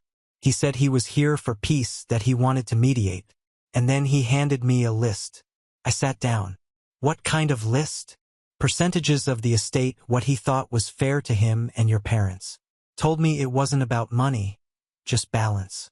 Said I was emotional and needed help thinking rationally. Couldn't help it. I laughed. Ryan thinks he's a financial therapist now. Grandpa didn't laugh. No, he thinks I'm too old to notice what they're trying to do. That's when I stopped smiling. They sent him in, I said. They thought you'd cave if it came from someone who hadn't already blown it. I know, Grandpa said. Which is why I told him to get out. Then there was a long pause. I could feel it coming. What I didn't tell him, Grandpa continued, is that I've decided to cut them off completely. No more safety nets, no more coverage. I'm calling their bank tomorrow to remove the lien I've been guaranteeing on the house. They'll get a notice before the end of the week. My heart was pounding. You're sure? I've watched your father waste every chance he's been given. I watched your mother excuse it, and I've watched you claw your way out of the mess they made. You earned this, Nancy. They didn't. That's when I asked him for one final thing. I don't want just the estate. I want the silence. No contact, no loopholes, no more chances. He agreed. The next day he called a second meeting at his house. Just them and Ryan. I wasn't invited this time. He wanted to do it without me, alone. They were told clearly and legally that they were being removed not only from the will but from all financial support going forward. Property taxes, mortgage assistance, healthcare payments, all of it gone. When it was over, Grandpa called me and said they'd sat in silence the entire time. Not a single word, not even Ryan. He ended the call with just one line, "It's done." I expected them to show up at my door again, and I was right. 3 days later, they came. This time, no smugness, no posture. Just two desperate people standing on my porch looking like they hadn't slept in days. "We're sorry," Mom said. "We were wrong. You were right." Dad actually said the words I'd never thought I'd hear. "I've been cruel. I know that now. I took everything you gave and gave you nothing back." There was no anger in his voice. Just defeat. "You need to talk to Grandpa," Mom said. "He listens to you. We won't survive this. We'll lose the house, our insurance, everything." I opened the door wider, but not to invite them in, just to make sure they heard me clearly. I begged for years for respect, for kindness, for something real, and you gave me nothing. "We were scared," Mom said quietly. "We thought if we admitted we failed, we'd lose you." "You lost me anyway," I said. "But not because you failed, because you never stopped pretending you didn't." Dad looked broken. I mean really broken. And I didn't feel anything. I told them to leave. I told them we were done. Not for now, forever. "You're not my parents," I said. "Not anymore." And I shut the door. From the window, I watched them walk to the car. Their car. The one I had been paying off for over a year. The one they bragged about as if it had fallen from the sky. That night, I logged into the account again just to check. Final notice. The loan was past due by almost 2 months now. One more and the bank would come for it. I closed the laptop and sat back. It was strange. The silence. Not peaceful, not heavy, just honest. The silence lasted 5 days. 5 whole days without a phone call, a knock, a text, or some guilt-laced voicemail. It was almost more unsettling than the chaos had been. On the 6th day, the dealership called. The woman on the other end was polite, almost apologetic, like she was used to these kinds of calls ending in screaming. She told me the car was officially repossessed. They'd picked it up that morning from an address on the edge of town. My parents didn't even call me when it happened. She asked if I wanted to settle the remaining balance or have the bank take it from here. I told her I was done. That car had nothing to do with me anymore. When I hung up, I just sat there. I thought I'd feel relief, maybe a little satisfaction, but it wasn't that. It was just quiet, like standing in a room after everyone's left. That night, I opened a folder I hadn't looked at in over a year. The one with every receipt, every payment statement, every email from when I agreed to co-sign that loan. I put them through the shredder one by one until the tray filled up. Then I emptied it and shredded the rest. I wasn't keeping records anymore. I wasn't preparing for another round. I was done. Sunday came with a phone call from Grandpa. He didn't sound like himself. They showed up again, he said. I didn't even need to ask who. He told me they rang the bell 3 times before he opened the door. Mom looked like she'd been crying for hours. Dad barely spoke. Ryan didn't come this time. I guess even he realized there was nothing left to salvage. Mom said she was sick, that they needed help with medical bills, that she was scared. She didn't say what was wrong, just that it was serious. Grandpa asked for paperwork. She didn't have any. Then Dad tried a new tactic. He said he'd started therapy. Said he was ready to break the cycle. Said he wanted to make things right. But even Grandpa, who had given them the benefit of the doubt more times than I could count, didn't believe them. I told them, he said, that you're not the one who broke this family. They are. And I told them I wouldn't lift a finger until they owned that completely without excuses. And then he said something that stuck with me. You didn't just survive what they did, Nancy. You built a life anyway. You built it while they tried to tear you down. That's why you're the one I chose. I didn't say much after that. Just listened to the wind through the phone as he sat on his porch, probably watching the same trees he'd planted when I was a kid. That night, I sat outside with Dave. We didn't speak about the call. We didn't need to. He handed me a beer and we watched the sky dim. And for once, I didn't feel like I was waiting for something bad to happen. I wasn't waiting for the other shoe to drop, because this was the end. No more pretending they'd change. No more hoping they'd wake up one day and be the kind of parents I always needed. They weren't those people. Maybe they never had been. And I finally accepted that. They lost the house 2 months later. Popped up in a real estate listing that I stumbled across by accident. Same blue shutters, same porch swing. I didn't feel a thing. I never heard from Ryan again. I assume he went back to Texas or wherever he goes when he's broken out of ideas. Last I checked, and I don't anymore, he changed his number. As for my parents, I don't know where they live now. I never looked them up, never asked Grandpa. I told him I didn't want updates unless it involved legal documents, and he respected that.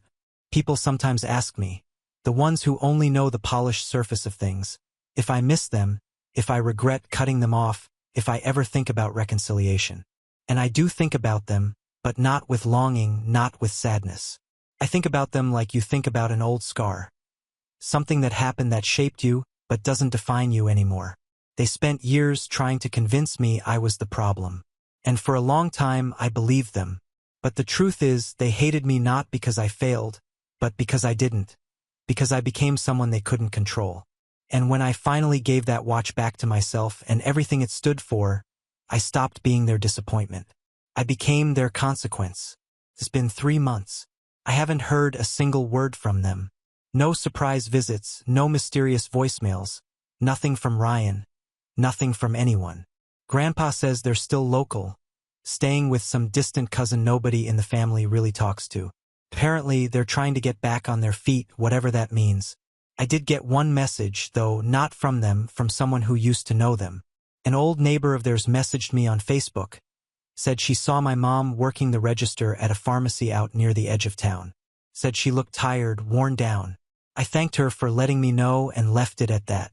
I didn't feel sorry, not angry either, just disconnected. It's strange when the people who once ran your life become background noise. Dave and I are planning a trip soon. Somewhere quiet, just the two of us. No family drama. No unanswered calls. No guilt. I still have the Rolex not to wear. I don't even like watches, but I keep it in the drawer as a reminder of the day everything changed, and the moment I finally stopped trying to earn love that should have never had to be earned. Now on to the next story. Story 6. Parents sold the car they gave me for my birthday to pay for my gold sister's wedding. I got angry and ruined her celebration, and now I'm laughing because her fiancé left. I'll never forget my 18th birthday. My parents handed me the keys to a bright red 2010 Mustang GT, and for a moment, it felt like the universe had aligned perfectly. This car wasn't just a vehicle. It was freedom. It was late-night drives with my friends, the soundtrack of blasting music, and moments of quiet clarity when I was alone. Just me and the open road. I washed it every weekend, waxed it until it shined, and even gave it a name, Scarlet. So you can imagine my shock when Scarlet was suddenly gone. First, I thought she had been stolen. I came home from work and the spot in the driveway where she usually sat was empty. I burst into the house in a panic and asked my parents what had happened. My dad casually mentioned, "Oh, we sold it. Needed the extra money for Olivia's wedding."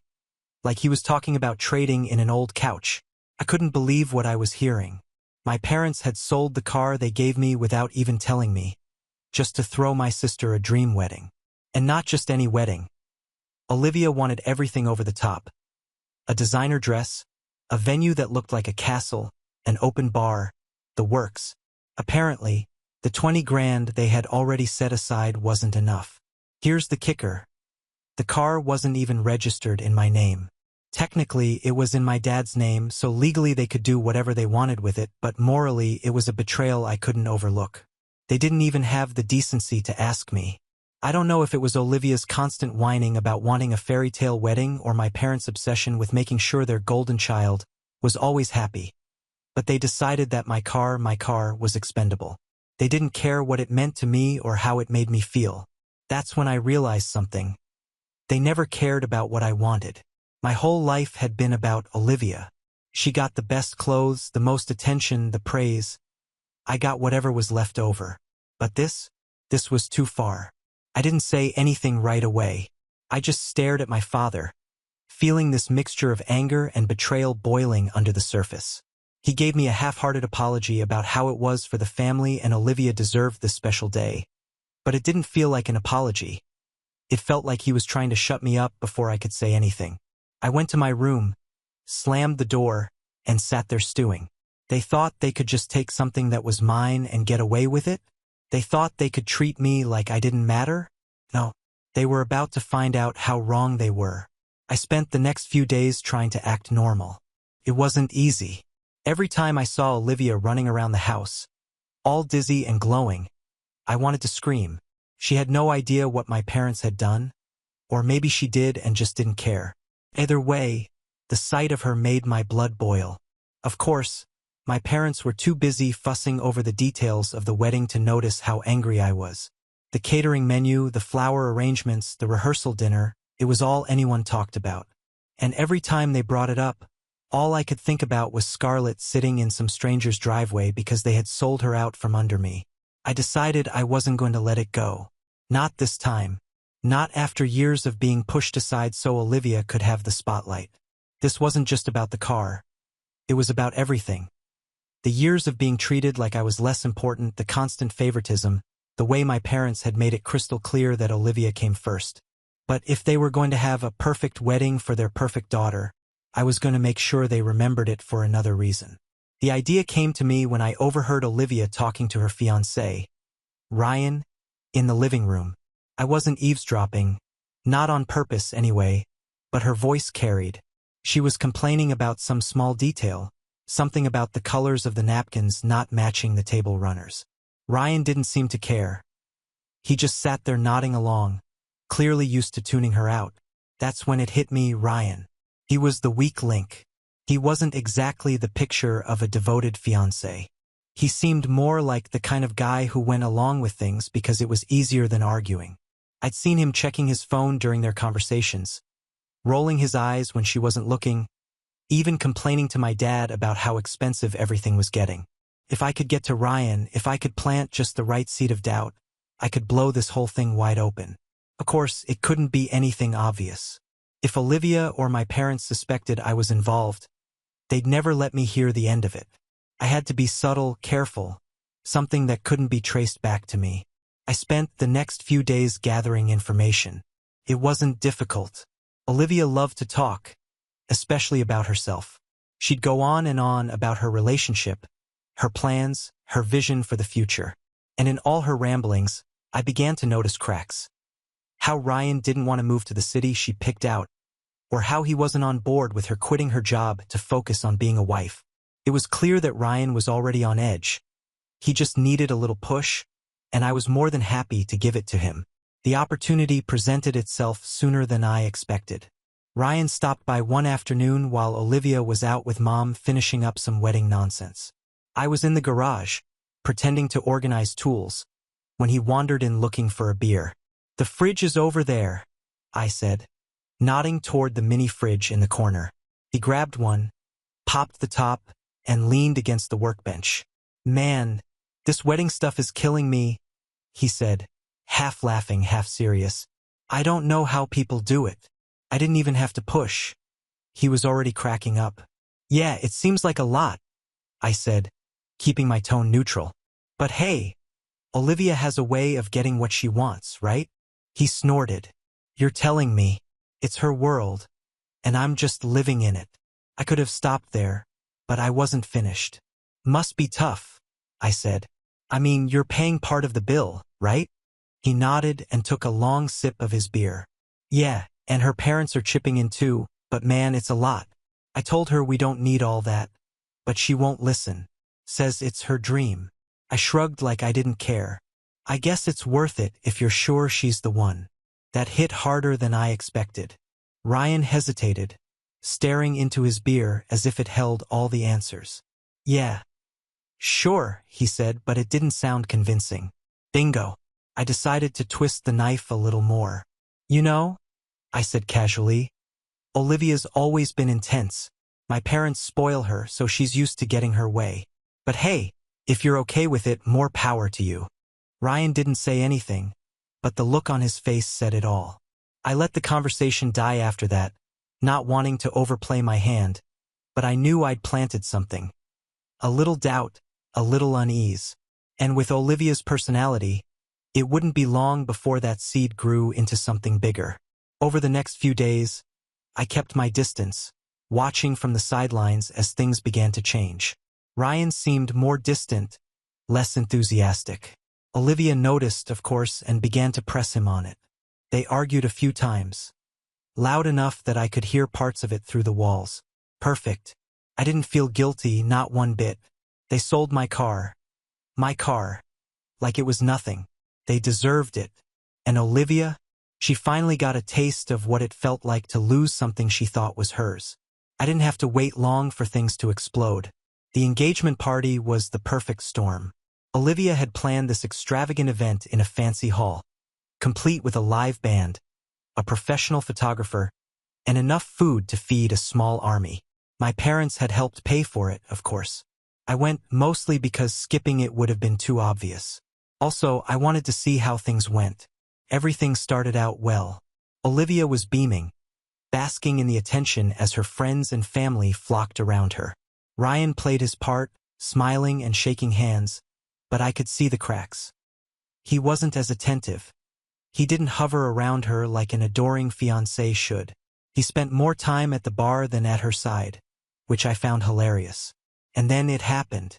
About halfway through the night, someone made a toast, one of Olivia's friends, I think. She went on and on about how perfect Olivia and Ryan were for each other, how they were soulmates, and how lucky Ryan was to have found someone as amazing as Olivia. Ryan's smile faltered only for a second, but I caught it, and apparently so did Olivia. She cornered him after the toast and pulled him into a side room where they thought no one could hear, but they were loud and angry. "What's wrong with you?" Olivia's voice carried through the thin walls.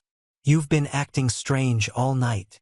"I don't know, Olivia," Ryan shot back. "Maybe it's because I'm drowning in all this wedding crap. You don't listen to me, you don't care what I want. It's always about you." The room fell silent.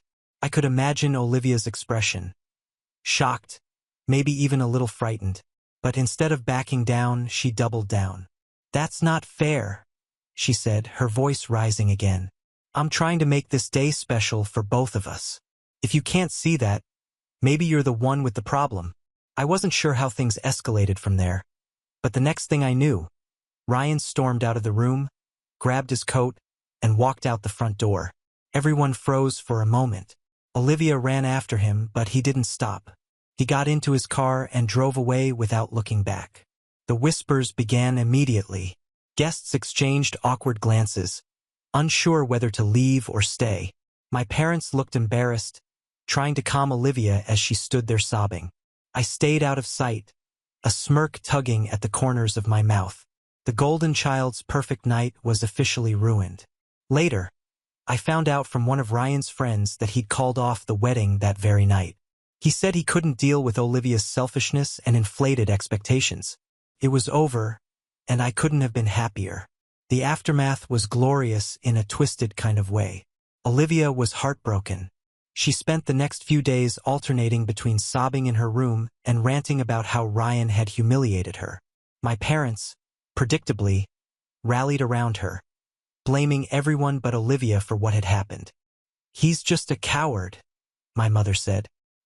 "He couldn't handle someone as strong and ambitious as Olivia." "Good riddance," my dad chimed in. "She deserves better." I didn't say much. I just watched the whole golden child narrative crumble. The engagement was off, the dream wedding was off, and my parents were out thousands of dollars for an event that was never going to happen. But then came the inevitable confrontation. One night, after Olivia had cried herself to sleep, my parents cornered me in the kitchen. My mom started with the usual guilt trip routine. "How can you stand by and watch your sister go through this? She's devastated." I shrugged. "Not my problem." That set my dad off. "You've been acting smug ever since this happened. Did you have something to do with it?" I decided to be honest. "Yes," I said. "I talked to Ryan. I told him the truth about Olivia." I guess he didn't like what he heard. They stared at me, stunned. My mom looked like she was going to cry. My dad, on the other hand, looked ready to explode. "You ruined your sister's life for what? Some petty revenge?" "No," I said. "I stood up for myself. You sold my car, without asking me, just to pay for her wedding. You treated me like I didn't matter my whole life, and I'm done. You wanted to make Olivia's day perfect? Well, now you've got exactly what you deserve." That was the moment I knew there was no turning back. My dad pointed to the door and said, "Get out. We don't want to see you anymore." I didn't argue. I packed my things that night and left. I used some of the money my parents reluctantly gave me after I sold the car to buy an older used truck. It wasn't Scarlet, but it got the job done. It's been 3 months now. I moved a few hours away, got a decent job, and started over. I haven't spoken to my parents or Olivia since that night, and honestly, I don't miss them. They chose their favorite, and I chose to walk away. Do I feel bad about ruining Olivia's engagement? Not even a little. They crossed the line when they sold Scarlet, and they learned the hard way that I'm not someone they can just walk all over. Revenge may not fix everything, but damn, does it feel good. The truck I bought was nothing special. An old Tacoma with a few dents and scratches, but I came to like it. It wasn't Scarlet, but it was mine, and it got the job done. Every time I worked on it, tweaked the engine or fixed a squeak, it reminded me that I could rebuild, even if it wasn't perfect. Working at the shop kept me busy. The guys there were cool, the pay wasn't bad, and no one asked too many questions about why I was suddenly looking for a job. I told them enough to keep them satisfied. I had a falling out with the family and needed a fresh start. They didn't push for more. Despite the distance, small-town gossip has a way of finding you. Some mutual friends kept me in the loop about Olivia and my parents. Apparently, Olivia was still reeling. She hadn't recovered from Ryan dumping her in such a public and humiliating way. He moved to another state not long after and was already seeing someone else. My parents, on the other hand, were doing damage control, hosting brunches, telling anyone who would listen that Olivia was taking time to focus on herself, and spinning the story to make it seem like Ryan was the problem. Typical. But the most unexpected twist came one night when I was at a bar near my apartment. I was sipping a beer and watching a game on the TV above the bar when someone sat onto the stool next to me. "Small world," a familiar voice said. I turned around, and there he was, Ryan. I just stared at him for a second, stunned. He looked different than I remembered. More relaxed, less tense, but it was definitely him. "What are you doing here?" I asked. "Moved into town a few weeks ago," he said with a shrug. "Needed a fresh start. Couldn't exactly stay in that city after, well, you know." "Yeah, I know," I said, grinning. "Man, your family, no offense, but they're crazy," he said, shaking his head. "Olivia, your parents, they're on another level. The way they micromanaged everything, the expectations. It was like I signed up to marry all three of them." I laughed because what else could I do? "You're not wrong. They've been like that all my life. Olivia gets what she wants, and the rest of us just have to deal with it." Ryan sat back and took a long sip of his drink. "You know, I didn't realize how bad it was until I got out. The wedding was just the tip of the iceberg. She wanted me to quit my job, to move closer to your parents. Said it was important to stay in the family fold." "Classic Olivia," I said. He shook his head and smiled faintly. "I should thank you, really. If you hadn't said what you did, I might have gone through with it. You saved me a lifetime of headaches." I raised my glass. "Here's to dodging bullets." We ended up talking for a couple of hours. Ryan didn't hold a grudge, which surprised me. If anything, he seemed relieved to have someone who understood how crazy the whole situation had been. Before he left, he said something that stayed with me. "You did the right thing by standing up for yourself. They may hate you for it, but at least you're free. That's more than a lot of people can say." It was strange to hear him say that, but it felt good. For the first time, I didn't just feel vindicated. I felt validated. When Ryan left the bar, I sat there for a while, finishing my drink and thinking about everything he'd said. Maybe I'd lost my family in the process, but I'd gained something else. Peace. And frankly, I wouldn't trade that for anything.